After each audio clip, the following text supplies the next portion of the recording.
I'm sitting here on my bed, and I'm looking at my husband's diary that he kept the whole time he was in Beirut. And you're in there almost on every page, you know, you're in there a lot.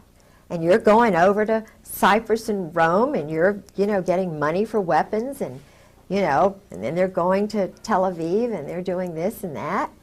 And you know, I said, you mean you don't know my husband, George Griggs? And you're a Marine, and he's a colonel? He went, oh, that George Griggs. Because he knew I had the diary. I see.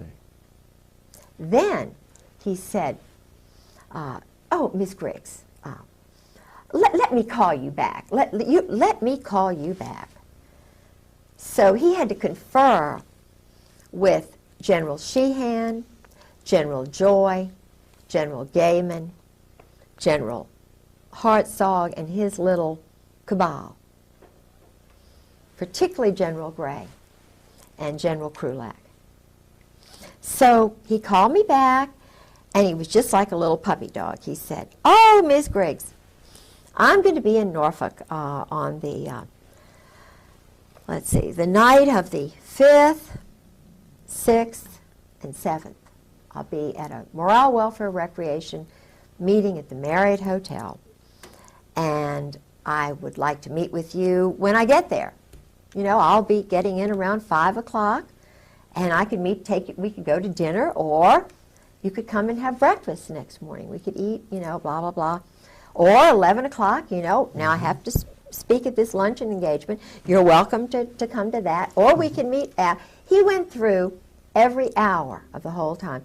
He could not have been more insistent about meeting me if he'd been my father, you know, my birthday or something. And so you did meet? I did. But I was afraid of him because I knew he was an assassin. Joy. General Jim Joy, the one who got Noriega out of Panama. Mm-hmm. He and Sheehan, the one who was behind the whole operation in Panama. This is a powerful guy. He and Carl Steiner. Mm-hmm. Mutt and Jeff. Waco, they trained all the guys in Waco who went and did what they did to David Koresh. They're the ones behind all the black helicopters and Sheehan. They're the ones, you know, doing all the stuff down there at Kathy McDaniel's down at, you know, in Fort Polk, Fort Hood. That's something new on me. Kathy Daniels? Kathy McDaniels had a little talk show. She's a wife of the daughter of the mayor down there at Fort Polk. Okay. The little town outside of Fort Polk. And there were a lot of unusual things happening. And because she was talking about it, excuse me, they took her radio show off the air. And they tried to, it's a long story, but anyway, so General Joy, I got in contact with the NCIS. That's Fort Polk in Louisiana. Yeah. Uh-huh. But I met with the NCIS guy and a Marine that I just met cold call because I was kind of worried about what would happen to me, you know, meeting him.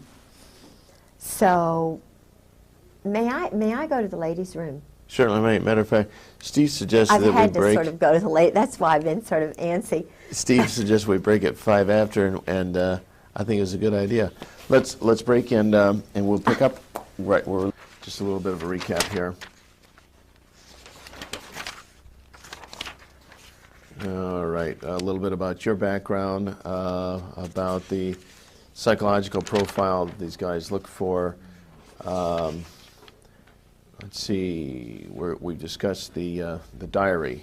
We've discussed Kaddock and Alexander Robinson. Couldn't read my writing, thank you. And I have a picture of Kaddock. Yes, I noted that. We're going to inject that. We'll inject. In fact, we should have a little session here where we just go through pictures at the tail end of this. Yeah. Picture. We discussed tail hook and. You know what tail hook means, don't you? No, what is tail hook? Uh-oh, I got a feeling. Yeah. Is it a homosexual reference? Yeah, sure. Really? Sure. Did you know that, Steve? Isn't it something? Yeah. And the average person on the street has no idea. No. You know, it's like Watergate. Well, the Watergate Hotel, that makes sense. And tail hook probably is some reference to, you know what I honestly thought it was? When you refuel a jet or something. It is. But you look, see, the planes look like this. Because, see, I was told this by Jerry Unruh. And Jerry Unruh was a captain when I met him. We were just partying. You know, I had a group of gals, and we were all school friends. And everybody hung around this place called Poppy's in Virginia Beach. It was the place in the mid-'80s when I was at the Virginia Center for World Trade. Well, Jerry was in there. He's an intelligence operative with Scrowcoff, Crow, you know, this whole McFarlane, Ed Wilson, who's a really good friend of my husband's, who's a really bad guy. Anyway, they're all some of them are doing this Rush River Lodge thing, you know, which Angleton was doing, where Woodward would go to these big orgy parties. And George went to a few of those. But this, you see, is the plane, and it kind of looks like that. Okay. And it refuels. Uh-huh. See, that's what the hook is for. That's refueling. called the tail hook. Yes. Uh-huh. But it has a double meaning. A double entendre, sure.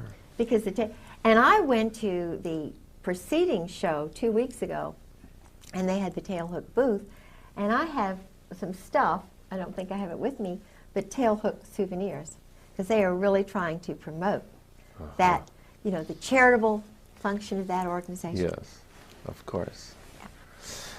Now, the fact that cover got blown on those tail hook things, that was a major snafu, right? She had to try very hard to get that out. That was at Camp Lejeune? No, I think it was in Las Vegas. Okay. But, my thing went on in Camp Lejeune before tail hook, and this is why I got flagged. Oh. Because I stopped all the go-go dancers in the officers' clubs, and they got very mad with me. Ooh. I can tell you that story. It's true. Yeah, but why, you didn't realize what you were doing at the time? No, I was just incensed, you know, that they would allow topless women, young girls, in the officers' club dining room while I was trying to eat late one night. And George says, well, you know, you just have to get used to it. If you think this is anything, you ought to see what goes on in Okinawa. Well, this was 91. 90, it was before tail hook. And the Lord is always with me. Sometimes I don't know where he is, but this particular night, it was about 9 o'clock, and I was starving. And I was really mad because his reaction wasn't, I'm sorry, this is offensive, do you want to go in town to eat or something? He didn't do that. He attacked me. It was a chance to educate me the way they were educated. I see. Get used to it, bitch. You know, Yeah. Excuse my French. That's right. But that's really what he was trying to do. Well, they were all young married officers. Now, I worked at the chamber, and this is taxpayer money. This looks bad. They had, you know, wedding bands on.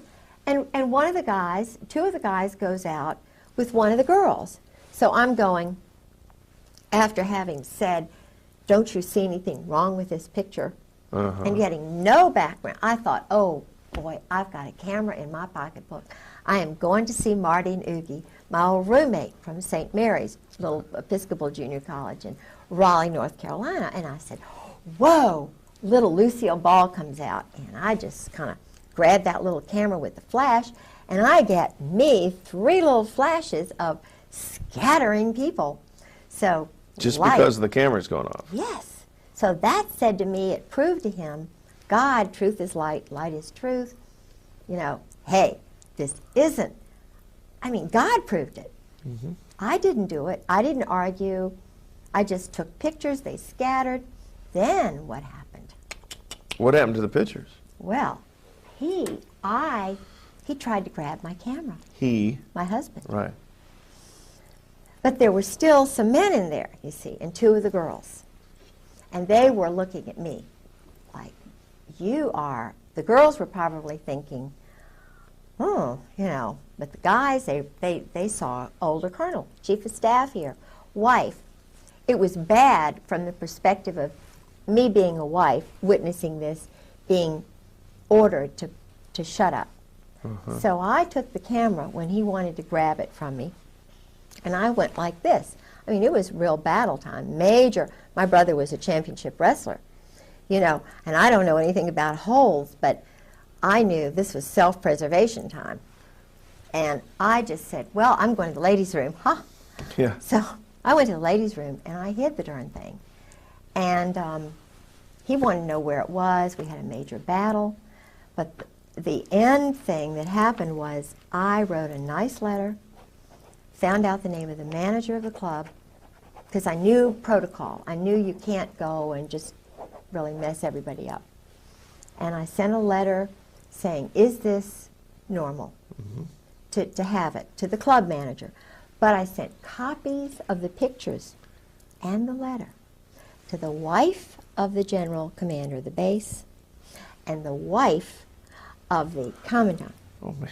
You wanted to get in trouble. With the pictures.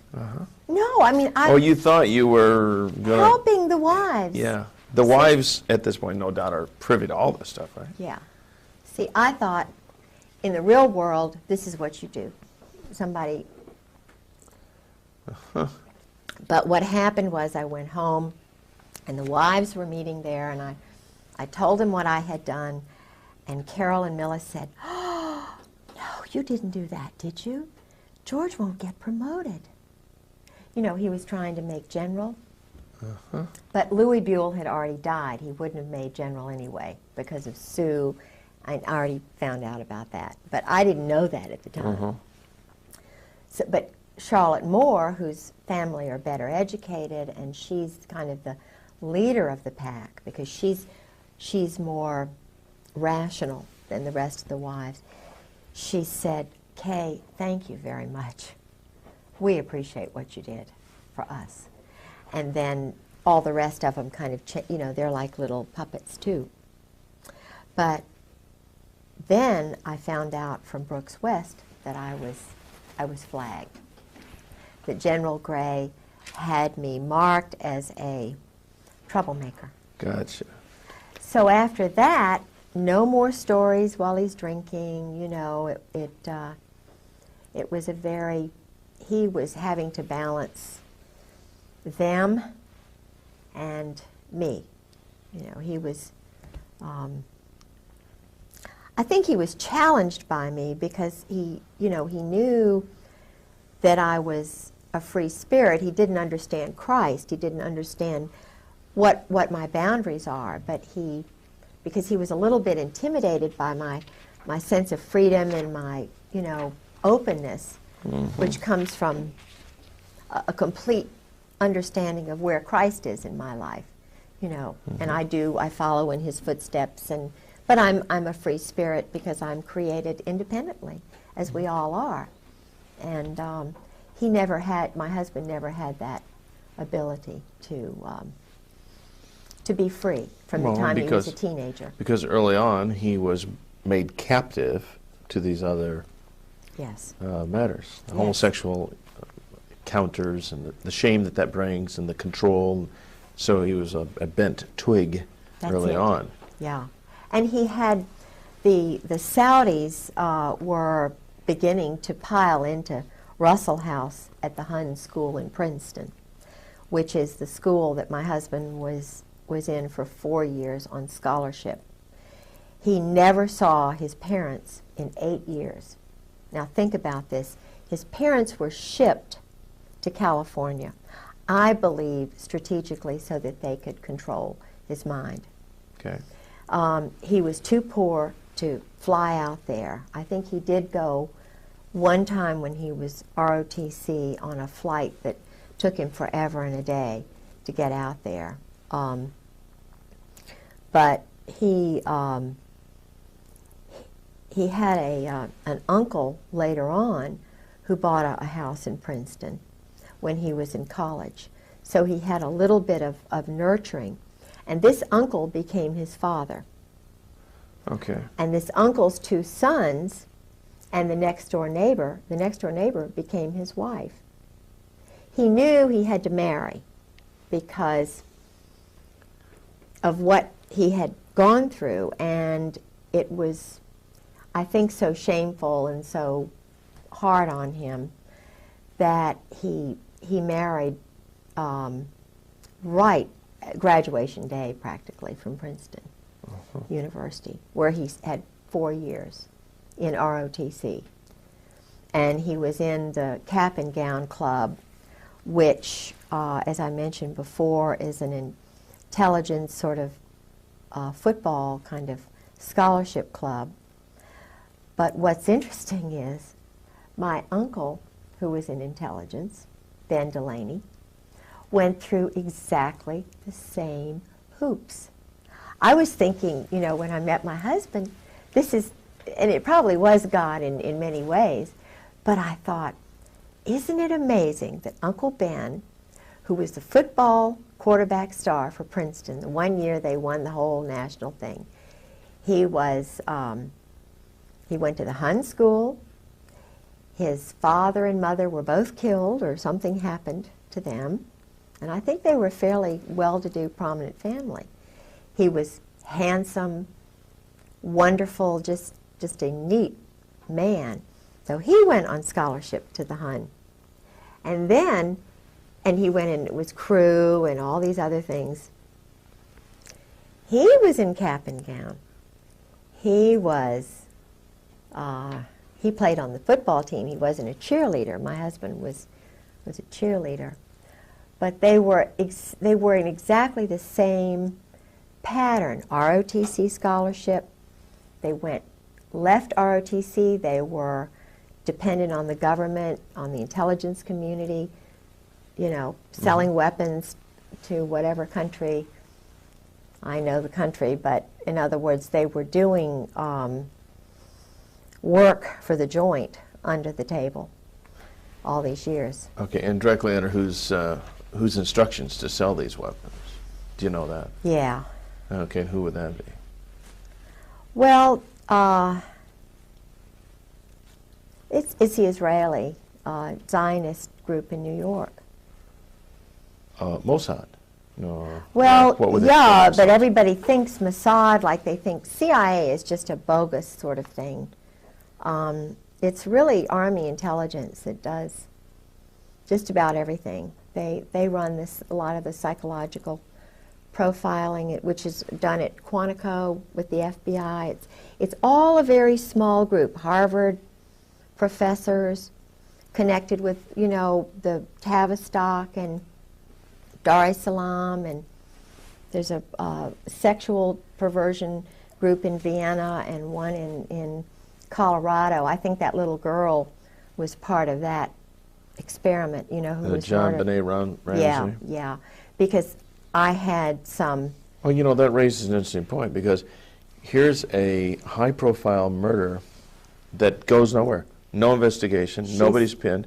It just goes on and on and on. The parents are involved in that program. But somebody higher High up level. is protecting them. Absolutely. And the same thing that you're describing about the military. Sure. If you're in the clique, you can get away with murder. Yeah, absolutely. Absolutely. Murder, literally murder. And I had a group of visitors.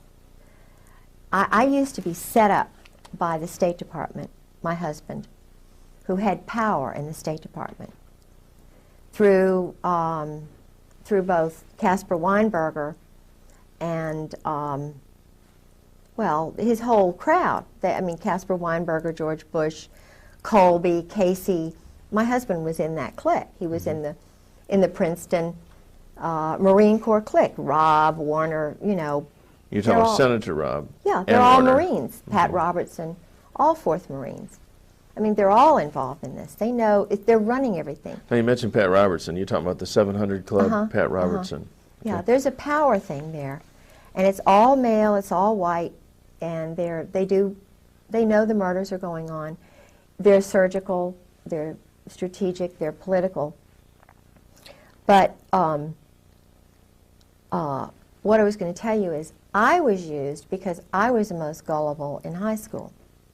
And I'm very, very spiritual, and I love people. So, and I was driven to meet all these people from all over the world for some reason. So they would feed me people because they knew I would react. It's kind of like Monica and Bill. I think they put Monica in there to have something on Bill. That's my own feeling. Sarah McClendon feels the same way. Because... And Linda Tripp was there to guide the situation. Absolutely. Of course. Linda Tripp was Delta Force. Linda Tripp was trained by Carl Steiner, who's in the diary with my husband. Carl Steiner is called a snake, and he tried to trip up Schwarzkopf. I mean, he was trying to take the whole Iraqi thing over because they had been baiting, you know, using the Israeli rogues in Turkey. They were having little zigzag wars. It's all to sell weapons. It's all about weapon sales. It's all about drugs. It's all about funny money. Making money. Of course. And the head, Krulak, who is the Commandant of the Marine Corps, his father, Victor Krulak, worked with this Russian, Czechoslovakian double agent who was worked with Al Gray, who was enlisted at that time, rose right up to the top because they were involved with Butcher and this whole crowd that was trying to pick fights. And they were Army and Navy together, joint. And George kept saying, George calls them the members of the firm. He calls them the members of the firm. I've heard the Brotherhood. They're very close. And it's a small group, and it's very hierarchical. I had Caspar Weinberger's bodyguard farm me when I was at Sarah McClendon's. Now, farm you. Yeah, that's a term that they use. Where they cultivate? Well, not cultivate, but just want to find out kind of, they're doing profiling on me. Women are hard to profile because we're very easy. We're very easy if you understand women. And I think they need more women in human intelligence because we'd solve a lot of these problems like overpopulation or whatever it is very quickly. Because we're the ones who teach the men how to talk, how to communicate. We think on 20 levels at once. You know, we're very spiritual, we're very practical, all at the same time. And they make mistakes by pegging women as crazy when really they're very anxious to solve problems. They're just very frustrated to see a lot of wacko things going on that don't need to be going on, but the guys don't see it. So with my husband and so forth, I was used. They profiled me. They knew I loved international people because I'd already demonstrated that. And there was a group of sexual psychiatrists from Vienna who came over. I have pictures of them. I was their escort. George was already gone, and I was intrigued that they were still sending me people. Okay, now you referred to them as sexual psychologists? Yeah, there's a whole range of psychiatrists who study perversion, sexual perversion. Harvard, Yale, Johns Hopkins, and this Colorado group. Dar es Salaam, where they train the black African terrorists. They train them in interrogation. They train the JAGs in interrogation methods and so forth. And a lot of these guys got their experience in Vietnam. Intentionally, they took these little boys. That's what they're doing in Bosnia right now. They're training future leaders in perversion. They have a school. The British have a school that George was working with in Indonesia for a year. My husband was setting up there was already a program on East Timor, a little place there in the mountains, that had been set up by the Australians during World War II. It was involved, I think, with Burma and, you know, some of the killings that were going on in China and so forth. That Parker Host, T. Parker Host, this man who now controls my husband with Bob Edwards. T. Parker Host, this is how they got together.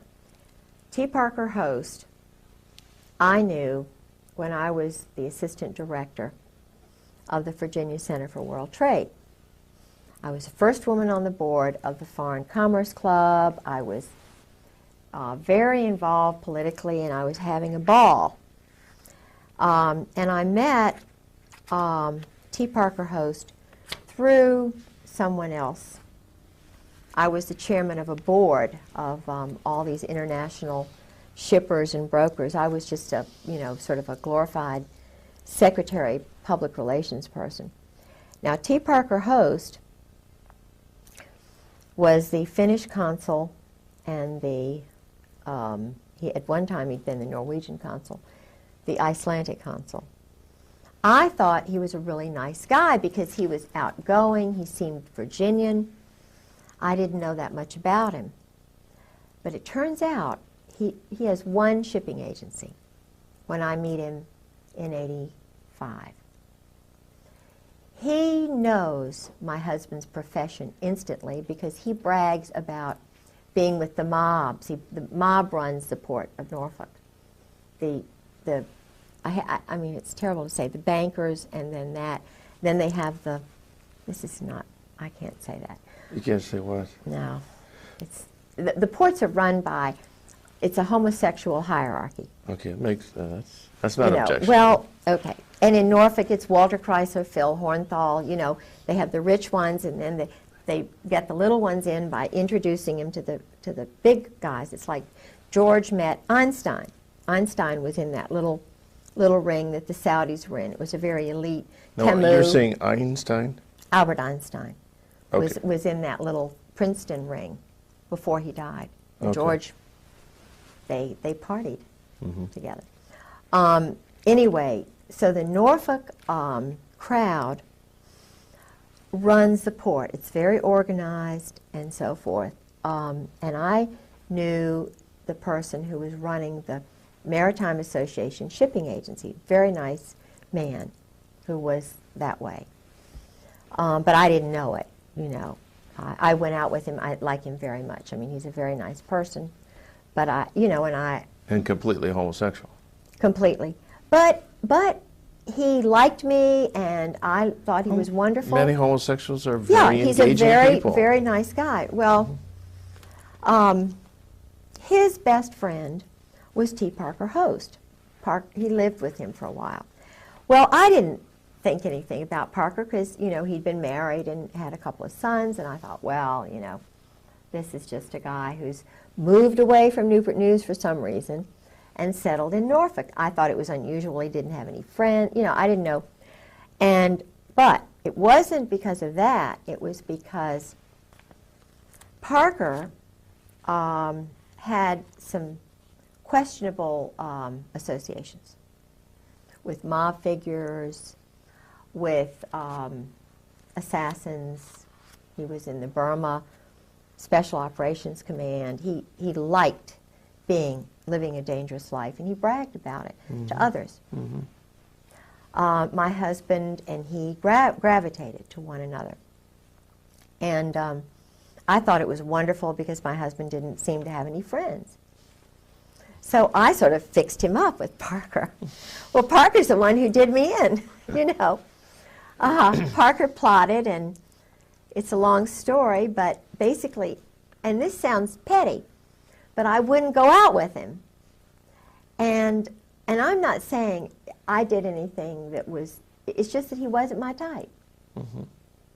Obviously.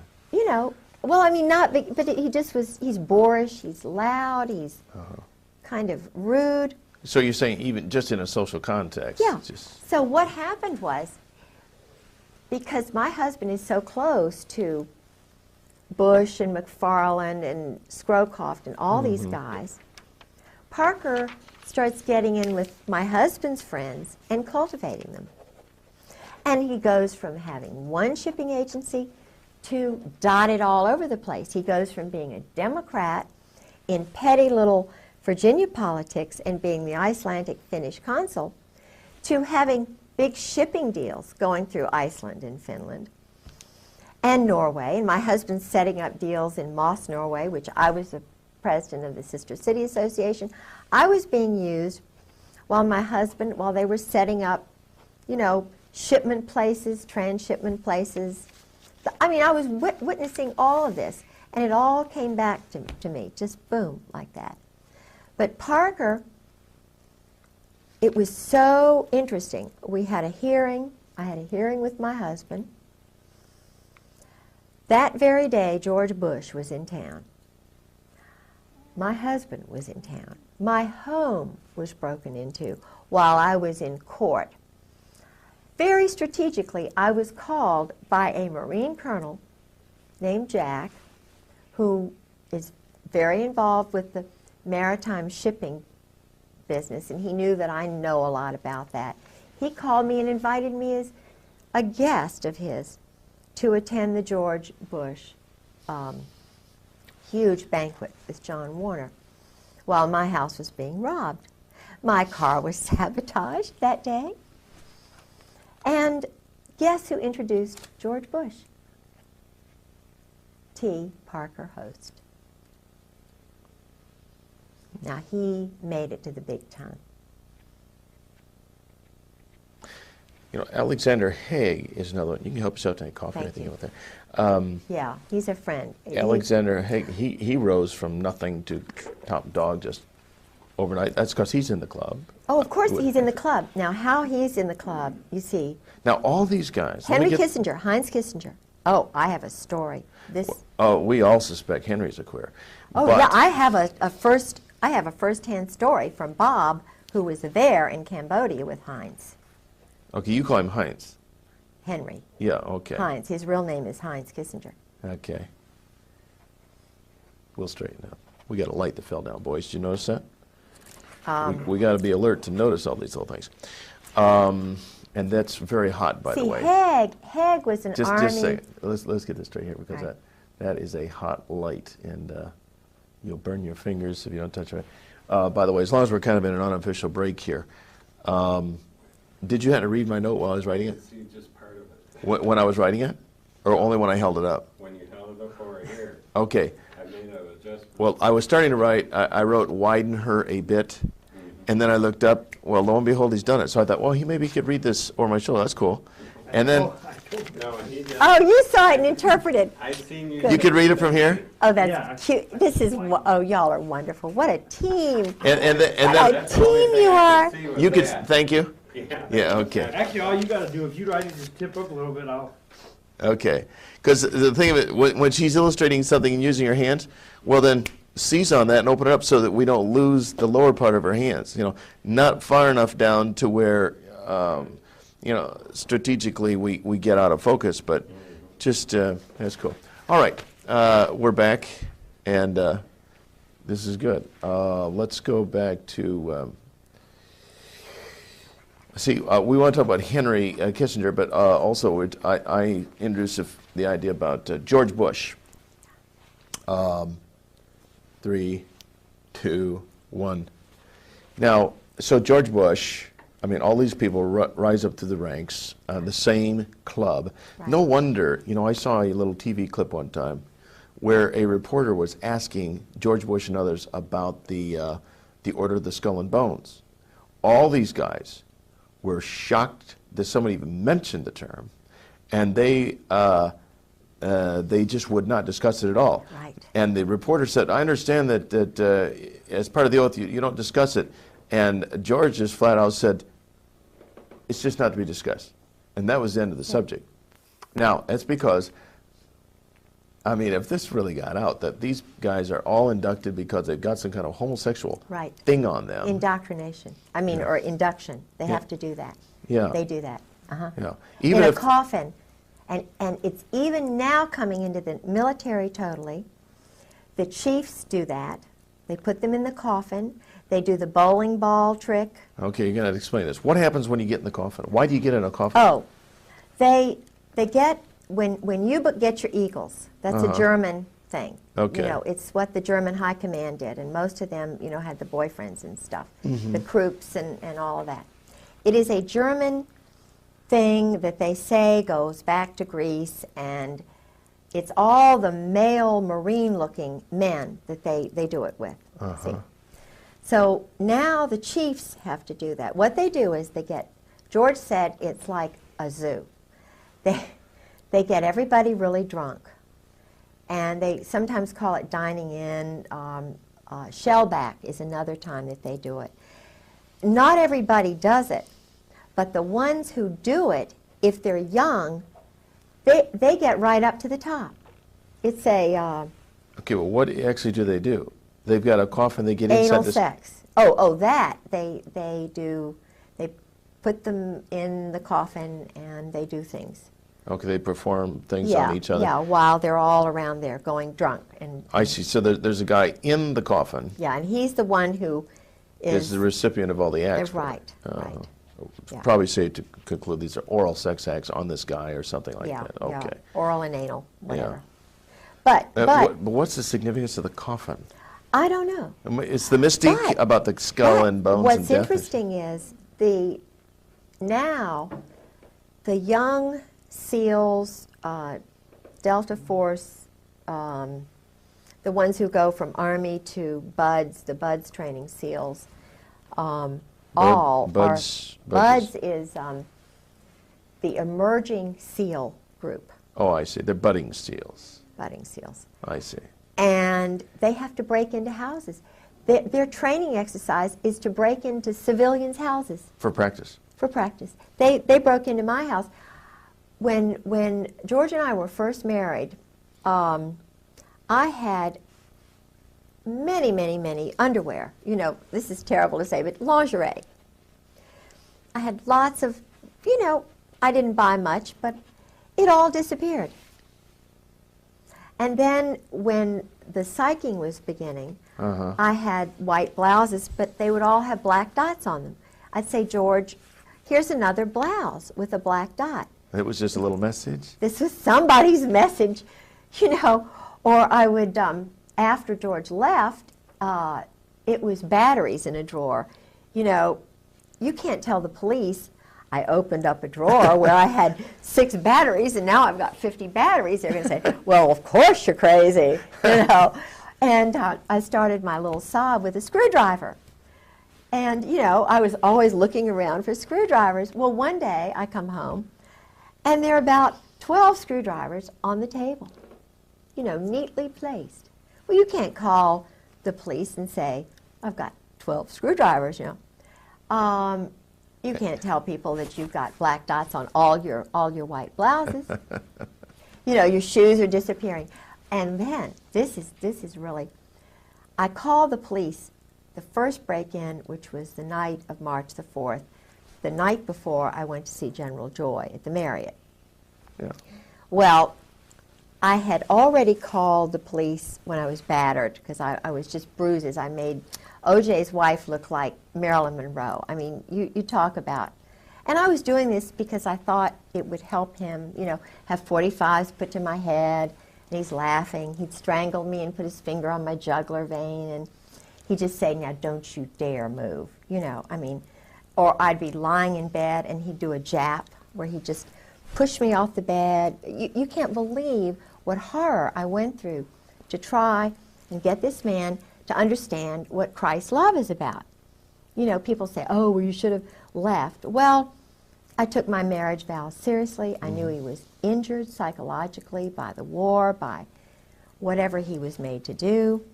So, I mean, I'm fine. I just sacrificed a lot. I was in a big wrestling match with a crazy guy, you know. But I still love the little boy within. He's very troubled. But anyway, I called the police after a number of little break-ins. And guess what? The policeman they sent was a little short guy with a short haircut whose name was Shorty Satterwhite. Okay. And Shorty Satterwhite was saying, "Oh, now, Miss Griggs, now you're just making this up. Now, you know, Miss Griggs, this is you're just traumatized. Your husband's gone, blah, blah, blah." I found out he was a 20-year Marine. Huh. Okay. And not only that, but there's another part of his life. But that's okay. I mean, he's a nice guy. But he was a Marine. And he takes orders. Of course he does. He's still reserve. So I think, okay, I'll call the FBI. You know, I'll let them know what's going on. I heard about the FISA court and that they, you know, because I'm talking about William Colby, maybe they think I'm a threat because I know all these international people. So I'm just going to call them and tell them what's going on. So I called Torrance, who's the head of the FBI, and he's too busy, you know, too busy. So he sends this guy, Dan McNally, out. And Dan McNally is a very nice guy, and he has this girl interview me, and I type out something about Georgia's history and what I know. Guess who else is a 20-year Marine? Dan McNally. And it just so happens that Dan McNally's best friend, and he's not married either, but that's all right, his best friend, who is from North Carolina and never married, is a best friend of Fred Hentz, who's the one who took me to this place, Mahi Maz, where I had the 2 death threats, who was graduated from college in flat 59. He was intelligence. His father was a German high, part of the Kaiser's elite group.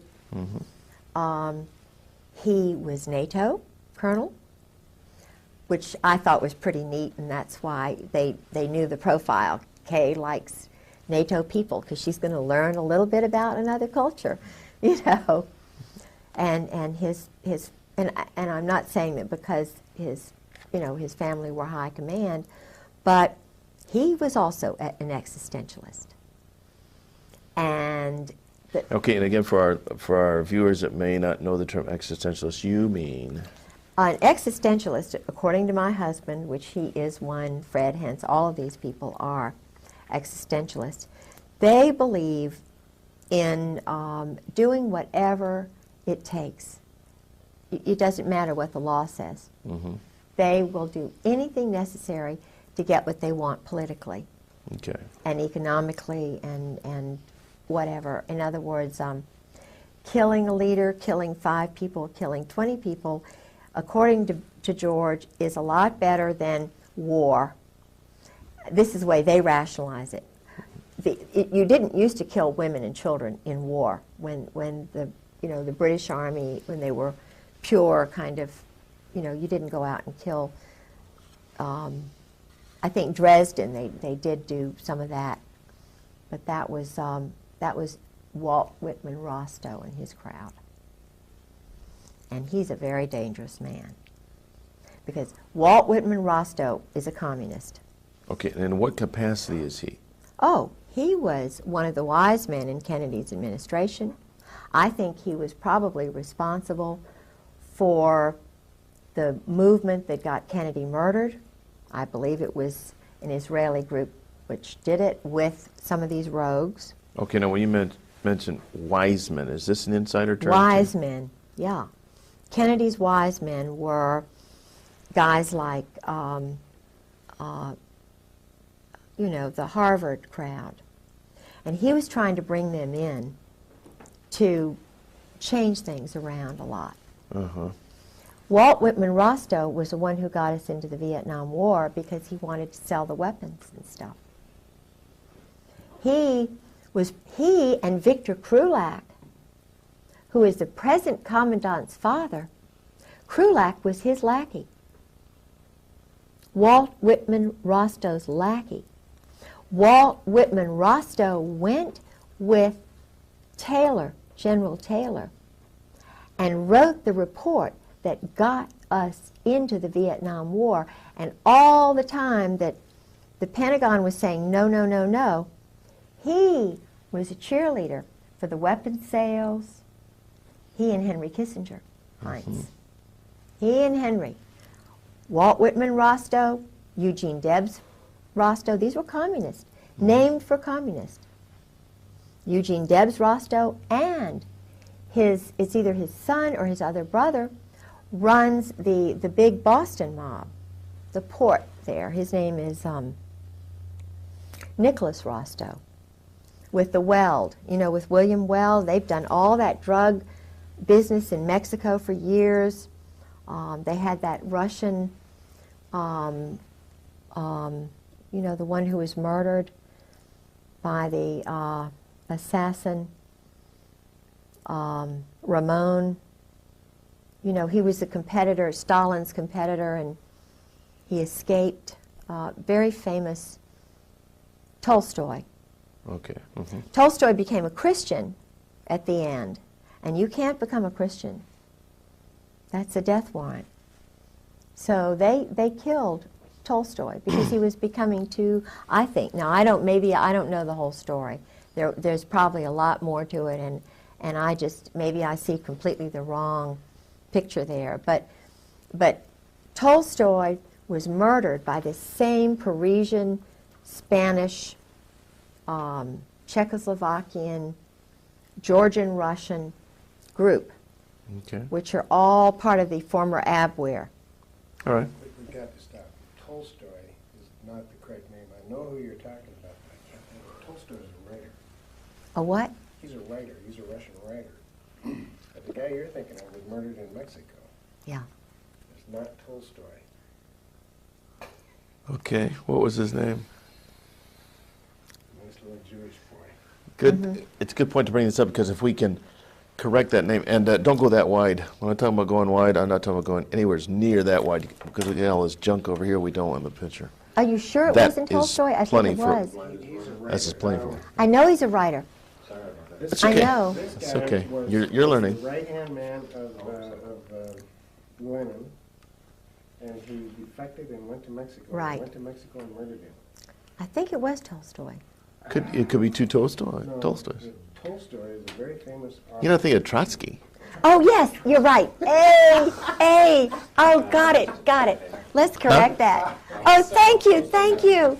Bravo. We're getting close. Bravo. You were doing Close. so well, and I thought we can't use this because it's the wrong name, and it's going to discredit Good, the whole story. good. And I'm You're sorry good, Okay. about that. Good. All right. Trotsky. Well, let's back up. Okay. We have 5 minutes to go. Okay. We can easily do that. That is on this tape. I'll tell you what, We have more time than this, but on this tape. Next tape, and in the next 5 minutes, tell us what Max Sug means, because you mentioned it earlier. Okay. But I still don't know what it means. But let's get Trotsky in this piece right now while we're thinking about this. Okay.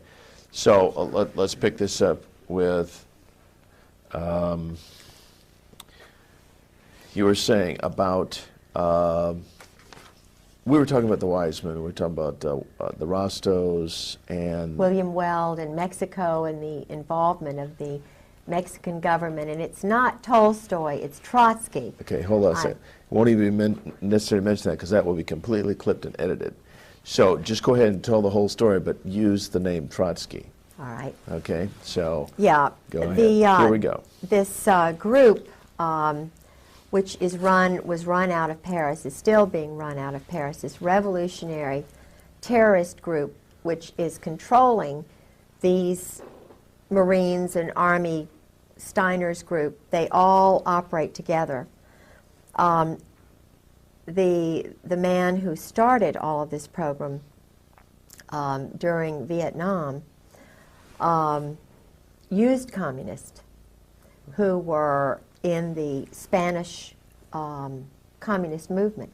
They actually promoted communists in the OSS, which was started by this William, Donovan. Okay. So they were promoting and using communists who were actually wanting to get rid of our form of government as a stepping stone to world domination. So this group now in the Army and in the Marine Corps has communists at the very top who are really, existentialist, which means they don't believe in God, they don't believe in Christ, they live for the moment, they believe in sort of one world which has no religions in it. Right. They're the ones who put Napoleon in power, they're the ones who put Oliver Cromwell in power, they're the ones probably who actually were behind the Roman Empire and maybe the Egyptian Empire. They put puppet people in power, and they actually run it from behind the scenes. Now, Trotsky, as I understand it, was escaped from Russia. He had become a Christian, I understand, and was working with agents in the United States, Israel. And he was considered a threat. So he had to be silenced, killed. There's an excellent book which I have called The Mind of an Assassin, which is about the background of Trotsky's assassin, a young man named Ramon, who was trained, he was Soviet paid, I think he had experience in Spain. They organized it in Paris, I believe. And of course, up to the present time, there have been assassins operating out of Rome, Milan in particular, Naples, and Paris. And these are all anarchists, all mob related. They use mob funding.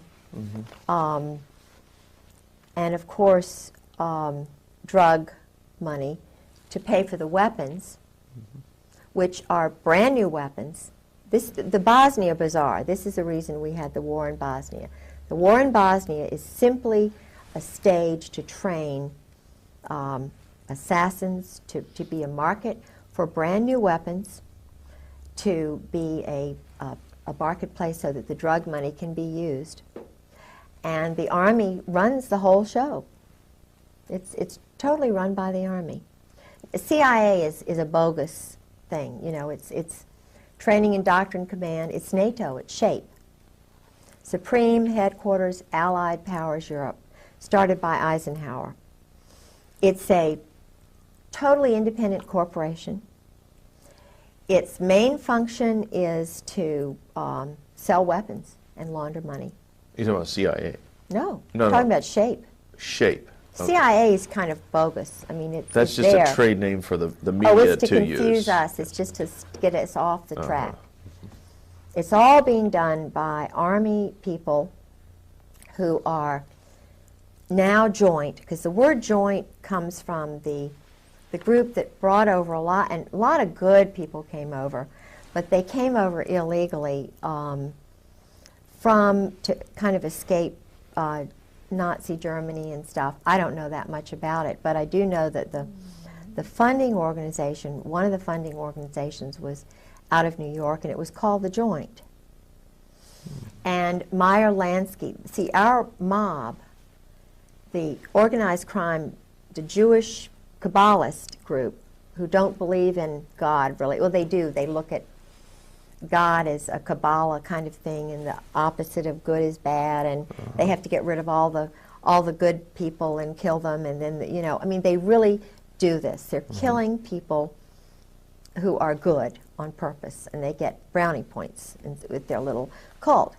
But this funding group in New York, they would pay for passports which were illegal, and in fact, my grandfather was involved with that. That's how I know so much about it, because my grandfather was told to keep silent and not to tell anybody, but of course he told my grandmother, and my grandmother told me, and I've told my children. Everybody knows they brought in probably more than 200,000 Nazi soldiers and SS and, wacko scientists and psychologists, and all of them, most of them, had the German disease, because it was their culture. The German disease? Yeah, the German disease is what the Pink Triangle boys were. Colonel Ron Ray writes about this. He's a Marine colonel who's a Christian who's writing about the Cherry Marines, the homosexuality in the group sex orgies and so forth, which brought down the German government, because Naples, which is where all of the Navy is doing their playing. I mean, today in Naples, these orgies are going on. It was where Krupp, the weapons manufacturer, used to take the German high command, and they would go into the Isle, on the Isle of Capri, into the Blue Grotto. And they would have big orchestras, and they'd bring in little boys, little Italian boys, who would be raped. They'd give them trinkets. And, of course, the mothers gradually found out, and just like me, it was one thing when there was just one of me. Now there are a lot more of us wives who are talking and telling truth. And it took those Italian women went to newspapers in Italy, they wouldn't listen. But when they went to the wives of these guys in Germany, it brought it all out. It brought the German government down because they were duplicitous in it, But what they were doing was pedophilia. They were raping, bringing in little boys. They involved the Catholic priests, who were bringing in all. Anyway, so, but what happened was this whole group came over to the United States. And they, it's an old culture, but it is the reason there are a lot of things going on with children these days. Mm-hmm. And it explains why it's all being covered up, because if you've got police officers who are playing these games and they're going in the woods like to, what is this place even Eisenhower played these games. Even Mike Kemp out in, it's called the Hermitage. The Hermitage. In California, where they all they get drunk and they run around nude in the woods and stuff. Bohemian Grove kind of That's thing. it, Bohemian Grove. Okay. Rather than Hermitage, it's the Bohemian Grove. Bohemian Grove, that's the name of it. Uh-huh. My brain's tired. That's okay. And the one in, there was a big one in Washington called Rush River Lodge, where they used to all go, and there are lots of places now. But the problem, as I see it, is that I think they're trying to destroy America and the basic Protestant Christian culture, because where you have a militaristic society, which is where the rules are only for those people, and keep in mind that Meyer Lansky and Lucky Luciano and the other man, they chose to go to Italy. Luciano went to Milan.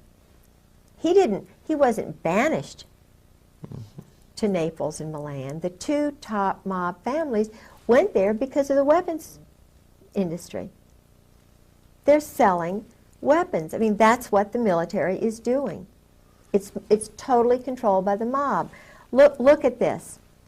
Weinberger was General Douglas MacArthur's. He spied on MacArthur in Korea. Who was MacArthur's nemesis? albatross. It was none other than little old intelligence. I'm going to tell every move you make, Weinberger. Young, but he did it. He brought down MacArthur. Every move MacArthur was going to make, he broadcast it through the chaplain, his little intelligence network. And he got brownie points with the group because he brought down the big lion. When you get rid of a big lion like that, you get a big job. You've done good work. And they needed to get rid of MacArthur because he didn't want to keep the wars going. He wanted it over, and it's like General Trafficking, who took over after the Vietnam War was over, and he was on C-SPAN in August of '96 with former Ambassador Whitehead and a few of the other the State Department Vietnam people. And General Trafficking, he had been holding this in for years. He was on C-SPAN. This man let it all out. He said, I took over at the end of the Vietnam War.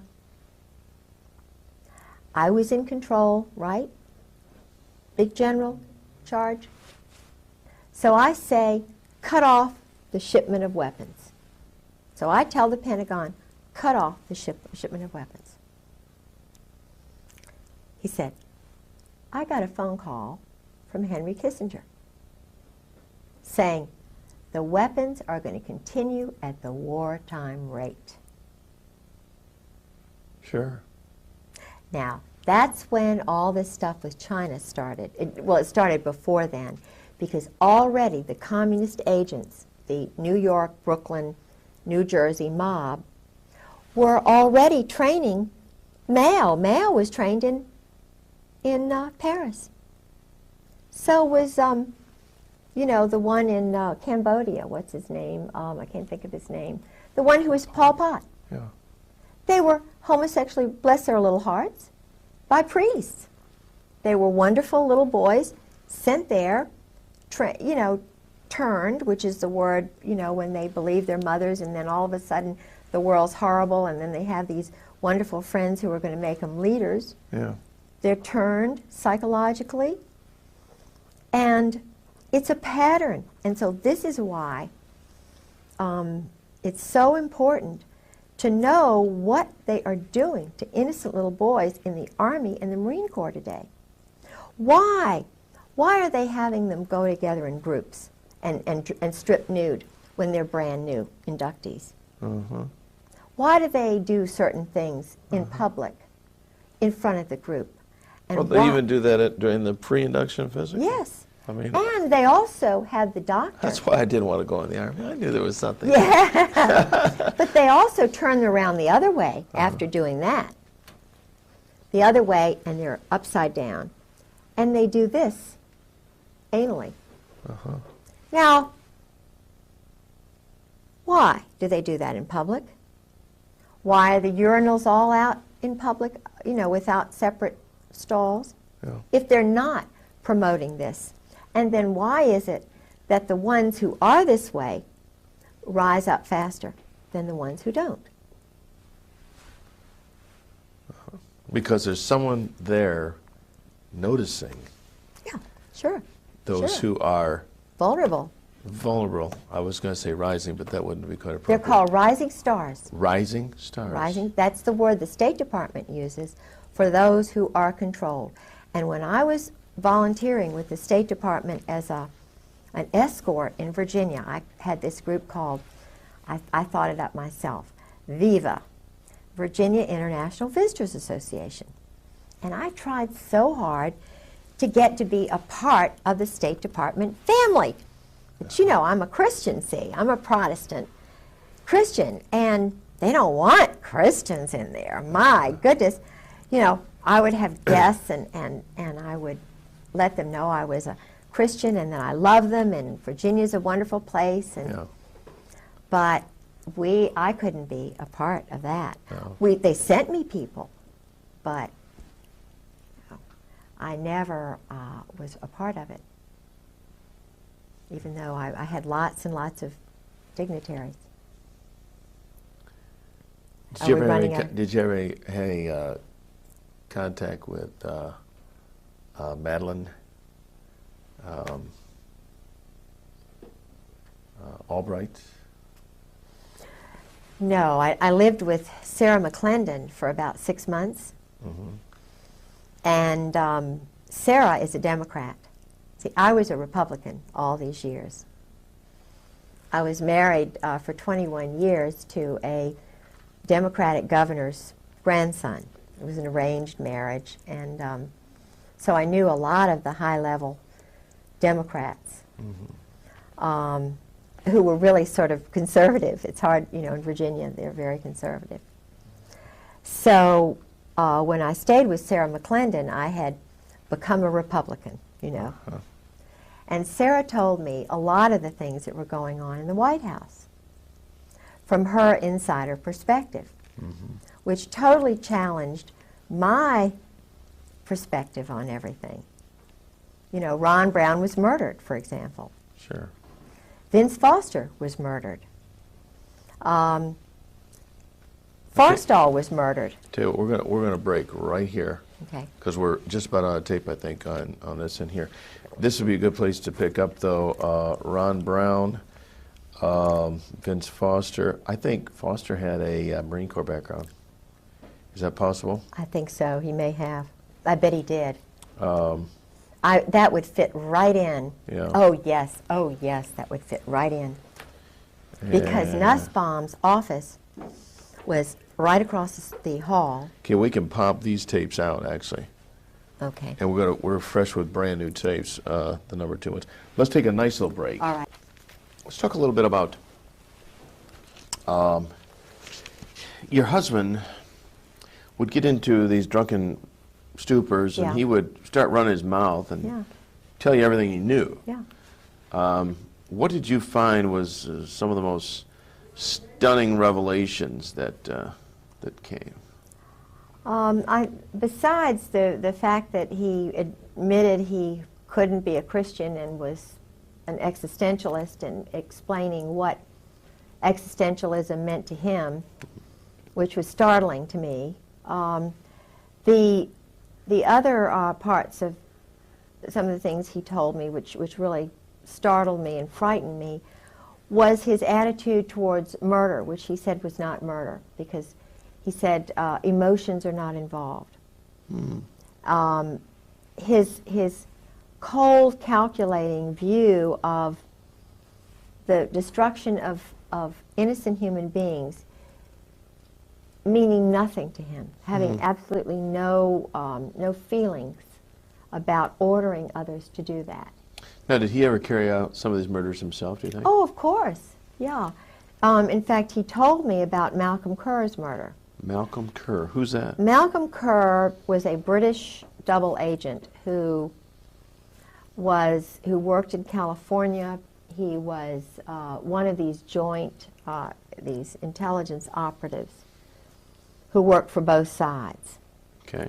And he had been in California, but he was doing intelligence work in Beirut, undercover. He was the head of the American University of Beirut, AUB, which is in Lebanon. Okay. Now, my husband was the liaison between the White House and President Jamal, the brother of the first president who was murdered. Mm-hmm. My husband was involved with assassinations and operations. Okay. He was very upset with Malcolm Kerr because Malcolm Kerr refused, although they were already there, the Marine snipers, the assassins, who were under my husband and General Joy, and Al Gray, of course, were hiding in the dormitory at this university. And of course, General Gray, General Krulak, General Wilhelm. Now, Charlie Wilhelm was there. He is now my husband's special boss. And they were undercover there. And they had Malcolm Kerr murdered. Simply because Malcolm Kerr would not allow the Marines to stay in the dormitory. Had I been Malcolm Kerr, I wouldn't have wanted rowdy Marine assassins living in a dormitory with children, essentially, adolescent, young children, having set, you know, with their perversion and some of their behaviors. So he was put away for that very reason, George told me. Then there was Did he Dale give you Dorman. any details about how he was killed? No, he told me that he had to be gotten rid of because of that. He then said that, and oh, this is interesting. Mary Clark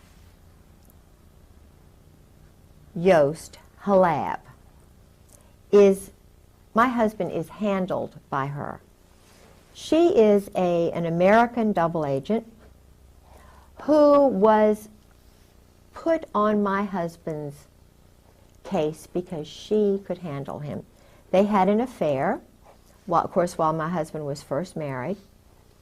I found out about it because she called the house after we were married and wanted to talk to him. And I found in his papers a photograph of her and her bio and all kinds of information on her. And her address in his address book, and I want you all to see that in this movie. I have a photograph of her. They had a long-term affair the whole time he was in Beirut, while she was married to an Arab intelligence double agent who was underneath Malcolm Kerr. Okay. And who took over when Malcolm Kerr was murdered by them. So what you have here is a favor essentially done to Yost. She was Yost. She's from Louisiana. Baton Rouge, New Orleans. How did she enter the intelligence picture? Was she recruited from school? She was at, trying to think. I have her bio. Okay. English major, written books on British literature, Phi Beta Kappa. She went to the American University in Beirut. She married an administrator there who became, because of her position, you know, they love the mixed marriages. He was mixed marriage in the sense of? For the double agents. If an agent marries an agent of from another country. Yeah, they love that. The intelligence community love that. The State Department loves that. And I was mentioning earlier that about the State Department, when I was living with Sarah McClendon, helping her in 1986, I went everywhere she went because she's the senior national White House correspondent. And I went to the State Department one day because I was curious about why there isn't peace in the Middle East. And I wanted to go to what I thought was the Middle East Department. Well, there was a group of students, and I got a press pass ostensibly to go in and interview them. So I left them and meandered up to the Near East section. And I had quite a few hours. I thought they were going to, say, what are you doing here? Because all the doors were open. They had these little buttons on each door, that they could have closed and you could have had to have known somebody to get in, which I think is terrible. To have the American people not know and not be allowed into the State Department without a special Sarah McClendon. If I hadn't been living with the senior White House correspondent, I, as a citizen, would not be welcome at the State Department. Now, if they're interested in peace, and they're interested in that kind of thing, they're certainly not showing it by the closed door policy. So I went in. There were about 8 or 10 offices. I went in every single one. I was looking to find out who the leaders were. I knew about Aaron David Miller. I knew about David Satterfield, who really wasn't David Satterfield. His family were Zionists who changed their name to David Satterfield, who was a Virginian senator back in the 30s, who had a wonderful name. It's like Jonathan Pollard. He took the name Pollard, which wasn't his name, because of Governor Pollard. I was married to Governor Pollard's grandson for 21 years. They take the names of honorable people, and then they're not honorable. And what was his name previous to Senator? He lived, now Aaron David Miller, I think that is possibly his name. It might have been Mueller. And I'm not saying that just because they changed their name, they're bad. Right. But what I am saying, that there is this idea that go ahead and change it and be somebody else, kind of a snake, you know, changing colors for the moment, not being honorable and truthful. Saying my family is Rosinski. Heck, I'd be Rosinski. You know, I'm the 8th Catherine in a row from Scotland. It's ridiculous. But my daughter's Catherine and my granddaughter's Catherine. We're just, you know, it's a family tradition. Weird, but we're happy with that. David Satterfield, the reason I went there was because in the spring I went to a dinner. It was either a dinner or a luncheon that the World Affairs Council had in Norfolk. And he was speaking. And I'm very interested in peace because as a Christian, I want it. I know it's possible if people are reasonable. And this talk that David Satterfield gave, there were probably 20 mentions of Israel to one of the Palestinians. He was extremely biased, arrogant. The arrogance is what bothers me, because you can't have peace, you can't have justice where there's imbalance. And even that comes from the Greek Furies, you know, the female who holds the justice. Women understand balance and justice. And women know, mothers know, if you show favoritism towards one child, the other child's not going to be normal the rest of its life. So a wise mother is fair and tries to be balanced, as most families do that are balanced. Well, after having heard the bias and so forth, and then seen other people who were involved at the State Department in Norway when I was there, when my husband was doing some weapons deals with Newt Eigum and some of the State Department people under the table, when we were supposedly going to Moss for the mayor, and her husband and George were doing some deals. He's sort of a pilot, and you know, there's a lot going on between Norfolk, Virginia Beach, and Norway, and weapons deals and so forth now because of what they set up in the spring of '95.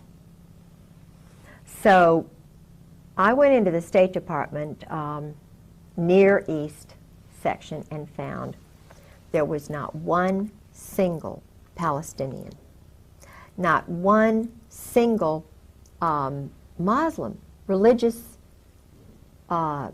Saudi, you know, Jordanian, not one Christian Protestant, not one Roman Catholic, not one plain old American, whatever, from Corn Pone.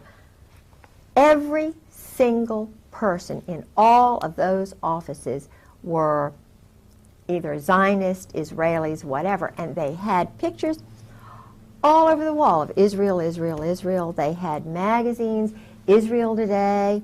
You know, I was given a copy of one. And there were yarmulkes, you know, and the Israeli writing. In other words, and I asked one of the women after having gone through about, 4 or 5 of these offices, I said, because I was pretending like I really, I was just kind of wanting to know where the Palestinian office was, She said, well, we handle all of that. We handle all of that. And this is the State Department, the Near East, the part that handles Israel, Jordan, okay, all of these. Egypt. Yeah, the Near East section. Yeah. It was just totally dominated by Totally. Israeli. Totally. And at that time, the spokesman, I can't remember his name, he was a Zionist, the spokesman for the whole State Department. Of course, we know that, and I'm not saying that Madeleine Albright is doing a bad job, because I feel as though, being a woman, that she is definitely a lot more balanced than Weinberger when he was there, Eagleberger, Schultz, or any of them. Because I feel as if she's trying to do it, but she's not strong enough. There needs to be a fairness in the State Department, because all the weapons sales under the table are going through the State Department. That's why Ron Brown was murdered. Ron Brown tried for the first time to take away the unfair State Department monopoly on illegal weapons and drug deals. Because the weapons, the drug money is paying for the weapons. The brand new weapons are sold by agents of Israel or this. No, is this a conclusion you've drawn based on your knowledge of this? Yeah. Gorbachev, whatever the guy's name is. Bonifar. Gorbanifar. Gorbanifar. And it was either him, or my husband worked with him. My husband was the one who was chief of staff under Al Gray when North was moved from the Atlantic Command to the National Security Council. Ollie North. Ollie North. And when you work in the White House, you work under the Army. The Marines have no overlord as such. They can float, they can be truck drivers and still be 4th Marine, but they're run out of New Orleans, just like Oswald was. See, Oswald was homosexually recruited by Clay Shaw, David Ferry, that whole, the New Orleans, Meyer Lansky's guy, Jack Rubenstein, who was Jack Ruby. See, all of the funding for these operations go through the joint, the mob.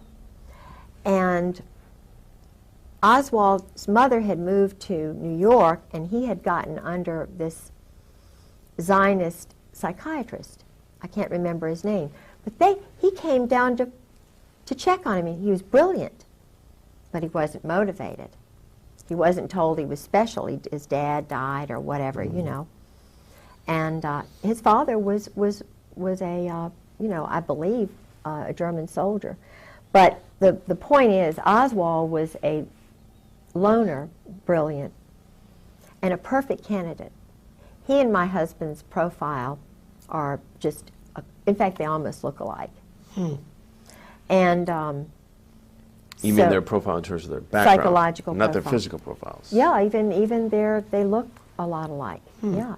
And what's interesting is... They always allege that he had a double. Well, Couldn't you have been see, your this husband. is interesting. My husband, when I saw him in June, after his having lived with me that fall, he was different, a different facial, everything, than the man I married. The man I married and the man I saw in June were one and the same. Had a fuller face.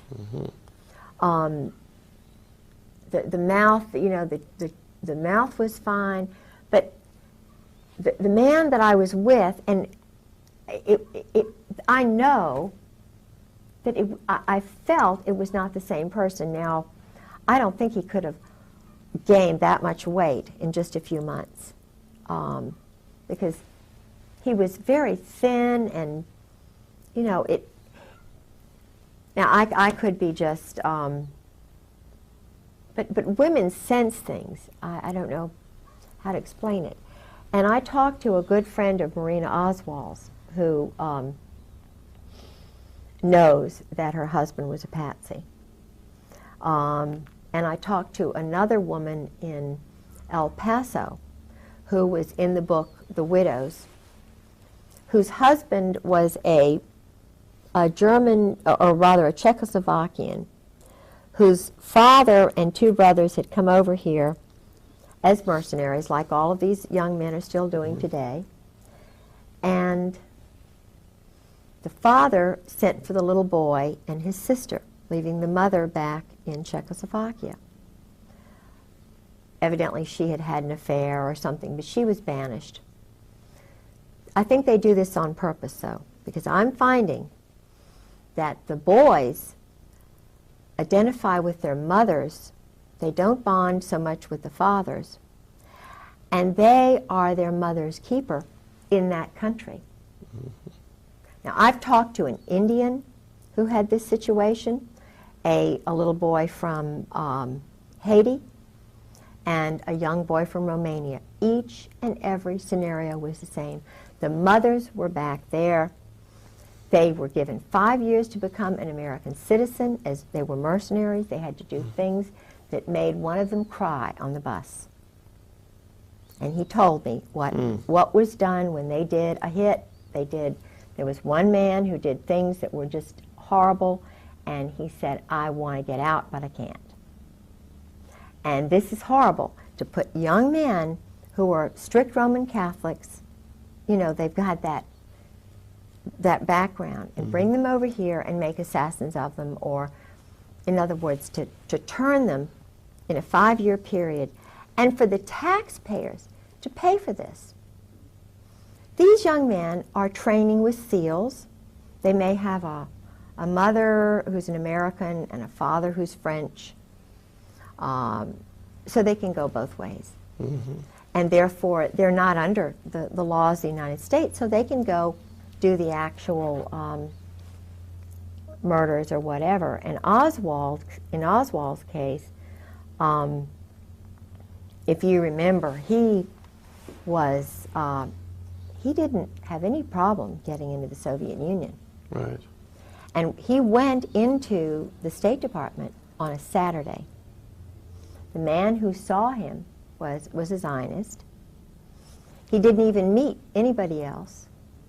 Special, elite. Then he went to this town where there were a lot of, you know, sort of an Zionist intelligence elite group. The Georgian Russians had, because most of the intelligence people for a long time were Zionist in the Soviet Union and in Germany. And I don't know, but I know that they recruited a lot of boys at Eton and places like that, homosexually in England.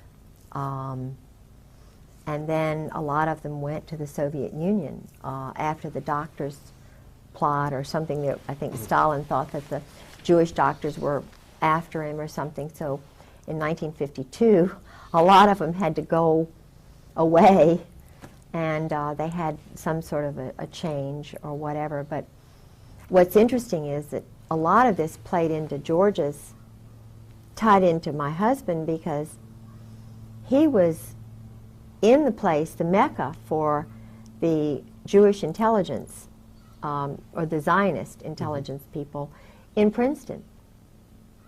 All of the movie actors, you know, the movie moguls or whatever, they started out in Princeton. The psychological operations crowd from the Nazi, whatever, they came to Princeton. And, you know, of course, some of them went to Harvard. And they spread out from there. Oppenheimer and I mean, you know, it's very interesting. That's where a lot of them were, in Princeton. And he was there, of course, well, I mean, he was born in 1937. He born in Atlantic City, then they moved to Lawrenceville. But his grandparents lived outside of Princeton. So he had a tie with his grandparents. But then his grandparents wound up moving out to California, so he was really abandoned from the time he was 13. And of course, being under the influence of Charles Caddock, who was the bodyguard for the Saudis, a la teacher. And he controlled the power in the school.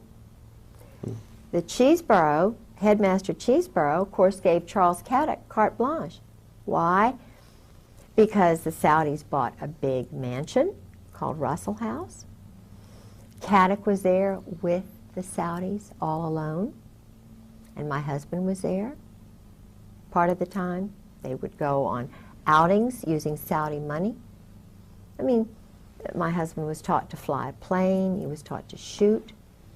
They went on these, they would get nude and run in the woods kind of thing. Even at Princeton, his roommates told me that he would go out with these men. And when his first roommate said, because he really likes George, and George is a really handsome, I think, a little older now, but in those days he was very handsome.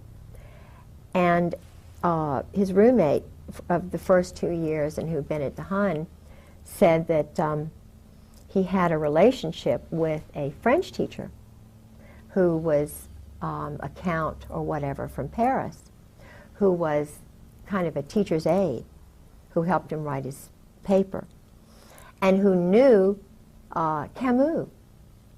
In other words, there was a group, this young French teacher, who liked my husband a lot and helped him with his thesis, was also a friend of an older French teacher who was a very good friend of Camus.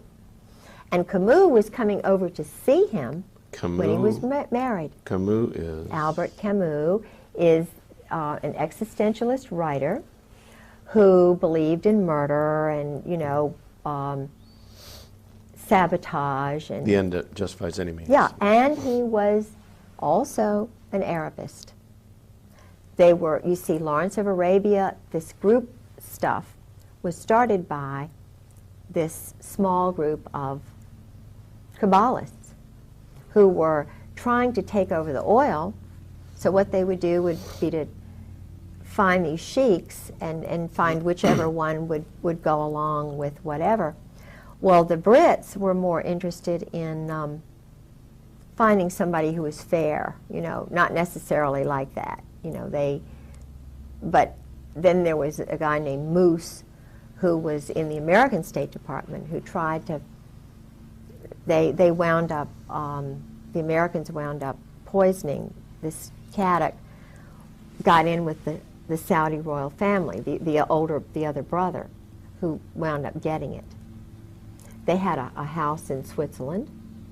The Saudi royals had a big mansions on the Aix-les-Rosés is the place where Charles Caddock died, I understand.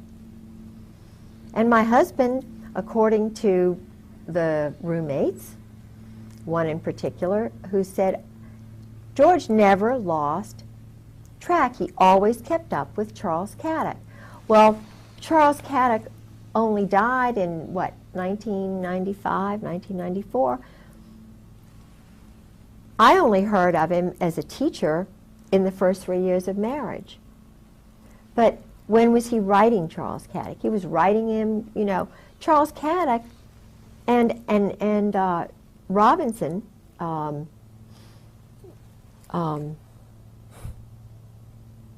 Robinson, I can't think of his name now. You probably will tomorrow. Alexander Robinson. Alexander Robinson.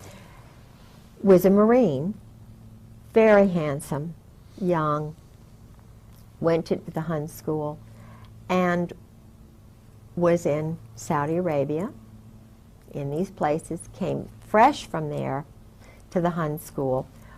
Went to Columbia University as a history major, which is an intelligence school. Columbia is a school where, you know, for example, Nussbaum went, who was across the hall from Vince Foster. I believe Ezra Pound went there, but in other words, Ezra Pound knew too much, so they just put him in St. Elizabeth's Hospital. Right. And it was a wonderful Virginian who got him out. You know, in the movie JFK, there's Yeah. a scene where it shows this homosexual. You've seen the movie JFK? Mm-mm. Oh, okay. Well, I presume Yeah. too much, but there was a scene involving Ferry and who's the other guy in New Orleans? That, David Ferry and Clay Shaw. Clay Shaw. Clay Shaw was OSS. He was also in intelligence, and he was homosexual. Yeah, and They did dress up. they were in that movie, yeah, in complete drag and a real weird course. thing, and I'm sure that struck a lot of people as it's very odd that these people would be homosexual like that, but that actually the movie very I'll have to see that. evidently very frankly brought that across. Yeah. Yeah. Well, what's interesting to me is this book, The Widows, has 4 spies, double agents, who worked for the United States and Soviet satellites or whatever who were murdered. And they worked for the sort of the Navy and the Army, and one of them was a man who was murdered outside of the Army's intelligence headquarters outside of Washington, and in a Holiday Inn, I think it was. And just before he was murdered, he called his wife back in El Paso and said, "The Army is going to kill me. They're going to kill me." Well, he was murdered, and the Army did kill him. Now, this is a fictional account, or this No, really it's, happened? it actually happened. Oh, I was saying the book, The Widows, is not fiction then. Oh no, it's all. Golitsyn, the spy Golitsyn was in there. There were a couple of others. Paisley, who was murdered almost like this other man. Paisley was murdered like William Colby. Paisley was also hanging around with homosexuals. He went to the Rush River Lodge. That is the one. So did Bob Woodward. Bob Woodward, you know. The reporter? Yeah. Henry Kissinger was a well-known, totally a homosexual, not even both ways. And so his wife is a marriage of Oh, it's just a cover convenience. Yeah, and he convenience. might, maybe he's discovered women in his late age, I don't know. But no, I heard through a very well-grounded German that Henry's best friend's father told Henry to stay away from him, and that's why Henry left. The family were embarrassed, and Henry went to Britain, where they did this, and then changed his name from Heinz to Henry. And I interviewed a man named Bob, who's an Army enlisted person who told me about Henry in Cambodia. So he, up through Cambodia, he was actually raping young men. And of course, that experience destroyed the lives of these 5 young men, according to the source. I mean, he said he was crying, and this man was a perfectly wonderful, functioning, young married man who worked for a newspaper on the Eastern Shore and had 3 young children, went to Vietnam as an enlisted man, was put in Cambodia, which he said it was a lie living there, and then ran into Henry Kissinger, or Henry Kissinger ran into him and did certain things to him, invited him into his tent with some other men. It was horrible, but it was, he said it's wartime and so forth. But he said, I could have taken it mentally if it had been a bunkmate or something. But he said, when it's someone like Henry Kissinger who does it to you, you're ruined. He said, I could never, he said he came back home. Oh, and this is interesting, and I really believe that Bob's right. he said, Kissinger said to him, if you ever tell anybody, if you ever mention a soul, it's the end of you. Don't you ever tell anybody. Well, when he got back, when Bob got back, he went to a special hospital, and they were going to keep him locked up forever. Bob? Bob. A lot of the other boys just, you know, my feeling is that he was flagged the way I was flagged when General Gray and, you know, Wilhelm had me flagged because I broke up the go-go dancing in the officers' club. I was labeled a troublemaker because I thought it was wrong for married men to be going out with topless go-go dancers in the officers' club dining room, and I took pictures of it, and my husband, you know, got really mad and so forth. And these pictures today are still with you, or they're missing? Oh, no. My husband, what happened, I had the pictures. I risked my life because he tried to grab the camera from me. I hid it in the women's bathroom, and he tried to get it from me. We had a terrible fight that night. He wanted the pictures, and I mean, I prevailed. I developed the pictures, wrote a very nice Southern letter, wrote the letter to the club manager saying I didn't think it was proper, had 3 sets, actually 4 sets of the 3 photographs I took made, and I sent a copy of the letter and the photographs to the base commander's wife and to the commandant's wife, and it was stopped. But I was flagged, so I know, but this was before Tailhook, and yet instead of being congratulated for helping family values, for standing up for the wives, for showing the Marine Corps the proper place to have nudity and debauchery is not in the dining room of Camp Lejeune. And my husband said, well, this is nothing compared to Okinawa. You just have to get used to it, he told me. Now, I was a colonel's wife. These were young majors, and they were seeing me being talked down to. What do you think it did to them? It demoralized them. The Marine Corps was demoralized. The wives were demoralized, and I did what was right, what Jesus Christ would have done. How can they call themselves Christians and condone, how can Al Gray and Wilhelm and Cook and my husband condone this kind of behavior and flag me as a weirdo? So there's something, and that's where I'm standing. I'm standing on what I know Jesus Christ would have done. And if they want to, you know, continue to hound me because I'm telling truth, well, that's just the way it is, because I'm not going to lie and develop a different kind of personality just to please them. But anyway, that happened. Well, it's certainly honorable. Now, so then the book, The Widows, continues with... Yes. Yes, and I contacted this woman. There was a detective who had to be hired. She knew he'd been murdered. The Army covered everything up. She had an independent investigator. And the interesting thing which happened was that she worked in a toy shop. This isn't in the book. She told me this over the phone. This is Mrs. Yeah, it's like Klein.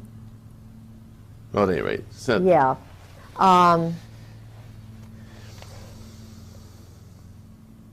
Anyway, he's a...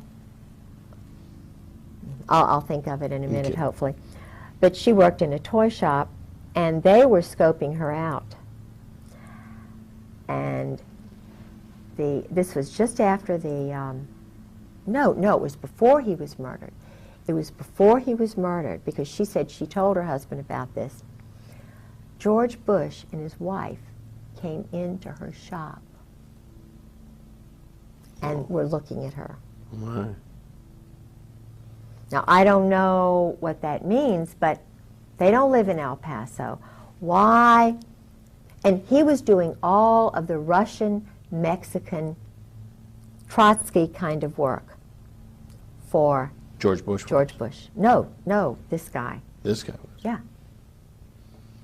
And this is while Weapons George sales. was CIA director. Right. I believe he was CIA director then. But the interesting thing to me was that why would he scope the wife? Why would he bring Barbara in? You know, did Barbara know? Was he just using Barbara as a, you know? But she was being observed. Mm. And it was shortly before he was murdered. And I know that Parker Host, my husband's friend, has dealings with George Bush. So, I don't know. I know there's a lot to do with oil and Aramco and, you know, Texas and all of that. I know it's very complex, but where I draw the line is murder and assassination and corruption and lies and deception and cruelty to innocent women and children and families just because they're not elite. Mm-hmm. Just because, now, Mrs. Bush is in the Colonial Dames. So is my mother. Colonial Dames? What Colonial Dames. It's a, Colonial Dames is a very elite group of women, they think they are, who are descendants of George Washington's aides. Really? And they own George Washington's ancestral home, Solgrave Manor in Great Britain. They run, they have Wilton in Richmond, which is an old house where Lafayette visited. I know there's a connection with Lafayette and the Masons. And I know there's a big Mason contingent in the warfare selling group, because the head admiral in Norway, Igam, not Igam, because he's in charge of the prisons which have the drug lord. He's running the drug lord out of his prison, and he's a friend of George's, Newt Igam. They were talking about this, as though I would know about it, you know. And he has a house or a cottage right outside of Kolsås, Norway, which is where they have their one of their underground bunkers. They have one in Narvik, and they do a lot of the cold weather training NATO does up there. But I know they're doing weapon shipments out of Norway. Okay, we'll call this a wrap for I'm tired. this session. You have done a stellar job.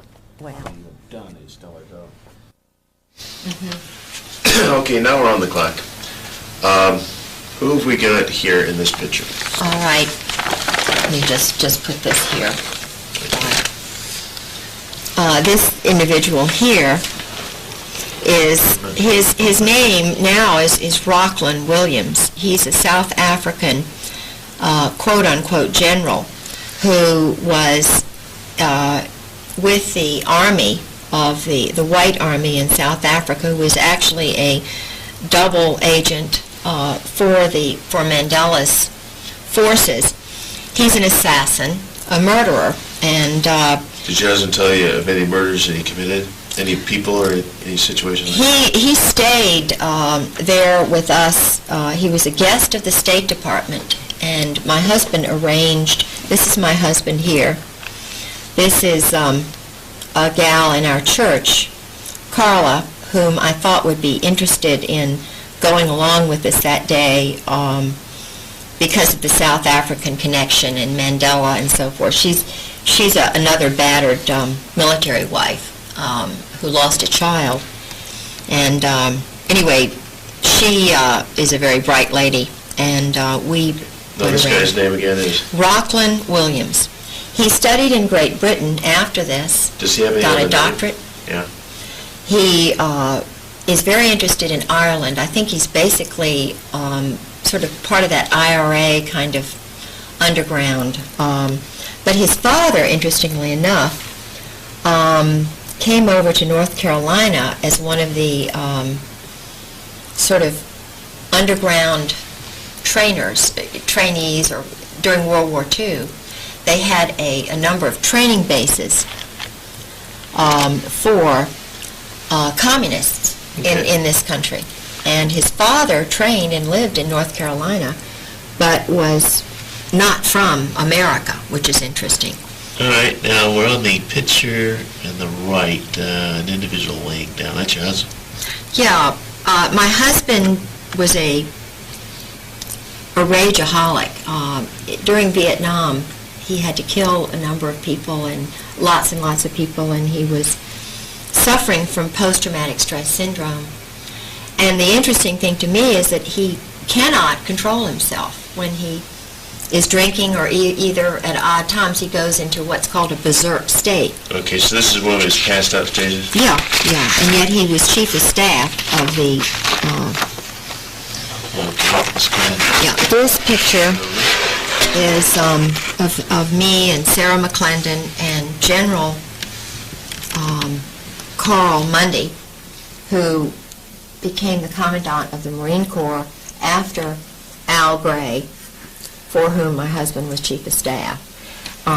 This was at a party at 8th and I Street at the Marine Corps Commandant's house. It was a garden party for the Secretary of Defense. He's a good guy or a bad guy?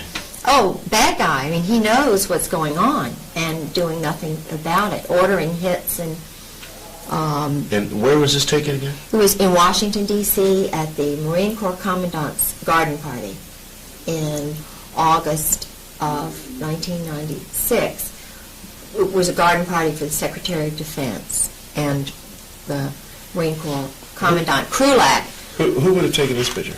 One of the military photographers, but they stole... I had at least 6 pictures of that garden party, and I would...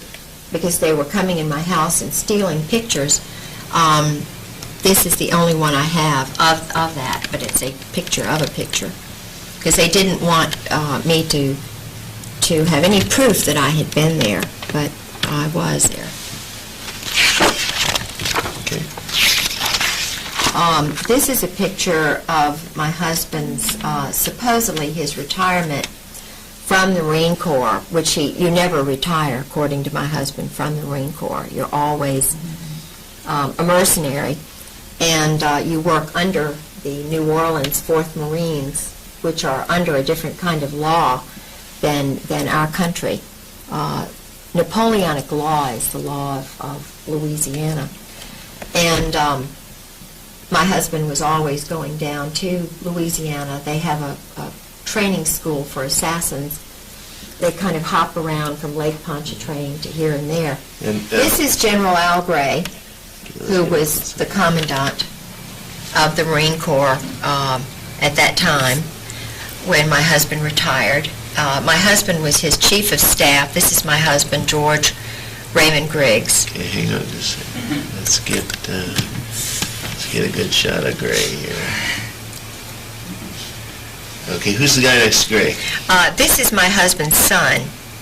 He's not This quite one? right. Yeah, he's kind of a little bit of a, he's not right. And the lady? That's the commandant's wife. He married her very late in life because he needed a 3rd star. Now, who's the commandant? Al Gray, and her name is Jan Gray. Is she a good lady? She worked Has for... potentials? She has potential. She worked for him in his... See, even when he was general, he ran an intelligence operation, which was a contract organization, trying to hook politicians and get them. What is the word? In other words... In compromising situations? Yes. He has and still had and still has an organization which brings in whores, prostitutes, whatever you want to say, who will compromise politicians so they can be used. Jan worked for him in that organization, which was not part of the military. She was a hooker. Well, Paul, I don't know. She chain smokes, she sleeps with the dogs and stuff. But when his mother was ill, when he was at FMF Lant, Fleet Marine Force Atlantic, Jan came to stay with his mother because she was on sedation and she may have talked too much to keep an eye on the mother. And then he married her because he would not have gotten his 3rd star or whatever without having been married, because he is a homosexual. He's a well-known group sex homosexual. Okay. And that's my husband, that's me, and that's my son, Garland, who's now married, and I have 2 grandchildren. All right, now let's see. This is a copy of my husband's diploma from the NATO Defense College at Rome. Okay, let's. He was in the 56th course there. Okay, again, this is the NATO Defense College, which is part of the of NATO, North Atlantic Treaty Organization. Okay.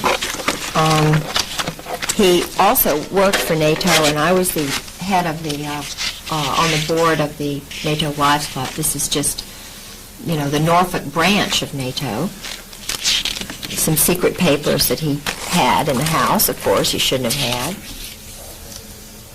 These were operations that were going on, amphibious operations. These are just some landings in Norway and different brigades and names. Okay. This is an original of a memorandum from when he was at NATO. And this is a funny picture. I just heard about Marchenko was going to be at a book signing, and I kind of was curious to know whether he had even known George and so forth, and he did.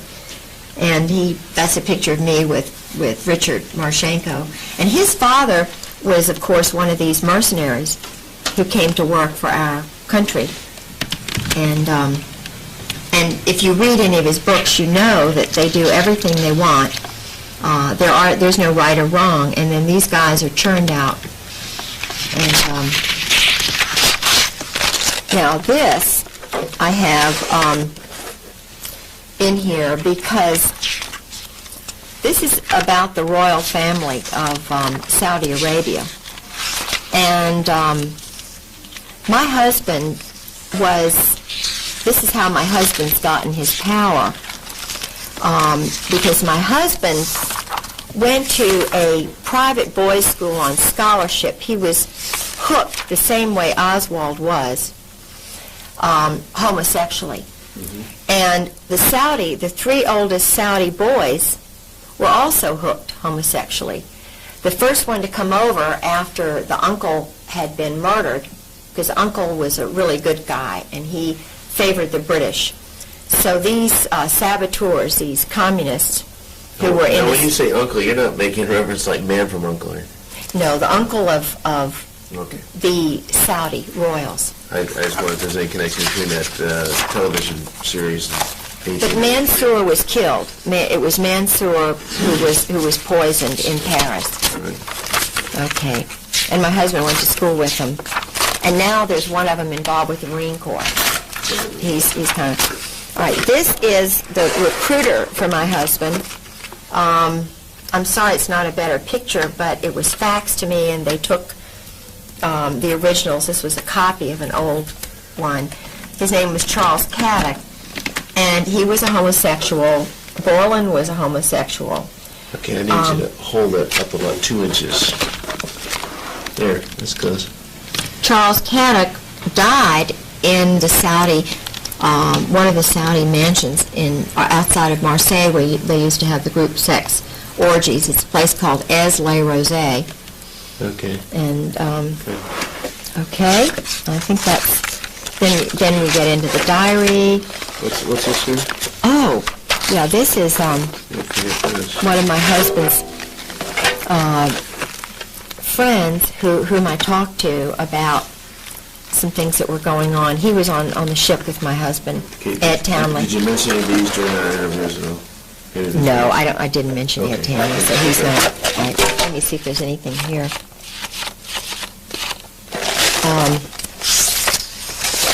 Yeah. when I was going through, they've taken so many of the originals, I met with Ollie Whipple. Now, Ollie Whipple is another Marine intelligence person who told me about Dale Dorman. Okay, do we have any pictures? No. All we need to reduce on this tape here is pictures. Okay. Or documents that are significant to anything we might have discussed. Englehart. My husband's getting mail Major for an Englehart. Joseph Major. And I know that there's connection. There's money's being laundered. This is a presidential citation, copy of one from my husband.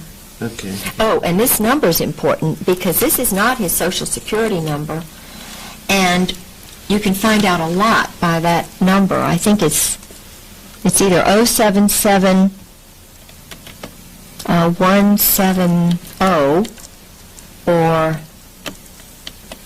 but that number, you can find out a lot about my husband from that. Oh, here it is, 077670. Hang on a second. Oh. President, these are certificates of what? When he rises in rank, Oh, I see. from one rank to the Major. other. Captain. We went from colonel all the way back. I see. He was, let's see, Now, next step after colonel is general. general. He didn't make general because of his wife's mishap. Yeah. You're sticker. That kind of put him back a little bit. You missed him, huh? Now, No, I mean his first wife, oh. her death, Yeah. which was not. Here, he was with the U.S. Defense Liaison Group in Indonesia, Okay. where they were training assassins on Timor. They have a little factory for assassins and terrorists that was started by Mountbatten. Okay. Okay. This is NATO headquarters.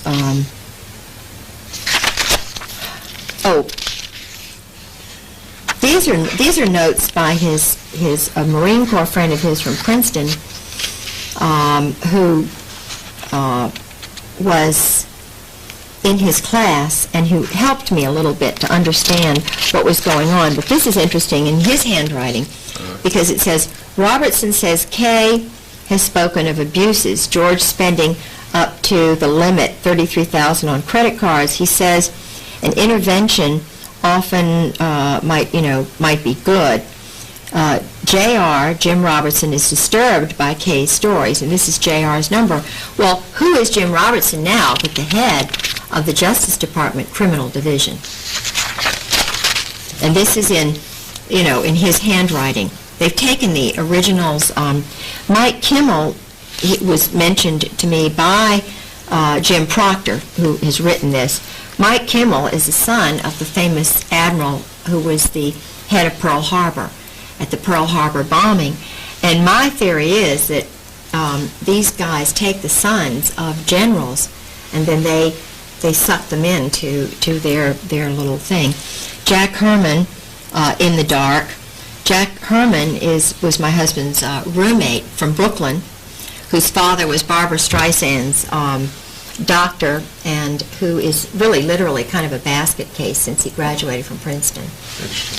Siegel is the president of the class. Right. John Wilhelm, I think he's related to Charlie Wilhelm, whom my husband's now working for. He's in intelligence. We have a picture of him in the reading. Yeah, we do have a picture of John Wilhelm. Murdered or something happens to me. And I'm really scared when I talk about this. All right. The more you talk about it, and the more people know, the more safe you are. This guy, his name is V.W. Wooten. He was and his son Wallace, he said it was his son. This is the license number, ZYF 3977, Chrysler LeBaron Maroon. The time, it was 5:30:96, 2 o'clock, from about 2 until 4:30 in the afternoon. They were parked there, and on his clipboard he had personal data. He had a book entitled Religions of the World. He was obviously studying Islamic religions because that was, what the thing. 2 Army pea green coats, his curriculum vitae, and he had 21 years of service with the Air Force. Among the top, I couldn't read the rest of that. Experience 1992 to present.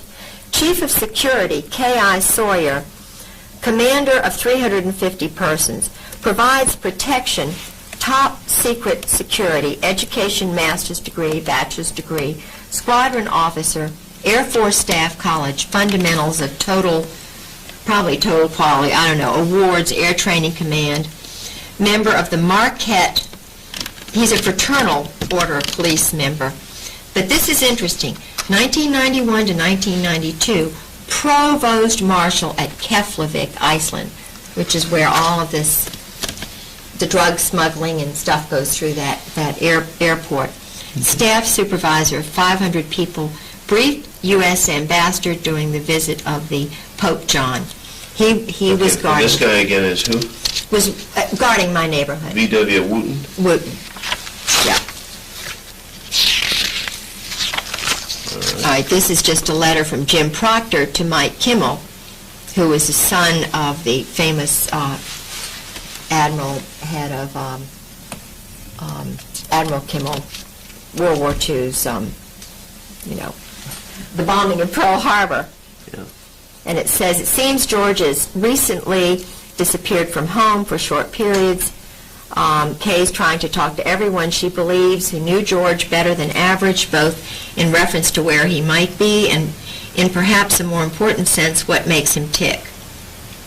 Apparently, his pattern predates their marriage by quite a lot. She's coming to Washington sometime the week of March the 4th through the 9th, but at a minimum, she would like a call from you. Her number in Virginia Beach is that.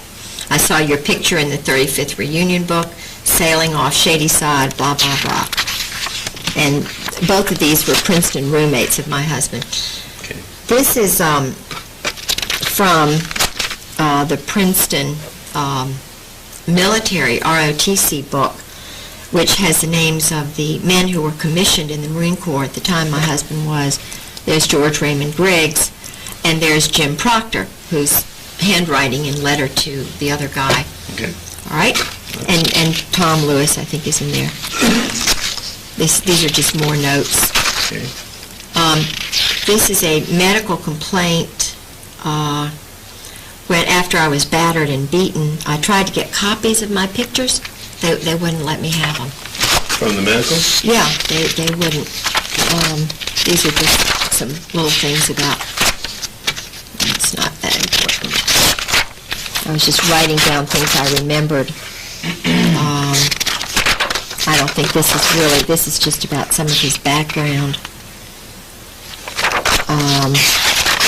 Yeah. No, this is not really. These are just some legal things. Oh, yeah. I had so many break-ins in my house, and this was one, and they always had a Marine, 20-year Marine as a police officer, who would interview me and say, oh, well, there's nothing, nothing wrong. You just, you're just imagining things. Well, this particular incident, they were SEALs. They were dressed in black. They were amphibious men. My neighborhood is surrounded by water. Mm-hmm. And not only did they break into my house, in my car, they were interrupted by a neighbor's dog, a Doberman kind of dog, who chased them, and they left my suitcase in Judge Reed's woods. I guess they were intending to, to get it the next day or something. But the interesting thing is, my neighbor, Mrs. Cummings, saw them, and she had been noticing the white van, which I had also been noticing in the neighborhood. And she reported it to the police, and they did nothing about it. And the very day that we had a robbery, they had tried to break into her house because it looks out over my house during the day, like the day before. And she talked to the same police officer, and he didn't even tell her there'd been a break-in in my house. And they not only did they break into my car, but they broke into my brother's cars. Oh, there are all these houses around, and they took my brother's, some of my brother's things. This is just about what she described to me 2 weeks before the cars were vandalized. Okay. Anyway, okay, this is just describing that. Officer Satterwhite. And I would send things to Jewel McGee.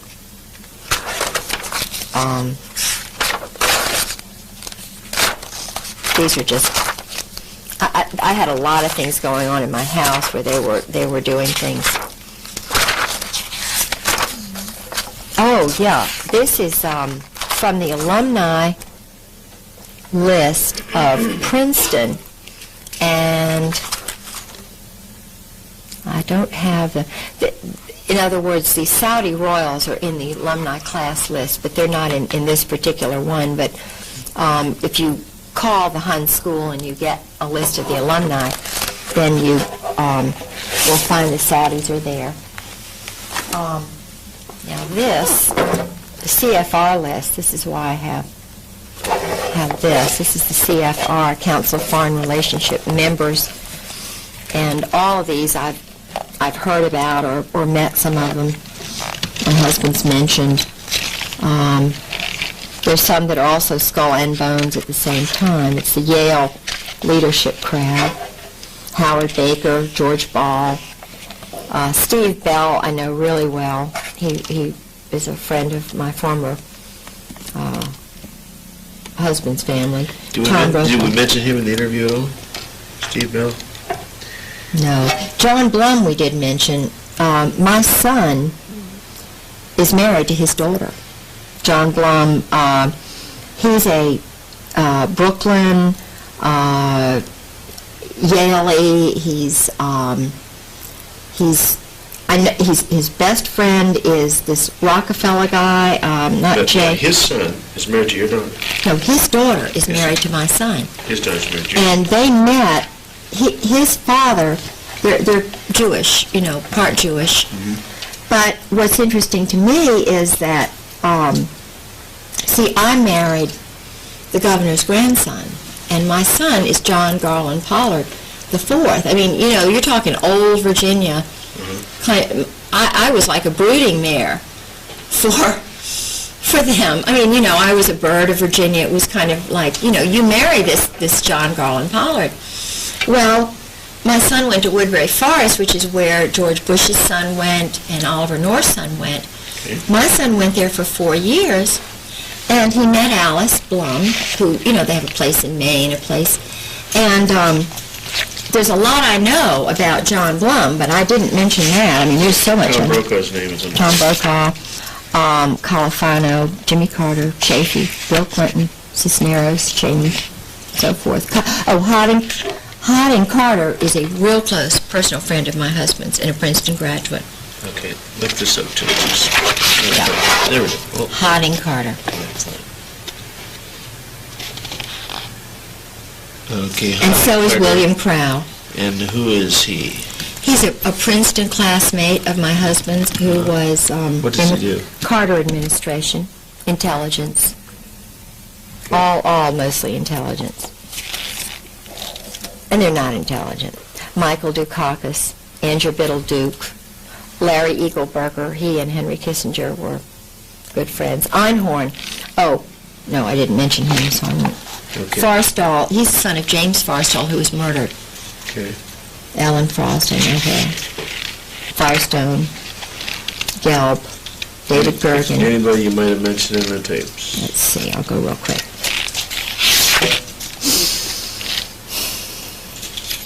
I may have mentioned David Hoopsbot, I think so. No, okay. These are just CFR people. Yeah. Henry Kissinger. Names, yeah. Oh, another good friend of my husband's is Cord Meyer, and Bob McFarland, really good friend of my husband. Pelletreau, real good friend of George's. The Pincus family. Oh, Consuelo Rice, she's a good friend of my husband's. The Rostos, all four of the Rostos. Yeah, these are bad guys, major bad guys. David Rockefeller is a friend of my son's. He came to my son's wedding. David Rockefeller? Mm-hmm. In Connecticut. It was in Connecticut. George Schultz, really good friend of George's and everybody. He's a big power guy. He knows a lot. He's the one who went to Clinton's and told Clinton not to run, that they were going to get him. Yeah. And had a meeting, and Clinton threw something at him and stuff. Called Sarah McClendon. Sarah was full of that story for a number of days. Harry Train lives at the beach, and he's, I know him very well. He's part of the New World Order crowd, former. Strobe Talbot, another good friend of my husband's, really good friend. David Stockman. Dave Stockman, he's a Michigan boy. Oh, Caspar Weinberger, Cap Weinberger. That's it. What about Stockman? Oh, Casimir Yost, I mentioned him. I'm sure that's Mary Clark Yost's son, I'm sure. Yeah. I know it. Okay. Do you know Mary Clark? Okay. That's that. This I think is interesting. This is an intelligence and electronic warfare operations book distributed by the Army, and what it shows me is how arrogant they are about subversion and deception. In other words, this is just a regular old field manual, 1983 or whatever, and deception is so important. And deep operations, deep cover. Now they don't have the word. Open that up again where it says deep cover. Get a quick shot of that.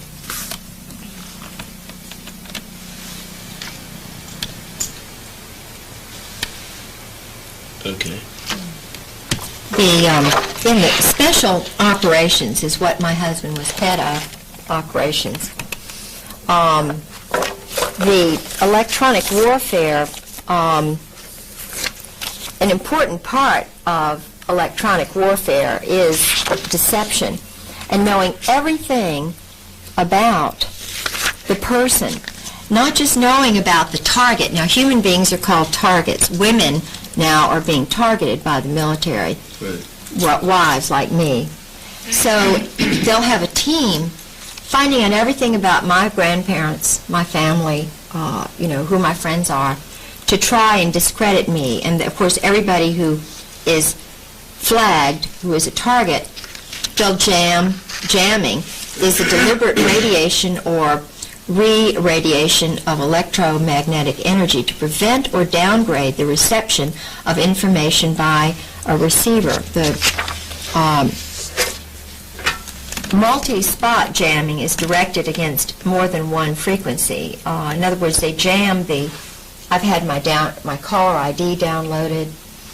Sarah McClendon called my house and was told she couldn't reach me. It was a military base. MED is conducted. MED is manipulative electronic deception. Simulative electronic deception is SED.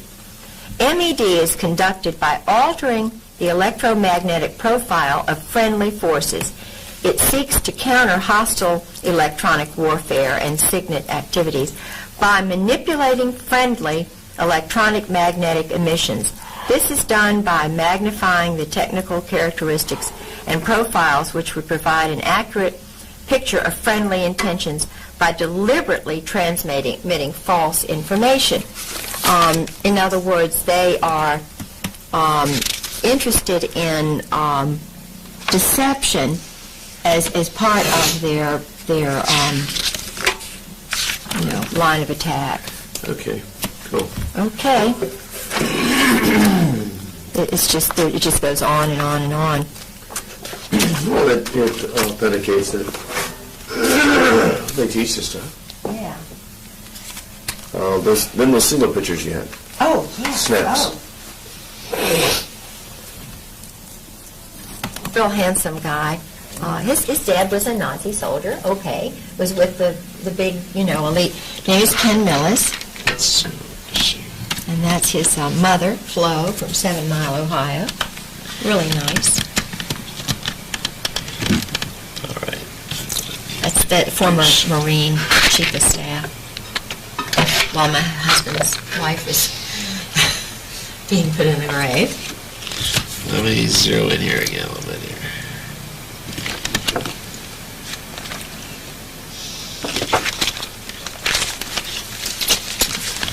This is where I gotta back off a little bit. I gotta get tight on that.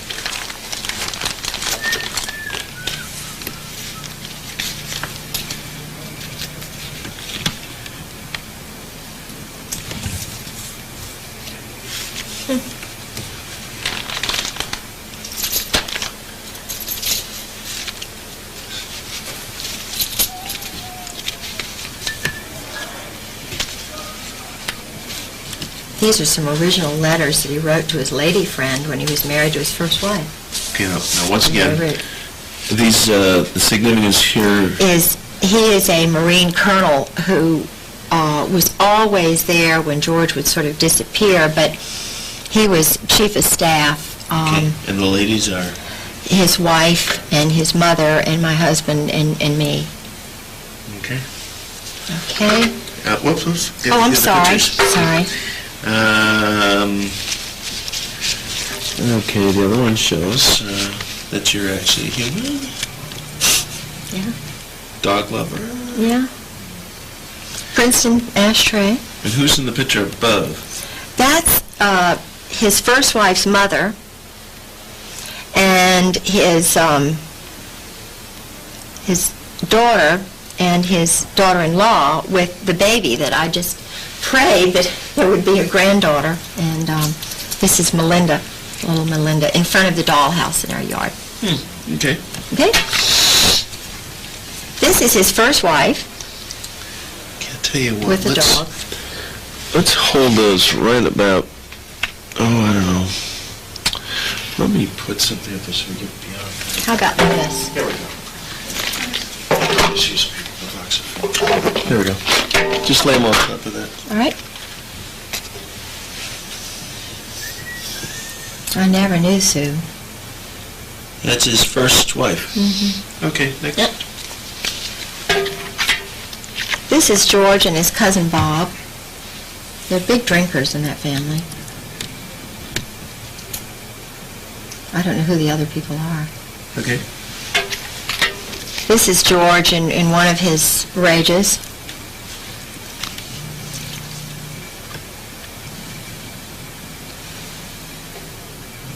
This was in the morning too, without alcohol. I gotta back up in order to get it focused.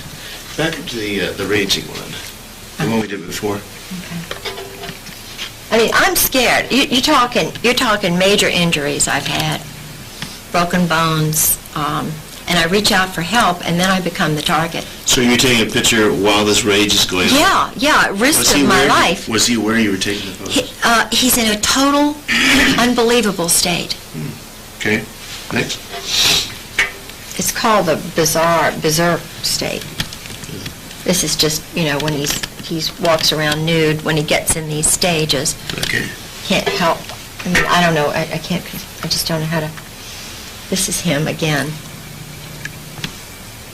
He'd take a lot of the pictures and cameras. He'd break cameras, and because I was trying to get somebody to help me protect my life. Just get some help. Yeah. That's all. I wasn't trying to tell on him or, be a bad. I was just trying to get some help. And I was scared. I mean, this is the normal look. He has the look of someone who's a little deranged. Yeah. Just a wee bit. This is a guy working now for Wilhelm in Florida. I mean, giving secrets away, that's the least of the thing. This is former mother-in-law and me, Cody. Here he is in his bedroom. Okay, now, his particular state of mind here is what? He looks a little defiant. Yeah. Well, what's he doing? It's fine if he's a nudist, but I didn't know that. You didn't say, I'm a nudist. It's just, it's like I was married to a stranger. This is the George that I thought I knew.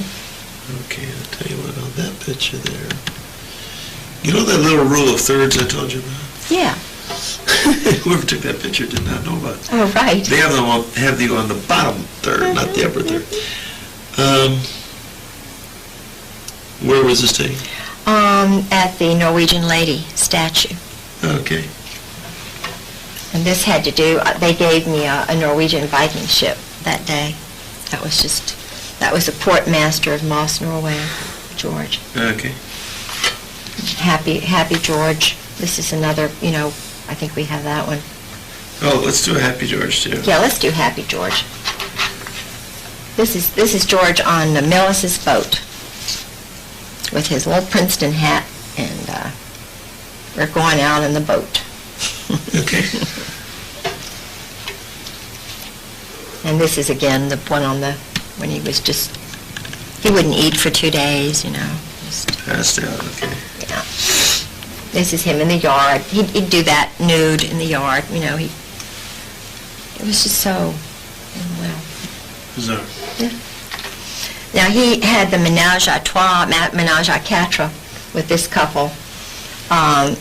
This is his wife Sue, who's with Jim Earl, and this is Nancy Earl and George. Uh-huh. And they would do the group sex, the swinging or whatever you call it. And I had lots of people tell me that, and yet he's, very trusted, and they know everything kind of about him. This is another woman he was sleeping with in Beirut, whose husband was the assistant director at the American University of Beirut, who was an Arab. She was an intelligence person. And her son is Kashmir. Okay. This is just, some bruises of me. That's not very nice to look at. There are injuries. This is George with his booze. Let's see it. But he looks like a little happier George. Oh, he's always smiling when he's drinking. Bless his heart. He's always smiling. Okay. I'm trying to... This was a secretary in Indonesia that, and I know this is kind of terrible, but he and Anne Bouchou's husband and George, they would all sleep together. He went to visit her parents in Australia.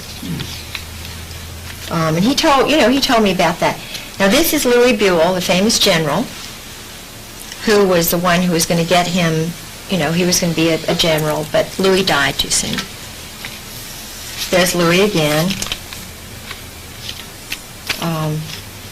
His Halab's address, you can tell that, he tore it up. But I went and retrieved it. There's Halab and Company, Halab. And these are just some letters to Anne Bouchou, another person. That's basically it, I think. I think we've got all of it. Okay. That's it. Right, then any other photos you... Yeah, when would that have been? Oh, 93, somewhere around in there. 94. November. Hang on a second, don't move it. Okay.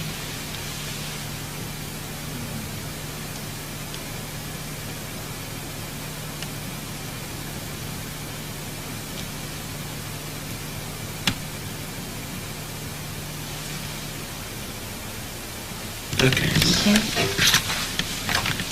This is Mr. T. Parker Host,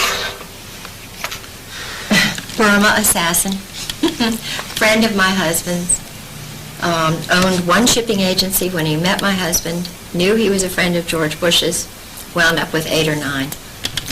Changed from being a Democrat to a Republican to introducing George Bush in '96 when he came to speak to a banquet that he arranged ostensibly for John Warner.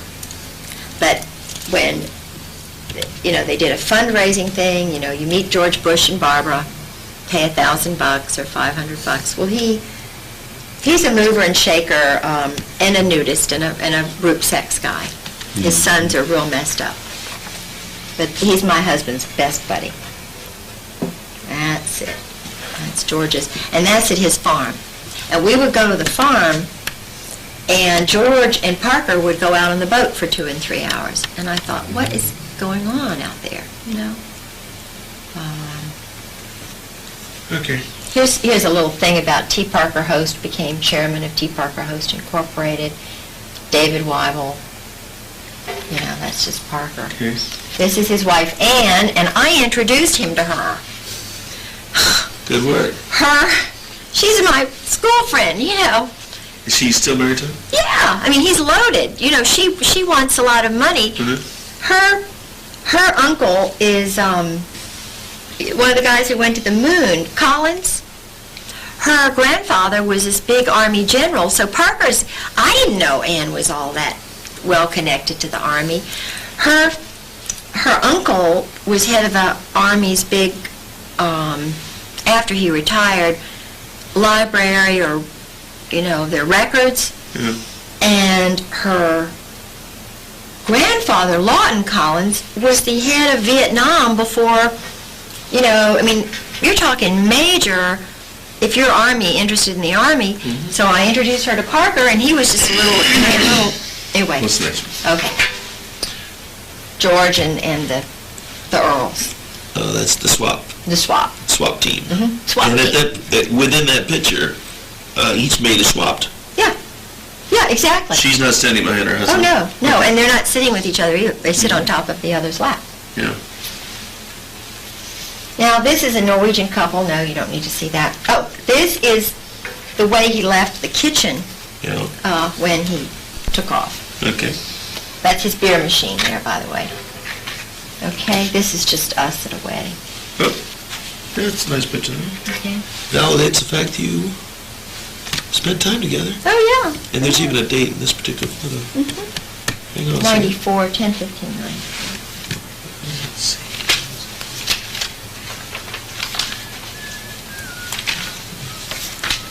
This is a little good here. This gives a summary of his background. You might need a copy of that. This is his whole, it's not really, doesn't go into the operations and so forth, killing operations.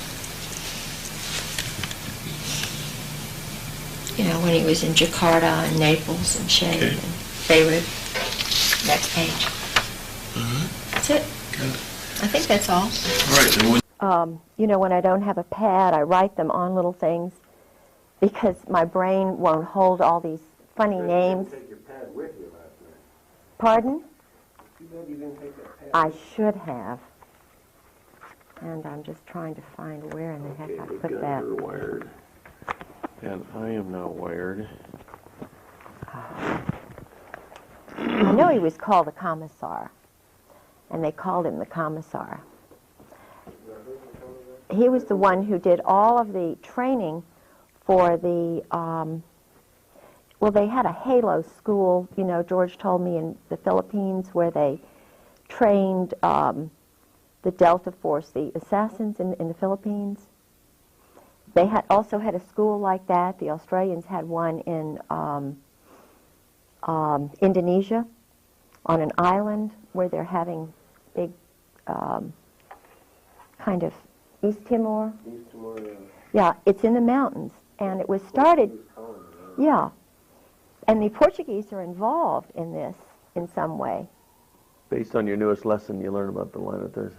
Very good? All right, great. We're rolling. We're recording. We are doing it right now.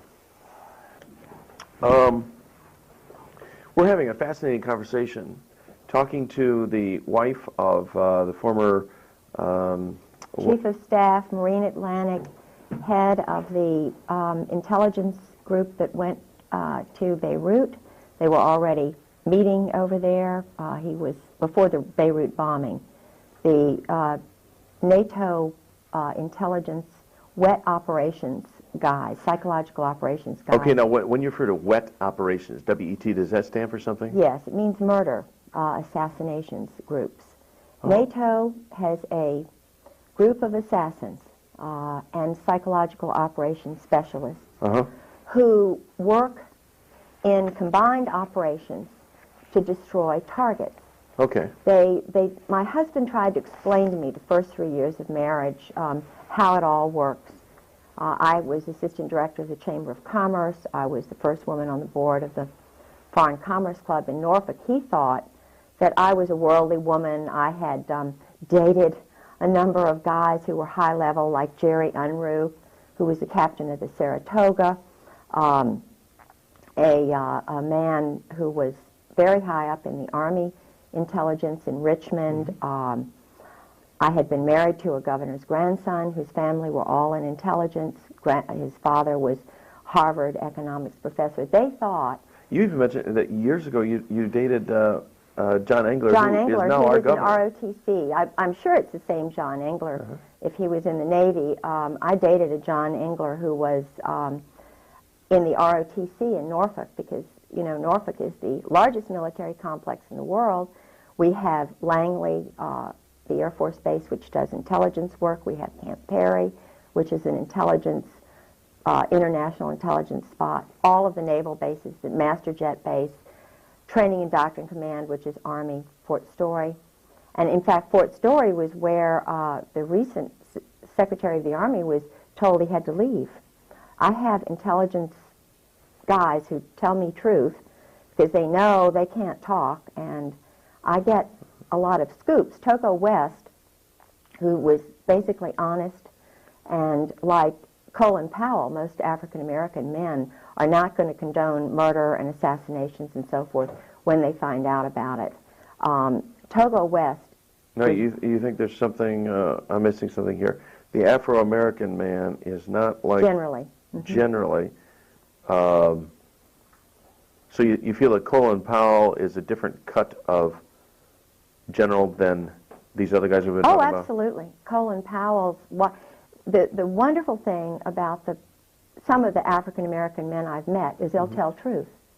Why would they allow these guys to rise in rank then? As puppets, thinking that they will, you know, be able to make them do certain things because psychologically they're innocent, they're naive. They cannot believe that our government has got hit squads, that there's group sex going on, that they are giving people money in exchange, you know, for their services.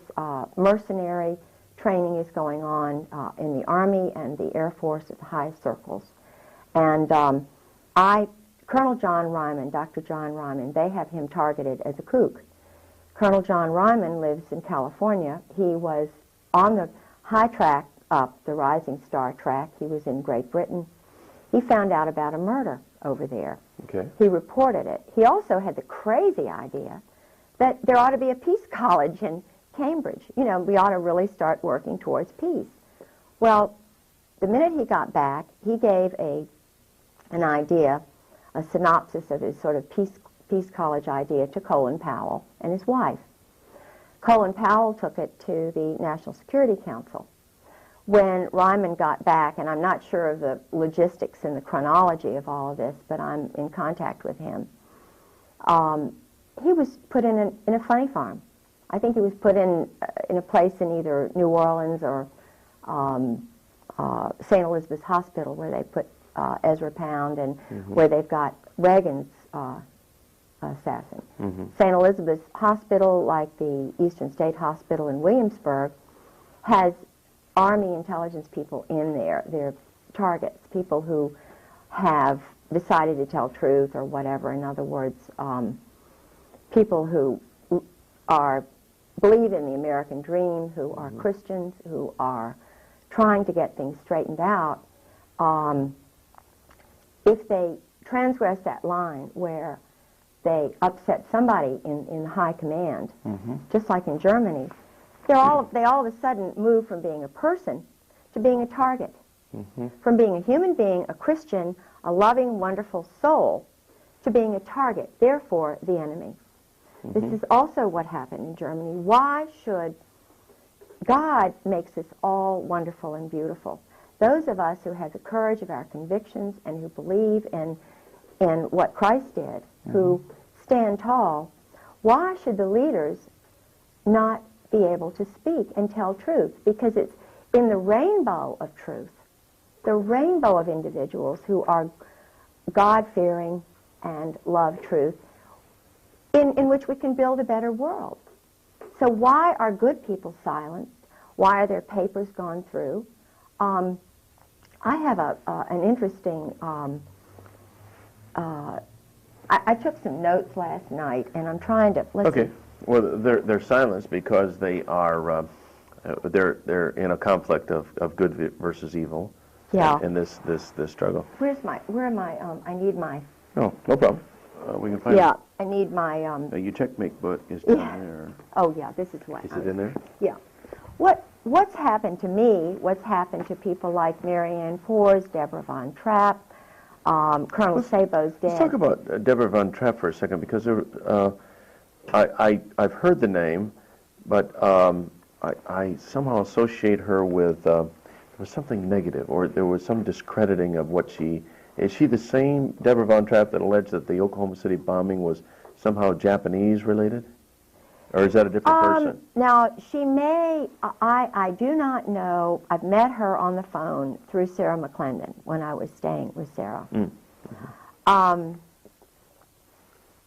Everybody's experience is different. When you're a Christian, when you're a very strong Protestant Christian, as I am, and you're walking in light, you're walking in truth, you take people at their word until you find out that they've lied to you. And if they have intentionally lied, then, I just let God deal with them. Do you know what I mean? Okay. I don't believe So maybe in somebody fed her disinformation solely designed to discredit her.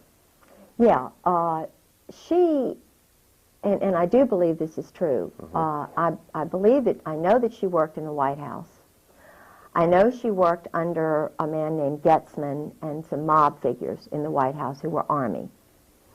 Now, this CIA thing, from my experience, is bogus, because every person I've known who was in the CIA was in military intelligence first. For example, my husband. He told me furtively when I saw him in court, I don't work for the CIA. I knew he was telling the truth. He was afraid. He wanted me to know. Point is, he works under the Army. He's a Marine Corps, high-level intelligence officer, but he's under all these Army people, so I'm having to assume that the judge, the lawyers, the commissioners, all the people who are handling my husband when he's around me, because I really believe that he loves me, even though he's under their control.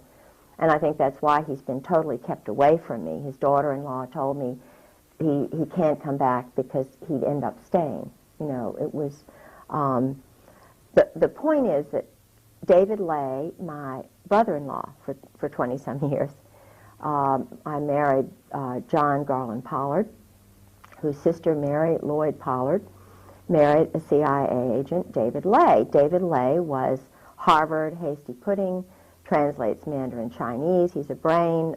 His family came over from Germany. I think they were Zionists. He doesn't believe in any religion, but he is still working for this intelligence arm.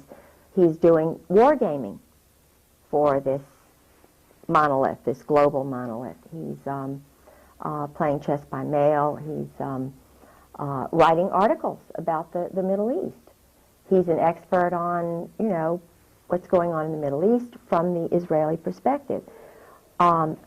He's Army. I was with my sister-in-law when he went on a mission, and she was in the same psychological state that I was in. This is what, how I know. And that state succinctly is? Keep the women out of it, terrorize the women, make the women fearful of their own, in other words, make them, I can't describe what I went through except to say that every single Marine wife that I know is in that psychological state. Thank God, thank my grandmother for her wonderful Presbyterian background. Women are intelligent, kind of, you've got the spunk in you, or the genes, or Jesus Christ, whatever it is. I know truth, and truth is vitally important to me. I cannot live a lie. Do you know? I can't live a lie. I cannot. Maybe I was injected with pentothal when I was an infant. I don't know. But so like that incident at the officers' club where your husband at the time told you, just get used to it. This is the way that it is. Yes. You just can't get used to living some facade and looking the other way as if something doesn't exist. No.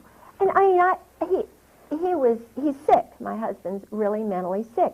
Any man, I believe he killed his first wife, Sue. He's dangerous. We're married for a month.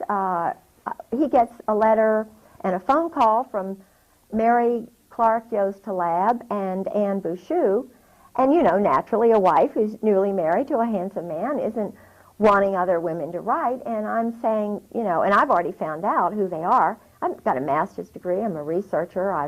And I'm saying, George, what are you doing hanging around spies? I didn't know about double agents. And Kashmir Yost is on the Council of Foreign Relations. Her son, I'm sure it's her son or her cousin. And her husband, as I mentioned before, was a Muslim who was really a turn person on the Palestinians, who worked at the American University of Beirut. My husband was sleeping with her, Al Gray. Everybody knew this.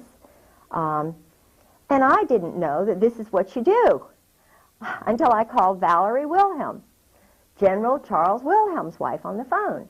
Now, who is General Charles Wilhelm? Right now. And let me tell you what she told me. Okay. You just have to get used to it, Kay. She told me about, you know, her husband I said, George has got another man. Lieutenant Colonel Michael O'Boyle, whom I was told is his boyfriend, you know. And she says you just have to get used to it? She said you just got to get used to it. Same thing came from the wife of General John Sheehan, Jack Sheehan, head of NATO, a friend of mine, been to parties at my house. And I see, by now I've gotten my little tape recorder from Radio Shack, you know. And I'm taping phone calls because nobody's going to believe me, you know. So I've got my little tape recorder and I'm talking to Sheehan's wife. Well, she's saying, come on over. Well, let's have coffee. You come over at so-and-so time. So I invite Carolyn Millis, whose husband was the temporary chief of staff after my husband's wife's murder. Sue, I know Sue was murdered, blow on the head. I had so many blows on the head, you can't even believe it. Broken bones and so forth. Well, in the middle of these terrorism episodes that you know, my husband would put me through, he would say things like, you know, I'm down on the ground, he's got a 45 to my head, or he's strangling me with his thumb on my jugular vein, you know, and he's saying in this sergeant-like voice, you have got to believe me. You cannot question me. In other words, it's like, I am being interrogated, or it's the most awful experience to have the one you want to love, the one you have made your commitment with, have you in pinholes, and knowing he's an experienced guy, you know. So it's horrible. And these wives, now I cannot say whether their husbands have done the same thing. I don't think they have. But what they train them to do is to be speeding along the highway. It's shock treatment is what it is. I've been told it's shock treatment. And they're driving along the highway, and you've got an important person to meet or an important party. You know, you're all dressed up, or you're going to somebody's house. So he screeches on the brakes, provokes you in some way. You don't even want to fight. You say, I don't want to fight. You know, what is this all about? And he's just speeding up, going like, you know, 90 miles an hour, screeches on the brakes, and then he gets out and runs. You cannot believe, it's horrible. And where did he run to? Oh, there was a party, a Norwegian party. The first time that happened was when we were down in North Carolina with the camera, you know, when he wanted to get my camera. I nearly drowned. He wanted me to tell him where the camera was.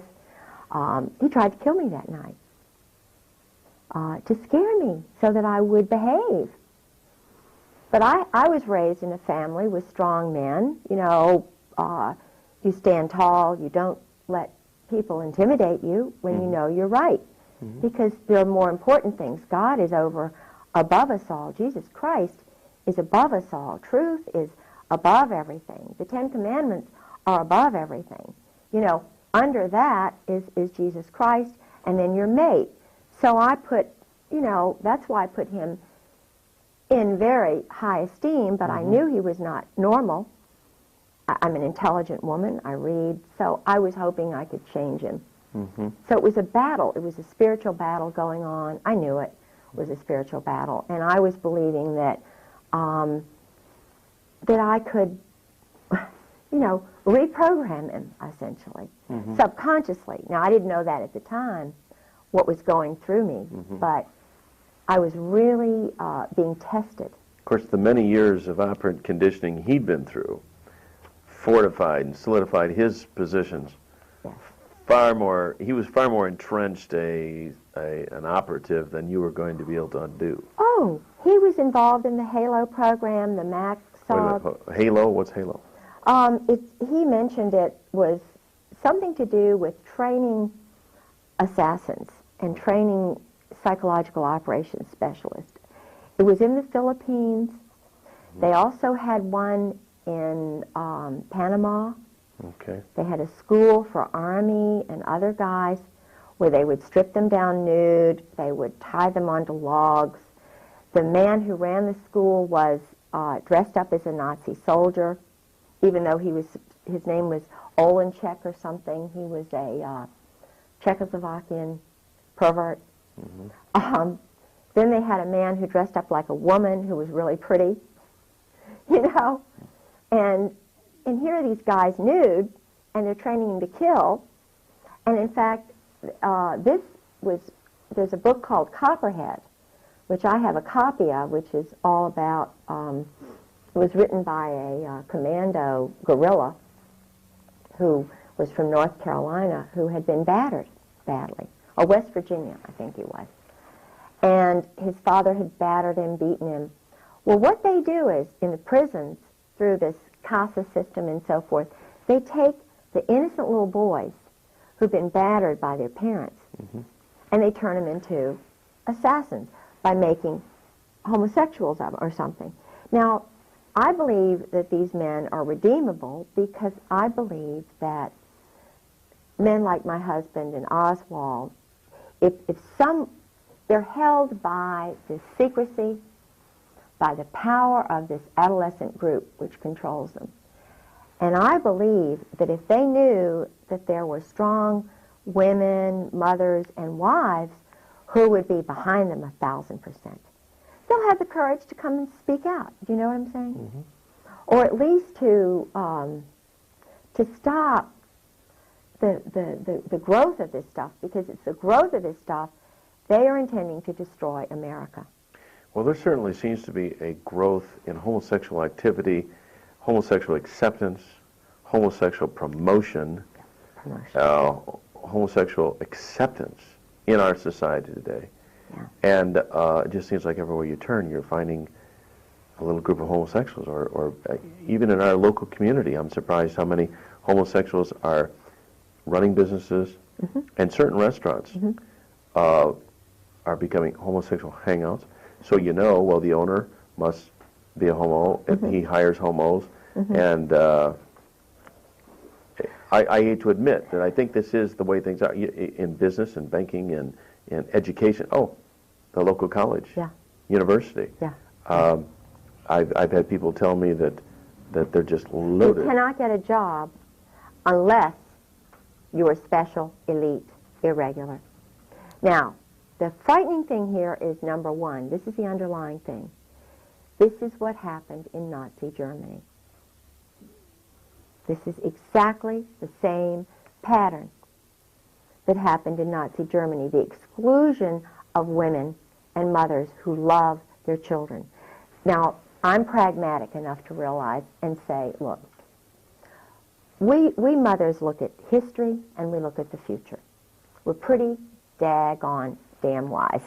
I don't use profanity unless I'm talking to soldiers, but I've learned to use, you know, this is what they listen to. They're really, you know, I can talk sailor talk, I can talk Marine talk, I can talk commando talk, because I'm the, you know, little bitch who loves Jesus. And, you know, I mean, when you're in the streets, Christ he wasn't out there with all the goody-goodies. He was out there in the streets. He was out there talking to them, the drunks and so forth. I know how to reach them because I don't mind transgressing into this kind of little verbiage if that's what Jesus Christ did.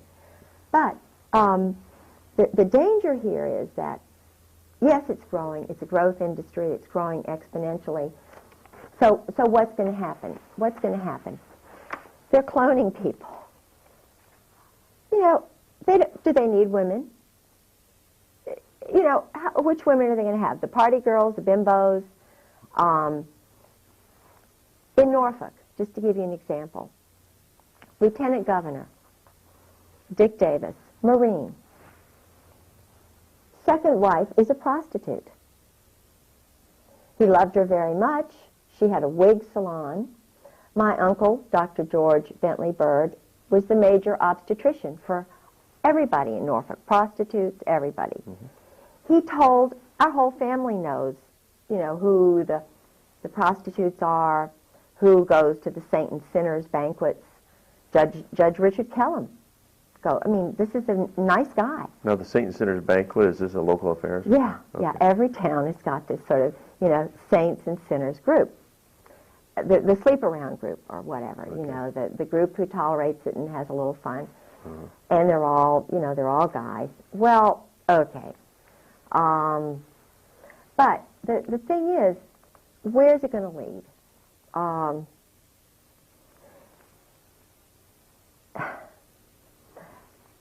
This is why women like me who know need to be involved in the process of leveling things out a little bit. I don't know whether I'm describing it. When you target good, strong people who know what to do or who can figure out quickly what to do in given situations, it's like targeting good people, taking their papers, going into the leaders' houses. The leaders who pop up, who are trying to get things straight, are the ones who really know what's going on. They're just the people who need to be involved in the process of leveling things out. Mm-hmm. Because, hey, maybe they've gone off a little here, a little there, but the point is, they know that truth and light is what is going to make that balance work out. And when you marginalize women, target women, mothers, wives, who are strong inside, I'm talking about really core strong, genetically strong. Mm-hmm. Even Clausewitz says that the moral is 3-to-1 over the arms, you know. If they want to win over these little guys, they've got to have credibility. What's happening now and why they're all afraid is they have no credibility. The SEALs are the worst. They were so afraid about that one little doctor that the SEALs gang raped in Norfolk. Why? Because the whole credibility of the SEALs is shot. Okay, now I'm not sure. I'm aware of that. There was a gang rape of a doctor by the SEALs? Yes. By a group of SEALs? Oh, yeah, in Virginia Beach. And when did this occur? 2 years ago. And the interesting thing is that the parents of this girl, she's beautiful, from Georgia. You know, this is a wonderful human being who went into what used to be Poppy's. It's kind of the night place in Virginia Beach. When I was single, mm-hmm. I went there, you know. I mean, we would go there, 4 of us women, young mm-hmm. women, Molly and Sally and myself, and we go there, and the doctors would go there. You know, it was kind of a place. Well, the SEALs are taking over Virginia Beach. SEAL Team 4, 6, and 8. And this gal went in there. One of the men just thought, oh, she's great, let's take her out. They took her out, raped her, killed her. Goodness. Strangled her. And was anybody ever prosecuted? I don't really know what happened because it's been hushed up by the local courts who are controlled by Army JAGs and Marine Corps. And again, JAG stands for? Judge Advocate General. And these are guys all who have been involved in their wives have been handled, gotten rid of their first wife. They're sleeping around with another bimbo woman or another man. They're participating in group sex. C. Lyden Harrell is one. There are lots of them. Who's he? He is a man who was, now I'm not anti-Mason, but I have suspicions about Masons. Some of the things that they do in the darkened rooms, and I've been told that... Well, it's a secret society, isn't it? Yeah. But I know that he sabotaged me in my case. I think there's money. Oh, he's the judge. No, I've had a number of lawyers that they sort of said, because, you know, I have no lawyer. I'm trying to fight for all these other women and mothers and for the people who know truth. And because I'm verbal, because I'm articulate, and I'm also gullible, you know, I want to believe that there's somebody good out there who's going to help me fight this thing. Because I've got photographs of being battered. I've got doctors' signatures. Sarah McClendon, the senior White House correspondent, has an affidavit where she tried to call my house. And men answered the phone and said, this is a military base, and the Griggses don't live there anymore. Now, Sarah McClendon could not even get through to my house. For 2 months, she had to go to another phone just to call me. So I knew that all these other people I'd called in Washington were trying to call me, and the calls were being rerouted. Now that is in this book. This I found in Goodwill. And so I shouldn't mention this because they're going to go now start culling Goodwill, but all the intelligence divorces, there are a lot of divorces going on. The wives will throw out their husbands' books, or the husbands will throw them out. They're mad at the government. But, you know, I found that's why they've been raiding my library. That's why they've been... What's the title of this book? This book is called Intelligence and Electronic Warfare Operations. Okay. Now, this book is all about what happened to me. Army, Air Force, Marine Corps. Where is the FBI Psychological Operations Unit? Quantico, Marine Corps base. The only FBI agent who came to me, who was allowed to come to me, was Dan McNally, 20-year Marine. Homosexual, I believe. I'm pretty sure he is because, you know, and I'm not saying that he's a bad person, but I am saying that I was not allowed by any other FBI to have any other FBI agent come and hear about the break-ins to my home, the battering that I went through, nearly killed, the murder of my husband's first wife, serious business. She's in a grave, Suzanne Workman Griggs. She died on April Fool's Day, 1987. And the doctor wanted to do an autopsy. Couldn't do it because the 2 men who were doctors in that hospital, Dr. Lawrence Smith and Jean Lamb, Army officers. They owe their life to this business. And they take orders. Of course they take orders. The judge in my case, Judge John Moore, his first wife was put away because she was telling truth. And I found out from Carrie Brown, who's an Army officer who had a Purple Heart, who told me exactly what she told him. Now, he's the judge in my case. Across the street from me lives another judge, Judge Jefferson Davis Reed, Naval Intelligence. He found my suitcase in the woods. I've known his family since the beginning of time. His sister, Martha Ann Reed Ellis, is married to one of these intelligence guys, Tim Ellis, and divorced. He's now with the federal, he's a judge, he's a federal judge. His mother, her family are intelligence people, not Americans. Tim's mother, they're not Americans. He's a naval officer taking orders. What are all these judges in being under a chain of command. And why are they attacking the mothers and the women who are telling truth?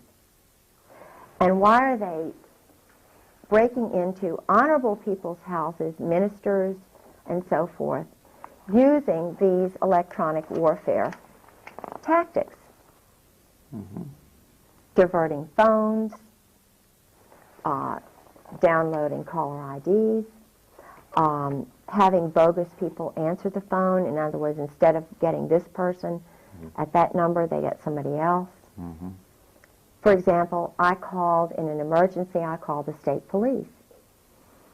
And I'm pretty smart, pretty discerning, and I wound up talking to a guy who worked for the ATF.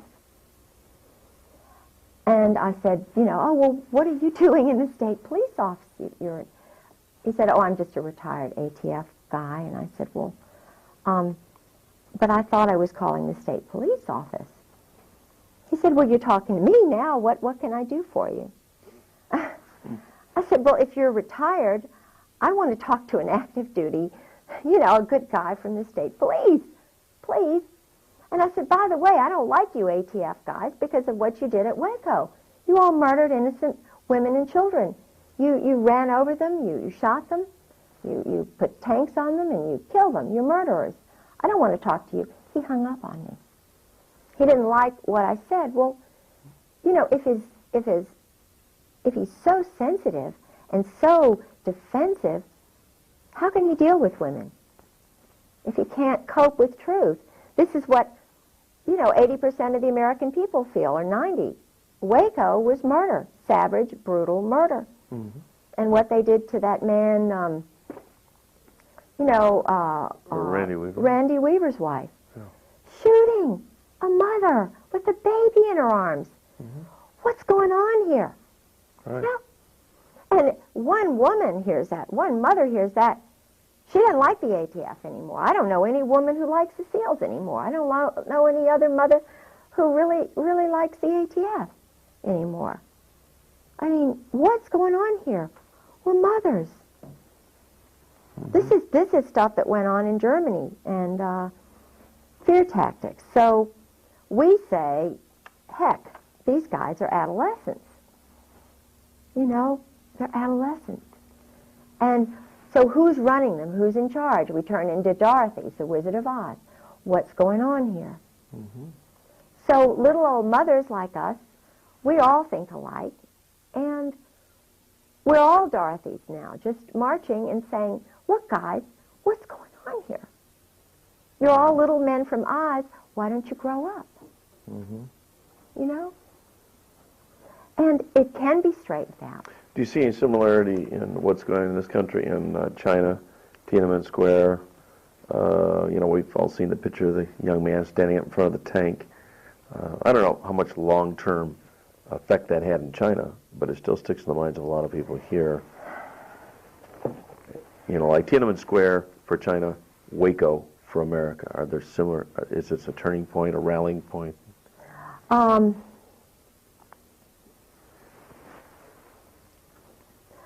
man named Mr. Lee, who is an intelligence officer in Norfolk. Mr. Lee is the son of the major banker for the Russian government. He worked for Dr. Richard Chang, who's also an intelligence operative. I believe he's an honorable guy. He's tall, he's sort of a Princeton, Harvard-looking guy, I believe he's honest. Okay. He came to Virginia Beach, and I was putting together sister city organizations, and I was trying to get the leaders of all the different ethnic groups in Norfolk to sort of start a sister city program globally, you know. It's easy to do that, but I didn't understand how the intelligence community worked at that point. I knew things were going on, and he was bringing together all these potential sister cities in China.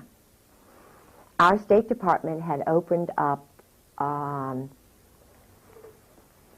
cities which had independent corporate entities. And we had shows on all of this. This material's all been stolen out of my house by my husband and his friends. I started noticing, because I was led spiritually to goodness, to good people, to light and truth. I didn't understand the weapons and drug military culture that's running our government and I believe parts of the world. There is not one woman that I know of who's in this business. I believe, and I had the pleasure of meeting your wonderful wife last night, Pastor Strawcutter. This is a woman who's wonderful.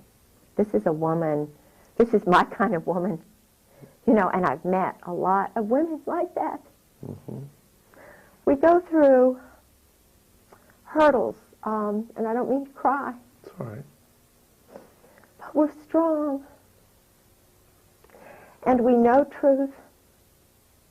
And they're going to have to kill me before I give in. I believe in good men like you. I believe even my husband's core is good. I think that's why he's away.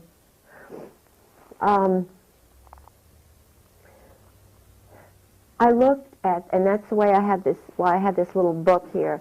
It has the list of the members of the CFR, Council of Foreign Relations. Do you recognize names in that CFR list? All these names that I've underlined, I know. Okay, you're out of camera there. You're out of frame. Go ahead and pull it in close. There we go. All right. All these names that I've underlined are friends of my husband's, or I personally know. Okay, okay. My son, John Garland Pollard, and I hope I'm not jeopardizing my family, but and I believe that there are some good people possibly in here, so I want to qualify that and say they're not all bad. Just because you happen to know them or underline doesn't mean that they're bad. List. No, right. No. But, and I don't have my glasses on. I'm blind as a bat, and I had surgery, so I can't hear right. I'm just a, 55-year-old wasted woman. Not at all. But there are quite a few names here, and it's quite a long list. I mean, we're only at the ends now. This is the, Bill Clinton's on here. You've got the Rostos. You've got 11 Cohens. Okay, we're at the Z's. You've got Mary Halab's son. I'm pretty sure that's Kashmir. Carl Vono. You've got a lot of. You've got the Commandant of the Marine Corps, whom I have my picture taken with.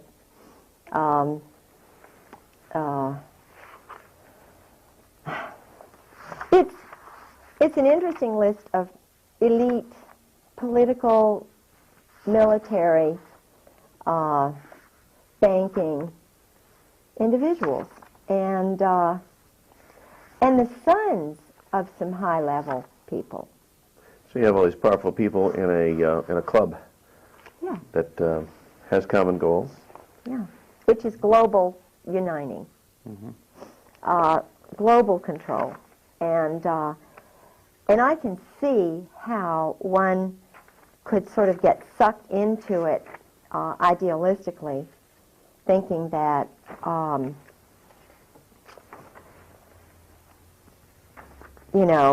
it's something that we should, world peace and harmony and everything. And I mean, I can understand wanting world peace and harmony. I'm trying to find a name here.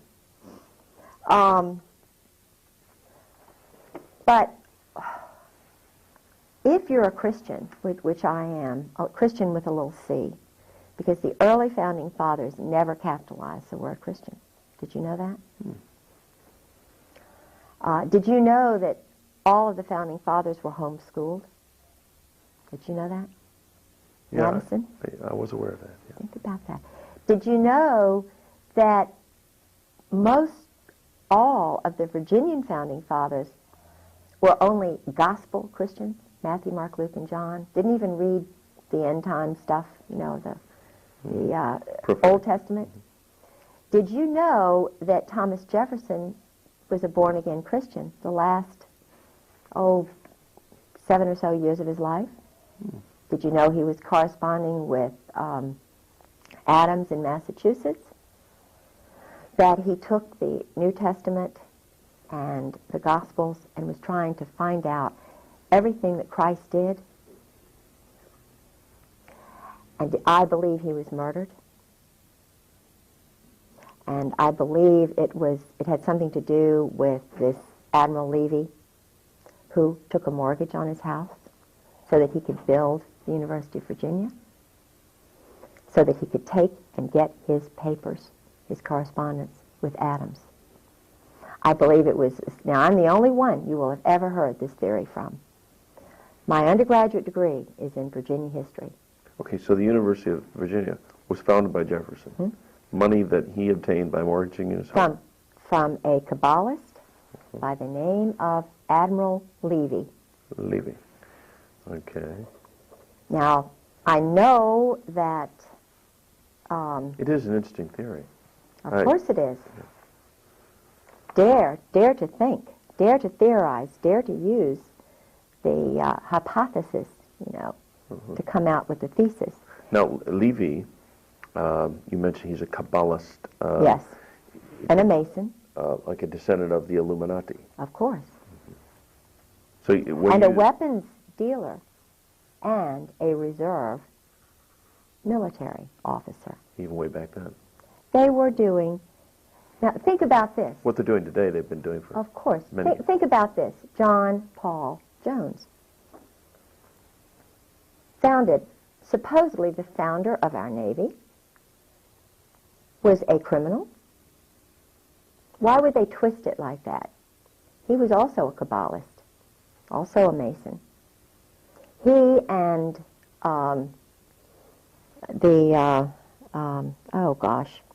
Lafayette. Lafayette was a weapons merchant. They raise up some people who are sort of questionable. Now, I know for a fact that Jefferson became a Christian. He did not necessarily believe in the divinity of Jesus Christ, so maybe you could say he's not technically a Christian, but he said, I'm a Christian. He was working towards, he was going to Baptist churches. He was contributing to the American Bible Society. Do you hear this? No, of course not. Jefferson was a born-again Christian who was searching for truth, who was murdered, I believe. Okay. And at the same day he was murdered, so was Adams. Think about this. July the 4th. And of course, you're being a Virginian and a descendant of James Madison. And a student of Virginia's history. Somebody like yourself could dig this out and would dig this out. It would be germane to you, whereas who else would it even be important to? Yes, I was, God and my Christ had put me in the most amazing places and times. You would not even believe. When I studied at the University of Edinburgh, I received a grant in 1978 to work on Lord Dunmore's papers. Lord Dunmore was the last royal governor of Virginia. I was invited by the current then Lord Dunmore, Johnny Dunmore, to work on the Dunmore papers. No one but John Selby has done any work on Dunmore. So I stayed with, I'm not going to mention too much because I don't, but the point is, I know a lot about the triangular trade, what was going on in Bermuda. Triangular trade. Yes, Tom Devine. The triangular trade is the illegal weapons, drug trade that is still going on today. Israel is basically running it with the New York bankers. it has something to do with Kabbalism, because the Pentagon, the symbol for the Pentagon, the Brotherhood, they feel so compelled to not think for themselves, to sort of depend on somebody else who's more physics-oriented, you know. In other words, these guys are so much smarter than I am. They can be doing totally immoral things that, you know, are breaking up families, breaking up, you know, wives. And, in other words, they're not looking at the structure of the family. They're not looking at the structure of society. They're not looking at the culture, the community, the basic ingredient that provides life, the planet, the trees. They're not looking at anything but sex. And when one perverts and twists, in other words, one focuses on, yes, sex is wonderful, you know, it's great. I'm a, you know, great proponent. But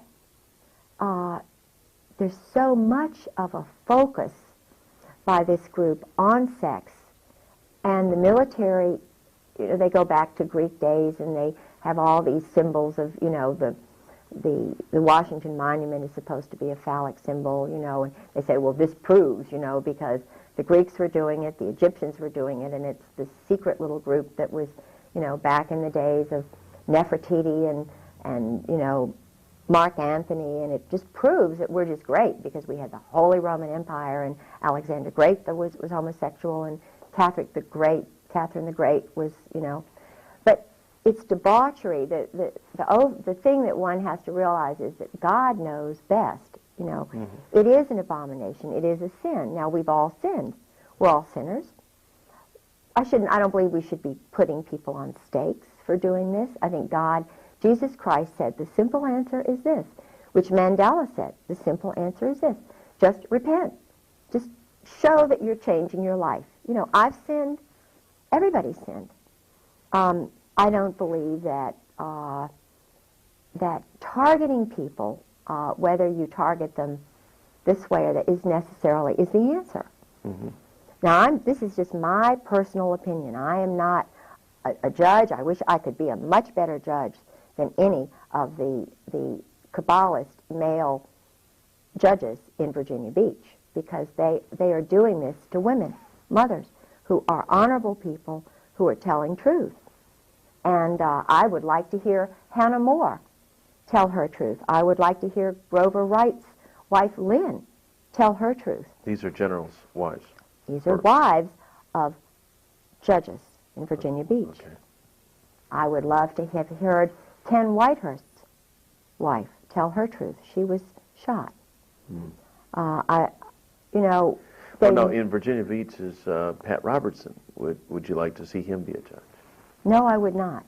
Okay, why is that? I wanted to believe that Pat Robertson was honorable and good. He's a Marine. Did you know that? Did you know that he went to the psychological operations school, whatever that is, at Yale? Now, I'm not saying he's bad, and I'm not going to judge Pat Robertson, but I know that he was under the influence of a Belgian man who is very powerful in this group. I know the one thing I can judge him on is that, well, I will say things, and I know they're going to get me for this, because Pat is very powerful. But if you walk into Pat Robertson's Williamsburg Inn, it's a hotel there, and you're poor, and you are a woman or a person who's poor, or an African American who's poor, and you walk into that gift shop, you've walked into the house of the Sadducees and Pharisees. The dresses in there cost starting at $200. The belts, I mean, these are clothes, basic commodities. Now, I'm not saying that's wrong. It's wrong to have money, and as I say, I'm not going to judge him. But from my perspective, the way my father was reared, there's a lot of money going on there, and Christ I walk in the steps of Jesus Christ. Now, I'm not saying that, you know, Well, because I'm not really sure about all this. Everywhere you seem to look, and you find the leadership, whether it's in banking or education or religion, there seems to be also this line of military intelligence, Ivy League background that, you know, the Pat Robertson has the same kind of pedigree as these other people that we kind of filter through. If somebody's going to be the leader of a television big-time ministry, it would have to be someone who would be kind of a chosen one to be allowed to rise in that kind of power. And he may, I think he's basically a good guy. You know, I mean, I really, I like the fact that he's promoting Christ. I nearly got arrested there. At the 700 Club? No. I went in to use the law library because I'm fighting the Kabbalist group in Virginia Beach because I was nearly battered to death. I was nearly killed. I am a totally abused, psychologically, physically broken bones wife. Now, it says that if you are this way, you just get a warrant and you get your husband to say he's sorry or something. You know, that's all I wanted, was for my Marine Corps husband to say, I'm sorry that I did this. But if he's got men behind him telling him to do this, they're not going to let him say he's sorry, are they? No. If he's got Phil Holwager, the pastor, who's also Yale-trained intelligence chaplain with Pat Robertson, who's the pastor that I took my husband to try and get him to become a Christian, if he's meeting with Phil Holwager and Phil Holwager is telling my husband what to do, that says that Phil Holwager is a programmer for my husband. He's been trained in mind control. And Phil Holwager admitted to me, I've had psychological training, yes. And it slipped out. Oh, well, I made the mistake and told George, you know, in other words, he let me know that he has power over my husband. So then there's Ty Kroll, who's in the same church with my husband, who is a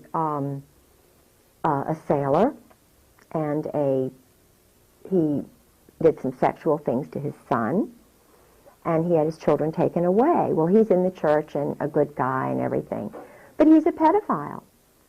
Now, my husband, and I'm sort of taking up Ty Kroll's side, because we're in the same Bible study. It's kind of interesting. But Ty Kroll and my husband are meeting kind of secretly with Phil Holwager. And then there's T. Parker Host, who's running around nude at his farm, enticing my husband out, you know, and they go away for sort of boat trips for 2 hours.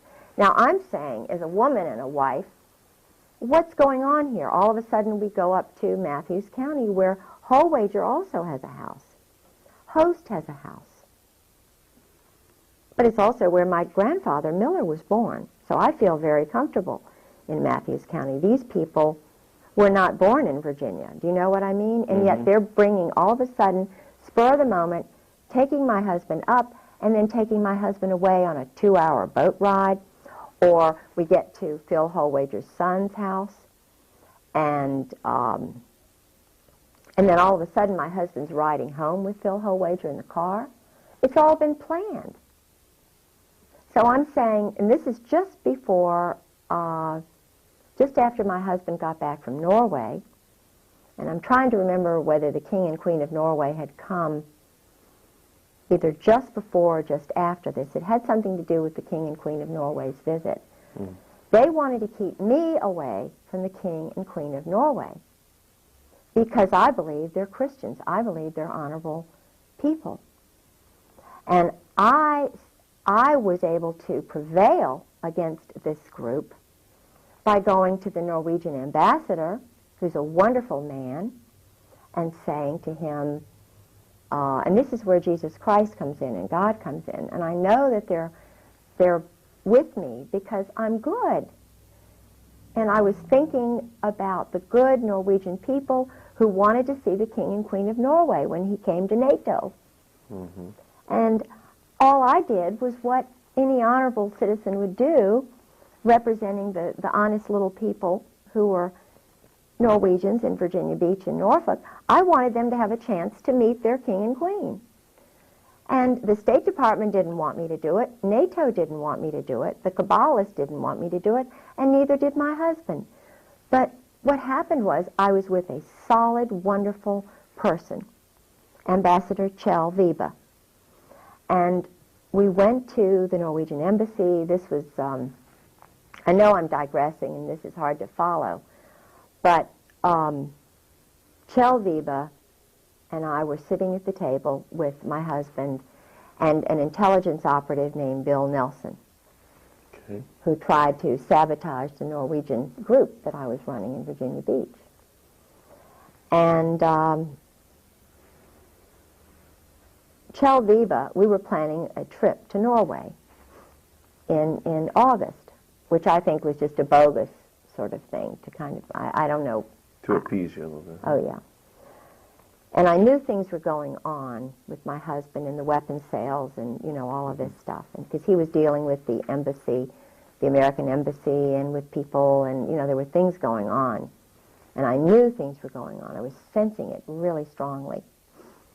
So we were in Washington, sitting around the big table in the Norwegian embassy with the ambassador sitting to my right, Bill and Kate Nelson to my left, my husband across the way, and Suzanne Baptist, who is the daughter of the man who started the Sister City Association.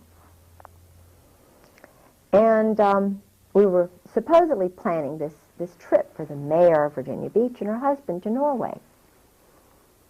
And he let it slip, the ambassador let it slip, that the King and Queen of Norway were coming to Norfolk in October. And the ironic thing is, it was the very day the Nobel Peace Prize was being awarded in Norway. I didn't know it at the time, but I thought, this is really strange later on. Here's the King and Queen of Norway are at NATO headquarters the very day that they're giving out the Nobel Peace Prize in Oslo, which is where the King and Queen of Norway are. And I mentioned this to Mayor Obendorf, whose husband is involved in this weapons sales stuff, because her husband, Roger Obendorf, and my husband went to this deserted airfield. Roger Obendorf is involved with Andrew Fine, who's Army intelligence, who tried to take over the Norwegian organization from me when I knew that the Andrew Fine does all this group swinging sex with his wife and with NATO couples. And, you know, and I'm going, something's going on here. Roger Obendorf and my husband went to this airfield. I wasn't allowed. So I knew, because my husband was meeting with other people, like, in other words, this is big. Yeah. Now, when you mention NATO group swinging sex, are you talking about some of the most powerful people in this world, the leadership of this military? Absolutely. And their wives being privy? I mean. Yes. Yes, I'm talking major. I mean, this does not give security to the people of not only this nation, but the people of the world. No. To think that people who have the power to kill others, wage wars, send your sons and daughters into battles, these people are complete, whacked out degenerates. Absolutely. Let me give you an example. Because I was involved, I love people from other cultures. I went to an Episcopal religious girls' school, and all of my they had girls from all over the world there. They had a Turkish, my chemistry teacher was from Turkey. Her name was Mrs. Kunt. I had a Daddy Didion was an Armenian. Turned out he was later a spy, or they told him, he was a spy, but he was from Armenia. I had a French teacher who was in the French Resistance. St. Margaret's School is a school for double agents, or at least, but it's a great school for girls, because you're with all these people from other cultures. You know, we had the president of the school's father was with the Ramco. I didn't know about all this stuff and how they kind of do it. Woodbury Forest is another school like that. I sent my son there. He went 4 years to Woodbury Forest. which is where President Bush's son went, Oliver North's son went. It's in Orange, Virginia. I didn't know how it all worked. And I mean, if it works for peace and Christianity and love of Muslims, love of people, give them the right to their own cultures, the way the British did, you know, because I believe basically wherever the British went, I know there's a big hate Britain movement going on, but wherever the Brits tended to go, whether it was India or Africa, they allowed the cultures. They still wore saris, and they still were, you know, the ragheads were ragheads to protect their heads from the sun. Now they're called ragheads, and they're targeted as enemies by our little boys. Our little boys are taught to hate ragheads and to kill raghead women. Well, I don't think that's very Christian. So I'm looking at the top guys, and they're not Christians. So it begs the question, well, what are they? Well, that question was in my mind after I was married 3 years, and I started delving. My own little Miss Marple, my own little, you know. And I've arrived at the definite conclusion that they're not only not Christians, but when you have group sex and homosexual sex and orgies and things of this nature by the top people who are running my city, at least, certainly Virginia Beach, I started looking at other military towns and started asking questions. San Diego, the same thing. San Francisco, the same thing. Key West, everybody knows about Key West. Boston, that's the major homosexual capital of the world. You know, they're having sex on the highways. Guys are parking. People can't even go into the restrooms in Boston. Of course, Washington, D.C. So, not to mention the Oval Office. Yeah, well, but at least, now I don't know about, I know that he is sick and he's addictive, but I believe that, now that you all will all disagree with me, but I lived with Sarah McClendon, and Sarah is a senior White House correspondent, and I believe he was just addicted to sex, and I believe that he was put into that office to try and control him, but I believe that he has repented. I believe he had strong grandparents who loved him, who were Baptists. I have hope for that man. Now, I know a lot of people don't, but I do, and I have hope for that marriage. I know she's a strong woman, and I know a lot of men don't like a strong woman, and I believe she loves him. And I believe that basically he loves her, and I believe they love their daughter. And I will say one thing, that at least, you know, and who knows what their motives are. It's between them and God, but I'm glad it came out for their marriage. Well, at least he's not, he doesn't seem to be homosexually inclined. No, So we'll give this is it. Give him that The much guy, credit. And they don't like that, you see. That's why the little guy who's, you know, the little short guy, what's his name, the homosexual? Stephanopoulos, or... yeah, his... George Stephanopoulos. Stephanopoulos. Well, I met him. See, I went into the White House with Sarah, and I met him. He's a little short guy, and I even saw the place, the Mambo Jumbo room, where he hangs out, right around the corner from the Ontario. Well, homosexuals are one thing. It's an abomination in God's eyes. It is an abomination. It's a weakness. It shows that they're very immature, and, you know, we all go through stages in life where we're immature. And I wish he would grow up. There's a whitehead who's an ambassador who's a homosexual. And his lover is one of Bill Clinton's attorneys from North Carolina. Now, I like the way that man thinks. He's a homosexual, but I like the way he thinks. James Angleton, CIA, was a homosexual. The head of the FBI was a homosexual. Paisley was a homosexual. They murdered him. All of the British intelligence agents were homosexuals. I haven't yet arrived at my theory on that, except that it is a weakness. It is a moral weakness. It's a way to control people. No, that's what I was going to say. Now I say, look. Makes them very controllable. Yeah, I mean, tell truth. Because I've been in situations that I'm not proud of, and I will tell anybody what I've done wrong. I'm not embarrassed to say, you know, this or that. Because I've been in situations where I found out that this person, you know, I have to admit, I'm a sinner.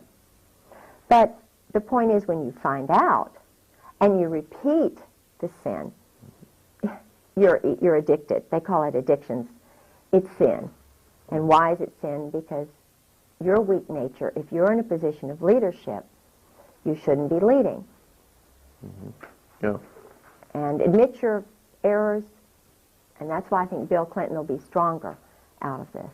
He wants peace in Israel. That's what this is all about. He wants peace in Israel. I did notice that when Hillary made overtures toward the Arabs, whoa. I mean, somebody yanked her chain, and that became a major issue. I was living in Washington with Sarah McClendon in the Kennedy-Warren before the election. If you will remember, a plane went down on his birthday. On whose birthday? Clinton's. Okay. I mean, I believe it was a plane. There was a traumatic... I went to his he had birthday parties at 7 different places. It was his 50th birthday. The birthday party in Washington, he was not there. He was in, I think, New York or some other place. But I went to the birthday party, which was in the Kennedy-Warren, in the basement of the Kennedy-Warren. Okay. A friend of mine went into the birthday party. The point is, that night, I remember it vividly, there was a psychological terror thing for Clinton. It was either his plane that went down, something happened that night that was meant to say, don't enjoy this birthday, buddy. Remember, we told you don't run. George Shultz came all the way from wherever he was. Sarah told me this. George Shultz came all the way from, I think it was California, to meet with Clinton before the election to say, don't you dare run. You're going to get it if you run. I know it. And that's from Caspar Weinberger is the guy who's the evil one. Caspar Weinberger pulls a lot of strings. He's the one because Caspar Weinberger is involved with a lot of the weapons and drug dealers, the hit squads that are run, the motorcycle gangs that Tedson Myers runs, who was William Colby's law partner, who just happened to meet me when I was with Sarah at the Smithsonian party, Marine, 4th Marine, who they have this hit squad, motorcycle gang in Europe and everywhere. They call it a motorcycle society. But who runs it? Retired military guys. And just after they meet up at Caspar Weinberger's place up in Maine, Consuela Rice and Tedson Myers and one of the lawyers that Marianne Poore knows, the Motorcycle Society will ask yourself, what do? What happens right after the Motorcycle Society meets? Now they'll probably get this and find out, well, we've got to change the time when our Lady Diana is murdered. They have, because I read all the newspapers. I go into Barnes and Nobles, and of course they're going to cut out all the news and stuff. But they had a minor war in the Netherlands or wherever. They had another attack by motorcyclists on Cyprus. In other words, they're stirring up trouble, murdering people so that they'll sell the weapons and So you drugs. really think Diana was murdered rather than just absolutely. a reckless There's car no question accident? she was murdered. I knew and sort of went out with a guy named Richard Ord. Okay. I later found out he was married. It was when I was single. He was Prince Charles's bodyguard. Before you married your husband? Mm-hmm. He was Prince Charles's bodyguard. It's like I also went out with a guy who was divorced, a Marine who was MacArthur's wife's bodyguard. Okay. Who turns out to be an assassin, a Marine assassin, who's living in Virginia Beach, I think now. But I didn't see the connection with Marines and information. Do you know what I'm saying? It's kind of I didn't know how organized it all was. Okay, well, you gained that knowledge after you married your husband. Yeah. And then during his drunken stupors, he just blabbed and Yeah, told everything yeah. he knew. Yeah. Actually, his alcoholism opened up the door for you to find out all this stuff. Absolutely. If he hadn't been an alcoholic, That's course, why I praise most of them God in are. a way. I don't praise God that his mind is destroyed, and that he's a brutal. He hates women, kind of, you know. But I think, yeah, I praise God for everything I've gone through, because every I know by his stripes we are healed, because I walk in his shoes. I have to, as a follower of Jesus Christ. Mm-hmm. When you're punished, when you go through hell on earth, he is giving you strength. And it's not a funny sort of way. It's a very special way. Mm-hmm. I know I'm going to die. I don't know how I'm going to die. well, we're going to pray that you stay alive. But I love him. And he's just given me all the strength. I'm a weak human being, but he is the truth and the light. And when you walk in the light, you walk with him. Right. And it's not bad, it's great. It's marvelous. Tell you what, why don't we take our first break here? Yeah. And so you might need to use the restroom. And, Yeah. Oh, I know a lot about John Warner and Loretta Tate and stuff that is really kind of spooky, because nobody's ever told this out loud. Mm-hmm. You know, he married Elizabeth Taylor. Warner, yeah. And he was... Go ahead and sit back so we can get you right into the frame here. Yeah. Right. And? There were murders around him. He was having an affair with Loretta Tate, which everybody sort of knows, who was married to a dentist, Randy Tate, who is his secretary or his main person. Mm-hmm. Hang on, so I'm going to have to make an adjustment. Randy mysteriously died. Hold on a second, I got to make an adjustment. Randy died mysteriously. What happens is when the guys find out about the mob and that their wives are involved with it, the husbands take off. They go to the Eastern Shore, or the closest they can to get away from Virginia Beach. Mm-hmm. But they die. There's a homosexual clique on Virginia Beach that I know about very well, which has to do with the Coast Guard, and it's a long story. But the point is, I don't know whether they're the ones who murdered Randy, but I suspect that Randy Tate was murdered. George Heilig is another one I suspect who was murdered, who was a delegate, very powerful guy, honest. He died, very young. And Dick Obenshain, who was an honest candidate for governor. And Dick Obenshain, Dick Obenshain was running for governor. He was the Republican candidate. He was an honest, honorable guy. Mysterious plane crash. Mm-hmm. And what happens after Dick Obenshain's plane crashes? Well, they have a little convention. It's conveniently right before the convention. He's the titular guy. Well, Elizabeth Taylor comes into the picture. And never before, they just go right over Robert's rules and everything else. Elizabeth Taylor goes around, movie star goes around and says, I think you ought to nominate my husband. Well, he hasn't even been involved in the process. Dick Obenshain, who's honest, conveniently dies. John Warner comes right in there. They did not want Dick Obenshain in there because he was not controllable. Warner was. Same thing with Paul Tribble, who's a cousin of mine. Oh, I'm a Waring, and his family are Warings, and we're related. Mm-hmm. Paul was married to Rosemary Tribble. Well, there were some things that were going on, thinking that, in other words, Paul Tribble could not really totally be controlled. He was, they got rid of him. Rosemary knew a lot of stuff, and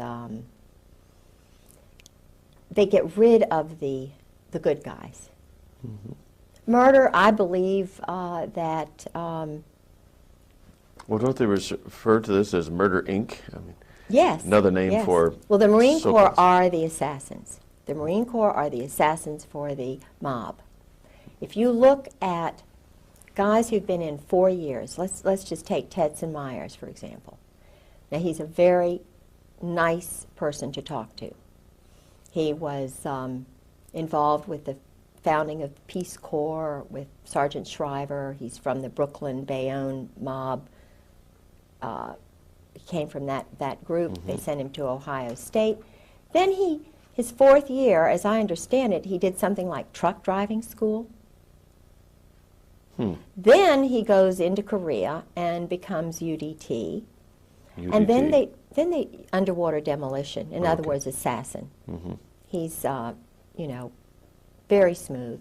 Yeah, the mob in Virginia, Virginia Beach, is very, very strong, very well organized and connected with the military. Yeah, well, you indicated for that there's a connection everywhere between the mob and military. Absolutely. The Whether it's New military York or is San run by the Diego or- mob. The military is the mob. The Marine Corps are run, they're the assassins for the mob. They may only be in, as Tedson Myers was, for 4 years, but the individuals then go on to truck driving, you know, truck loading school. They're always loading things and, you know, moving things around. But then they send him to Harvard Law School.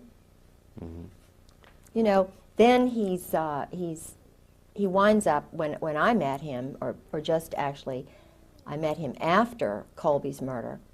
But I find it rather unusual that I had spoken with William Colby, the head of the CIA, who knew my husband well, who told me on the phone all of this stuff about the Phoenix program and Israel, and all of that stuff was coming out, and that he was going to be doing it.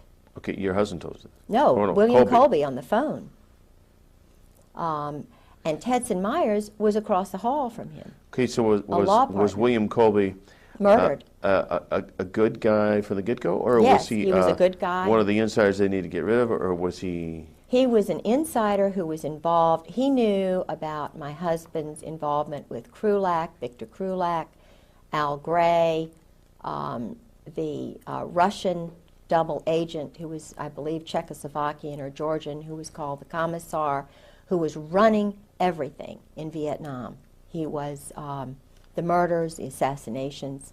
My husband was involved with the murders, the assassinations. He was involved with teams that did that.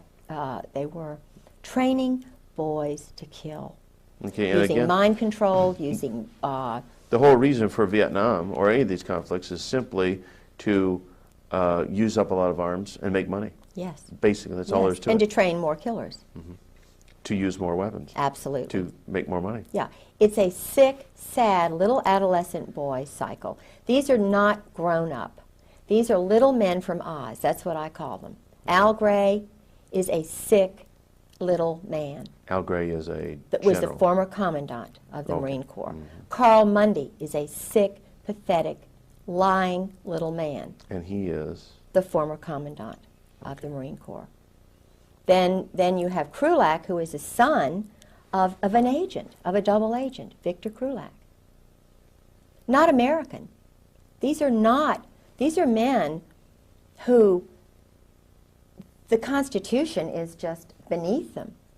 People like me, their wives, and citizens like you and honorable people are just beneath them because they're special. They're elite, just like the German SS. That's exactly where this specialness came from. Germany, from Nazi. In other words, they took with them the most perverted aspect of Nazi Germany, brought it over to the United States because over 200,000 of these guys came over. And of that, there were some who were existentialist, humanist, anti-Christians. They hate Christians. You know, what happened to the Nazi, the cross of the Weimar Republic was turned this way. Hitler was homosexually recruited in a brothel. He was working in a little brothel. A Kabbalist, Zionist doctor came in and said, "Oh, you look special and great." And in other words, he was one of the many like Oswald who could be used. And they see how they grow rather than see how they go. They see how they grow, manipulate them. This is why they have so many, the Army has so many psychological operations specialists. And the one way to keep them is secrecy. And anybody who believes that Jesus Christ, I mean, everywhere you read in the Bible, he talks about openness. Truth is light. You walk tall. You don't hide behind trees and be the snake, you know, in Adam and Eve and be deceptive. Truth frees you. Truth is a liberator. It's your ally. And the power of their operant conditioning is all in secrets. Yes. That's the one way to tell if they're evil, if they're weak, if they're cowards or bullies. The one way to tell the cowards and the bullies who are now at the very top of the Army, the Marine Corps, the Navy, Gaiman, Hartzog, Abram, Krulak, especially Charlie Wilhelm, who's doing awful things with, you know, men and women. What would Charlie Wilhelm, again, he is? Charles Wilhelm, I met in Norway. He is my husband's one of his closest friends besides Michael O'Boyle. Okay, They're and these called are all Cherry Marines. Marines. Yes. Generals? Now he's a general because they rise to the top. If they're one of Gray's boys, and I talked before I went public, I went to colonels and wives. And boy, I mean, I had conversations, and I'm not going to mention their names, but I had wives tell me when I first found out, and a wife said, it was the most cryptic conversation I've ever had in my life. I said to my blank friend, have you ever had another wife? She said, hundreds of times. Her husband was a very important person. Very important. So he's working now for Al Gray. Al Gray he pulls the strings. It's all New Jersey mob. Where do you think Al Gray was born? Right outside of Atlantic City. My husband was born in Atlantic City. Sheehan's father was in the mob. You remember that big concert that they had back in the 60s where everybody was smoking pot and they were doing experiments on young people? They had all the public... Yeah, I forget the name of it. Guess who did all the flying in of all the bands and the drug dealers and everything? Who arranged it all? General Sheehan's father. Oh, now, this Woodstock? is the head. You're talking about Woodstock, New York.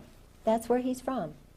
Now, isn't that unusual that the head of NATO would be... And his brother is doing all kinds of weapons deals and selling things to the military. And I went to his wife's home.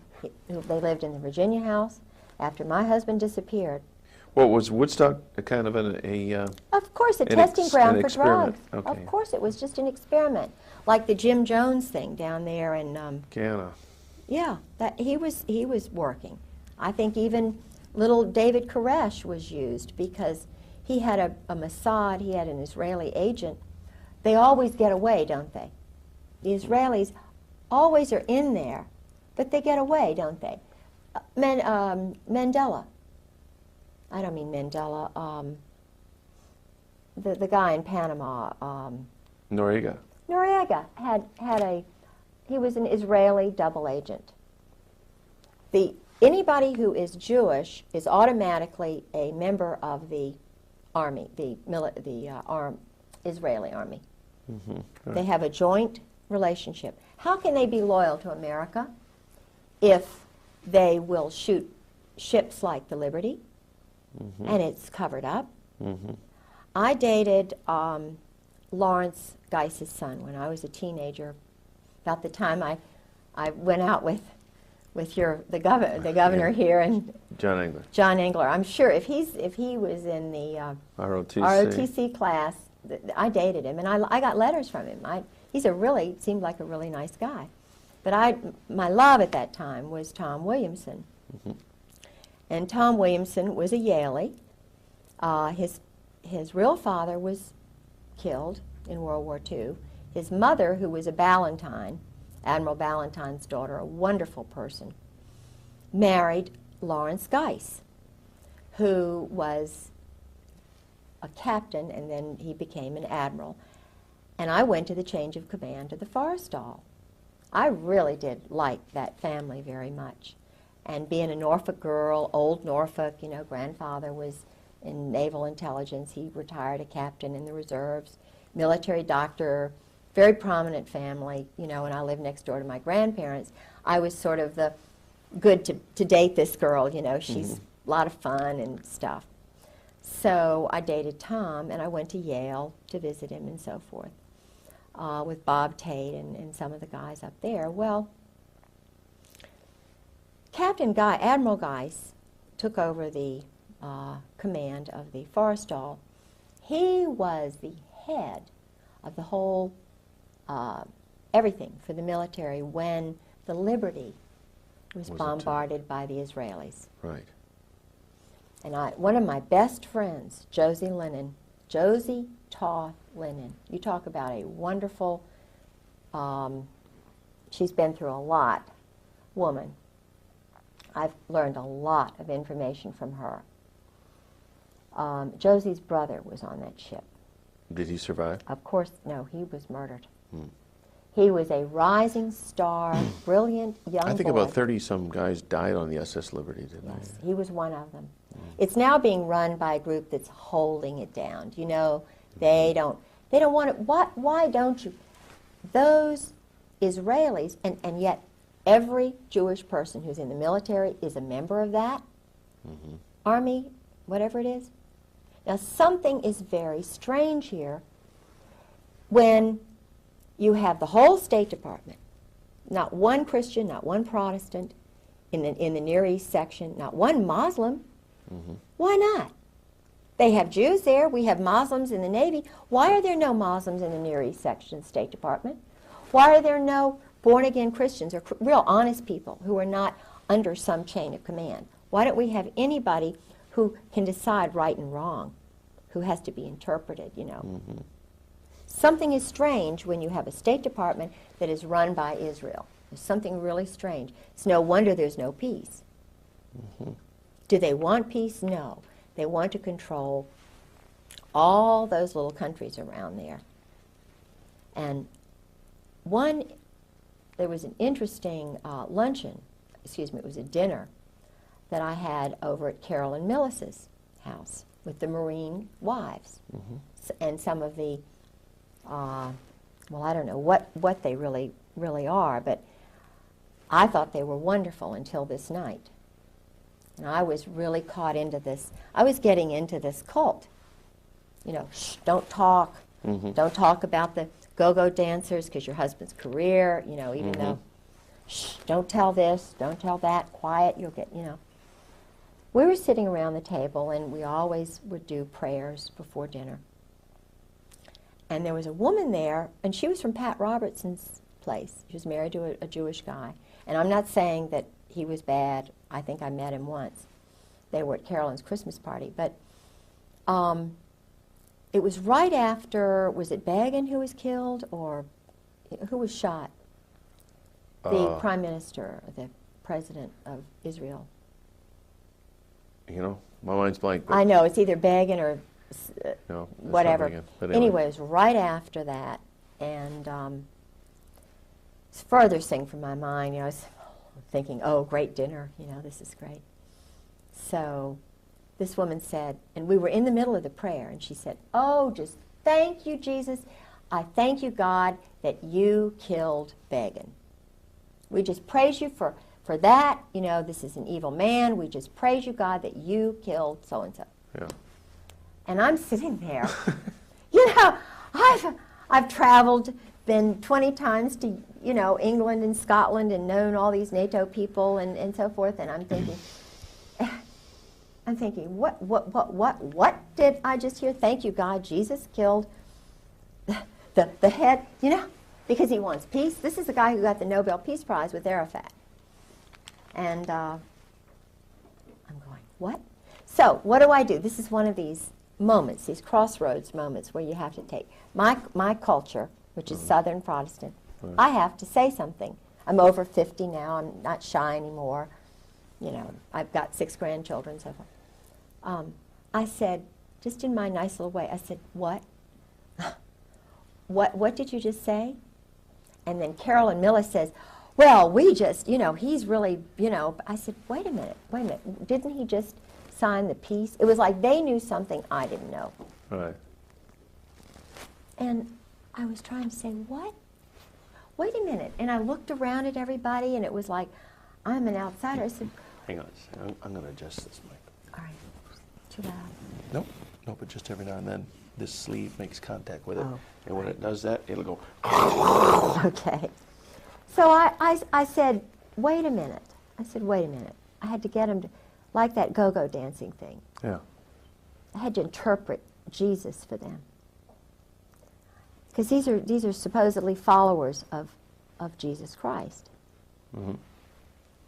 I said, do you all, I want to get this straight, do you all mean to tell me that you all are for the murder of a man who wants peace in the Middle East? Just, you know.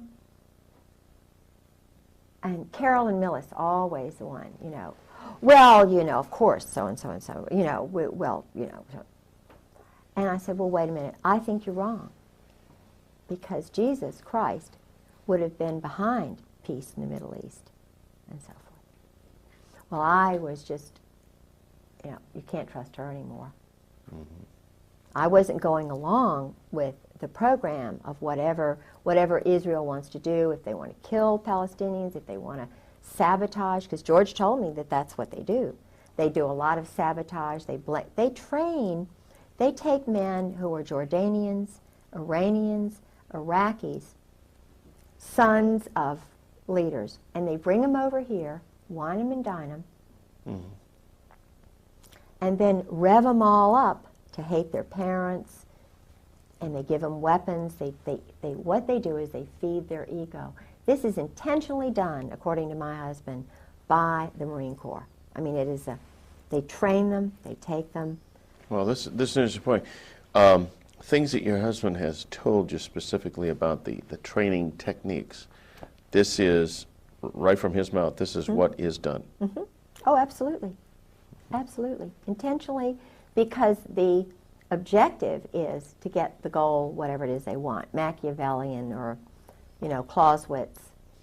And of course, my husband was reared, he was suckled on Proust, Sartre, Camus. If you want to read his thesis, it's in French. It was written by Todevay, and, you know, but it's at the Princeton University library. You can read what my husband believes. Now, this is the Chief of Staff of the Marine Corps.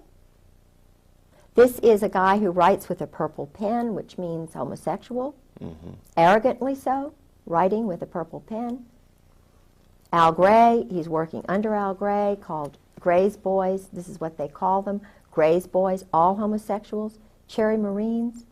There are books on Cherry Marines that I've got. Everybody knows about Cherry Marines. Now, if you have to be a Cherry Marine to get to the top,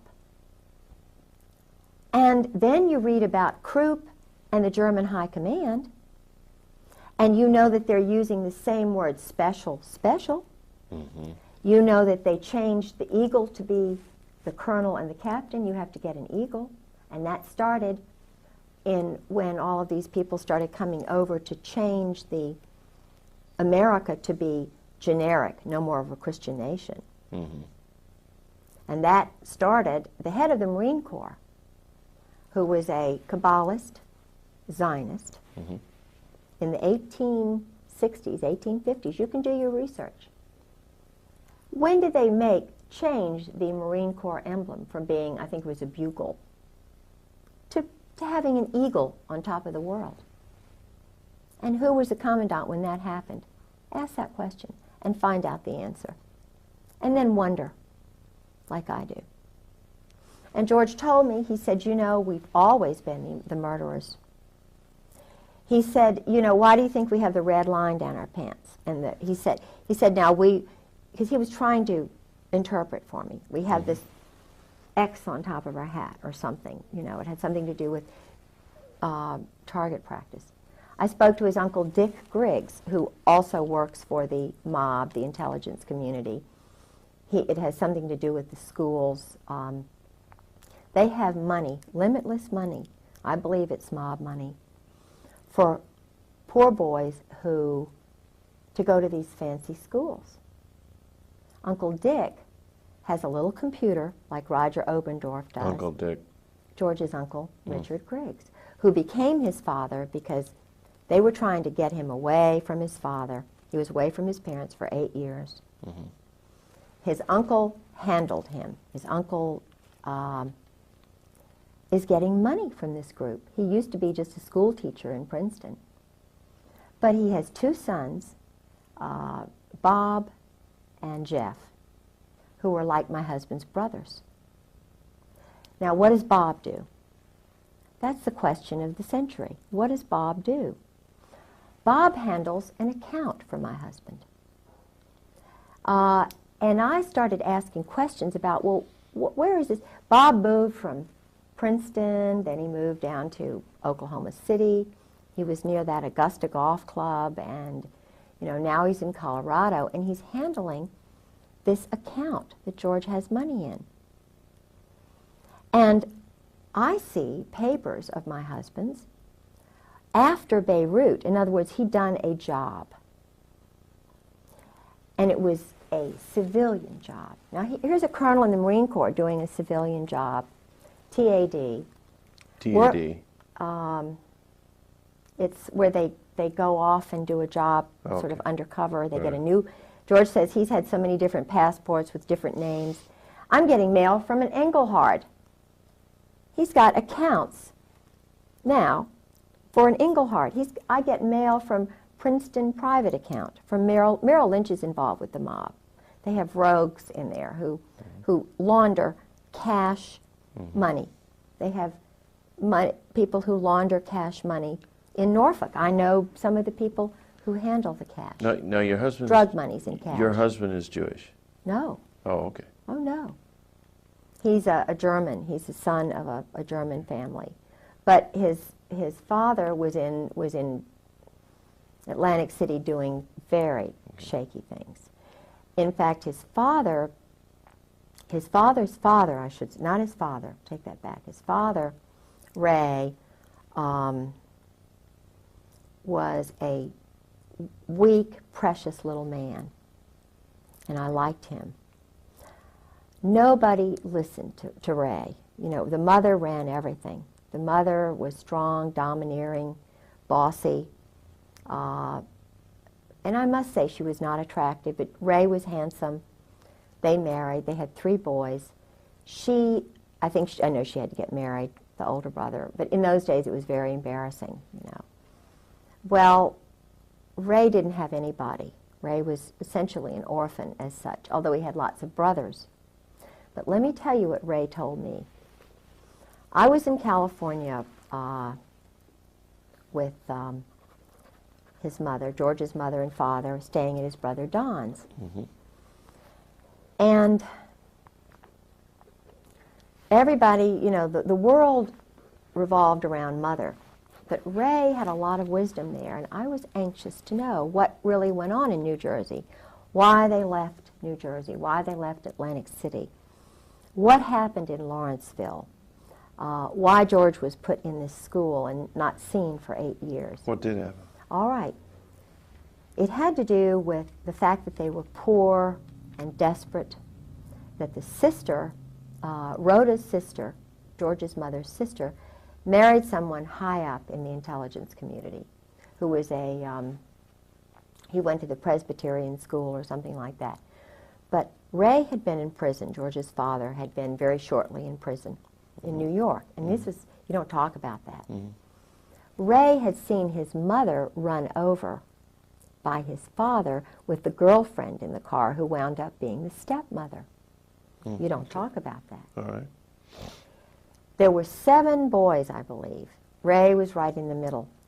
All of these pictures have disappeared from my house. Supposedly my husband has never come in to the house. All of this, the pictures of assassins like Rockland Williams and You know, you can't believe the things that are slowly being taken out of my house. Why? Well, obviously, so that your credibility can be attacked if you ever tell anybody about this stuff. Yeah. I mean, it's a miracle you got up here with the pictures that you did. Yeah. That we're including in this video. Absolutely. That you know, support your credibility. It's just a shame that this video wasn't made a year ago. I know. Or 18 months ago. Yes. Because pretty soon they'd have me not even married to George Griggs. Now. If they could destroy all the records. Of course. And it's possible to do that. Of course. Because I think it was Orwell said that he who controls the past controls the future, and he who controls the present controls the past. Absolutely. So those who control the present can modify the past any way they want. In fact, they could erase you right out of the Why do picture. you think we're in computers and everything's on computers? All they have to do is, I had tapes that I bought a little Radio Shack tape, and I taped General Gray's, the conversation with Gray's wife, Jan, who said, "Oh, we don't know where George is. We don't know." And I talked to General Gray on the phone. If they don't know where my husband is, and he's working for Charlie Wilhelm now, what does that make Al Gray? After I've been battered, and I'm calling, I've got pictures of bruises, hematomas, broken foot, putting a 45 to my head, laughing at me while he's standing over me with my arms in pain, chasing me in bathtubs. You know, so I'm hiding and saying, "Please don't kill me," while he's laughing. I have took diaries and so forth. Why do they want my diaries? Why don't they want my evidence in the court of this? And I've got it right there for Judge John Moore, who's a commando. Why does John Moore kind of giggle at me? Why, you know, what is so funny about being battered as a wife? When his first wife is dead in the grave. When Well, what's funny to them is that it doesn't matter what your claims are, they're in control. That's it. The chickens can do anything they want as long as the foxes are all in cahoots. That's it. That's it. And why I have a transcript at the first commissioner's hearing, and Colonel Barry Cantor, who is a Kabbalist, who lives right around the corner from T. Parker Host, who's a commando assassin mob guy, brags about it, who's now has about 7 or 8 agencies and is a friend of George Bush's all of a sudden. Barry Cantor, his office is right next to George Sharp, and they are persecuting me in courts right and left, and it doesn't matter what he says. It's like he's just totally, you know, so it doesn't matter. We'll just ruin you. And then, so I find another lawyer, and his name is Doug Ballard.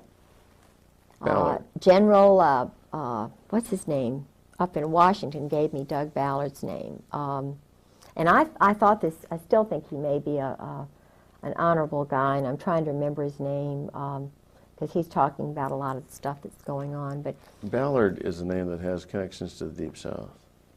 Well, Doug Ballard went to VMI, and I knew Doug Ballard because he was a law partner of Philip Purrington, whose brother Charlie I knew, and I liked Charlie Purrington. He was, when I was dating my first husband, John Pollard, they were best friends.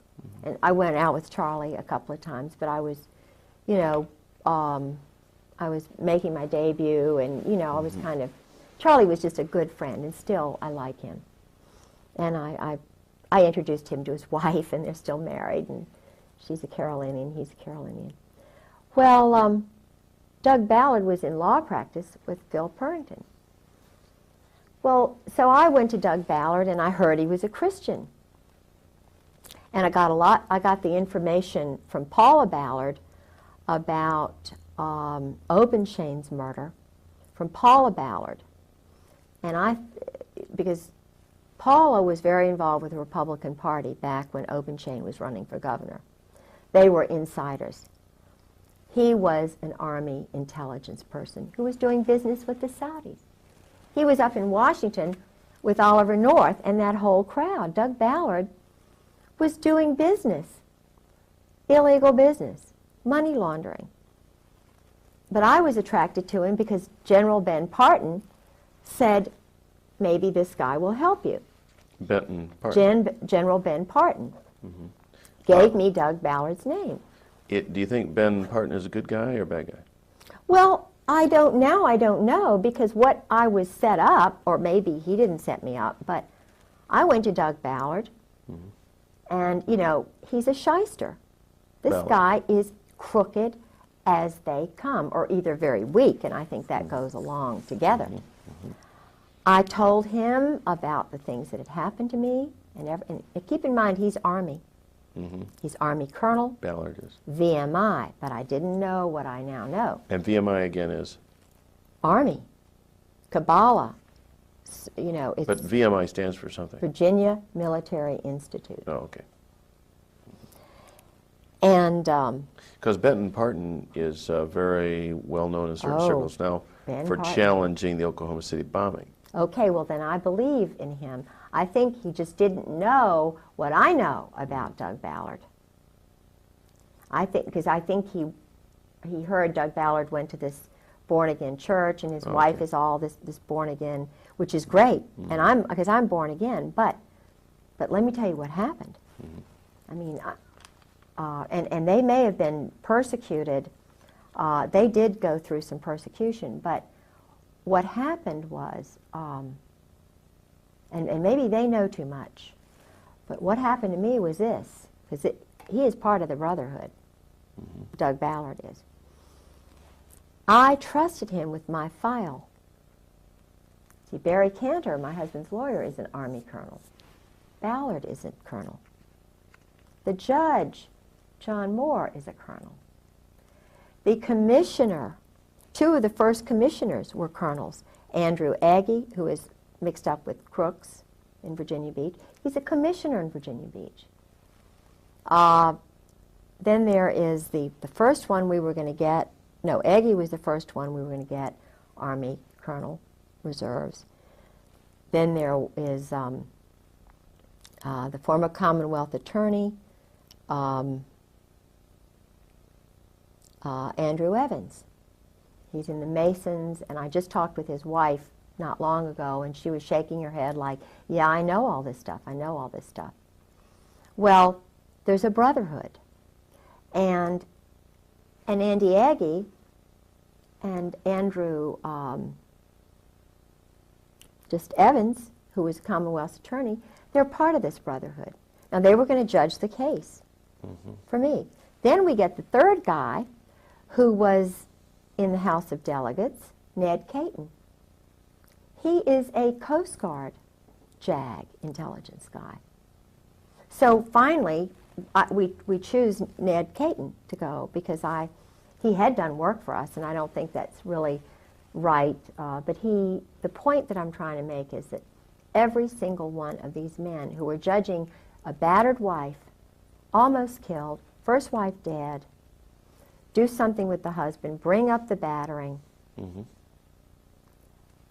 it's handled. We go into his quiet, secret office. I think I have a lawyer giving him $1,500, and he's one of these society lawyers. And he doesn't want to mention anything about the abuse for some reason. And I'm sort of being flim-flammed, you know. Well, this is part of the divorce proceeding, or Yeah, did you bring a separate cause of battery? Or this is I all did the the divorce? battery. See, I started everything. So you filed a criminal charge? I filed a criminal charge. Of battery? Battery. Okay. Because, you know, you're indoctrinated to believe that if your husband's a perpetrator, my husband is a gross perpetrator. Okay. And So you were seeking civil damages against him? no, all I did was take out a warrant to have him brought back. I see. And that's when the 20-year Marine police officer came in, the 20-year Marine FBI agent came in. When I went to the police chief of the police, Chief Wall, who's a very nice man, I have a friend who got me in to see him. He said, this is big. This is way over my head. But he assigned a wonderful man named Bill Dean to me to call any time. And I must say, this is a wonderful man. I could call Bill Dean any time. And, I mean, there are some good people, probably in the Masons, I don't know, but there are some good people. But the problem was, he can't control it. Now, why, if you're a Mason, why can't you control battering of military wives? That's a question I ask myself. Why is it that they cannot control a perpetrator who's killed his first wife, and I've nearly been murdered? Well, the answer is hierarchy. Okay, right. Taking So I orders. start saying now, in Virginia Beach, if the chief of police has no power, if Bill Deans, who's head of the CID, has no power, I'm looking and wondering, okay, I'm a battered wife, and I start meeting other high-level battered wives in the courts who are having the same treatment by Judge John Moore and Barry Cantor and Andrew Agee and Grover Wright, who battered his first wife, Lynn. They spread the word that she's crazy. Lynn Wright is not crazy. Grover Wright was running around with Ann Wood and wound up marrying her, and Ann Wood is now a blimp. Grover Wright is a perpetrator. John Moore is a perpetrator. He's now married to a girl who's in my garden club. And, you know, he was a commando, guerrilla. His father was a general in the Coast Guard, which the mayor's husband is a colonel, a captain, whatever, captain in the Coast Guard. So there really is an elite clique that runs everything, controls absolutely, everything. and it's not the CIA. Is there a name we can give this group? Well, George calls it, in his diary, he calls it members of the firm. He called it brotherhood. He mentioned the old guard, Army. It's Army. And it's White House. Did George ever talk about... But the presidents don't know about it necessarily. Okay. Did Oswald, or did your husband ever talk about Oswald in terms of knowing anything about his handlers or how that was all? Yeah, the way George talked about Oswald was the way when you communicate with an alcoholic like that when he's drinking, and he's been totally battered, mind-controlled, but is fed lots of money, being poor and so forth. A woman, 55% of what people say is verbal. And then you learn to read the nonverbal. George was diarrhea of the mouth, verbal. But when I mentioned, it's like when I mentioned the word General Jim Joy, I knew it was General Jim Joy who had authorized the terrorism of my life. I know it is General Jim Joy, General Carl Steiner, General Hartzog, General Abram, General Gaiman, and Sheehan. I know. And Krulak. These men are the ones who are perpetrators. They bugged my phone, downloaded my caller ID. They have authorized and given money to people like Tedson, well, not Tedson Myers, but certainly Alexander Robinson, Ern Reynolds, 4th Marine, JAG, worked for the Justice Department. The Justice Department is involved. There are rogues in the Justice Department who think they are handling people by using cruelty, tricks, psychological games. This is not the way you handle a nation. Women know this. Right, but mothers know this. Like you mentioned New Orleans as kind of a center of mob and mind control. Mind control. illegal criminal activity. Did your husband ever mention any of the people there in? Yes, he did. In fact, he went down there. Okay. He went down there with General Gray, with Michael O'Boyle. During the time of '63? Oh, he was always going down there. And Michael O'Boyle was going down there. Well, your husband was a young man at that time.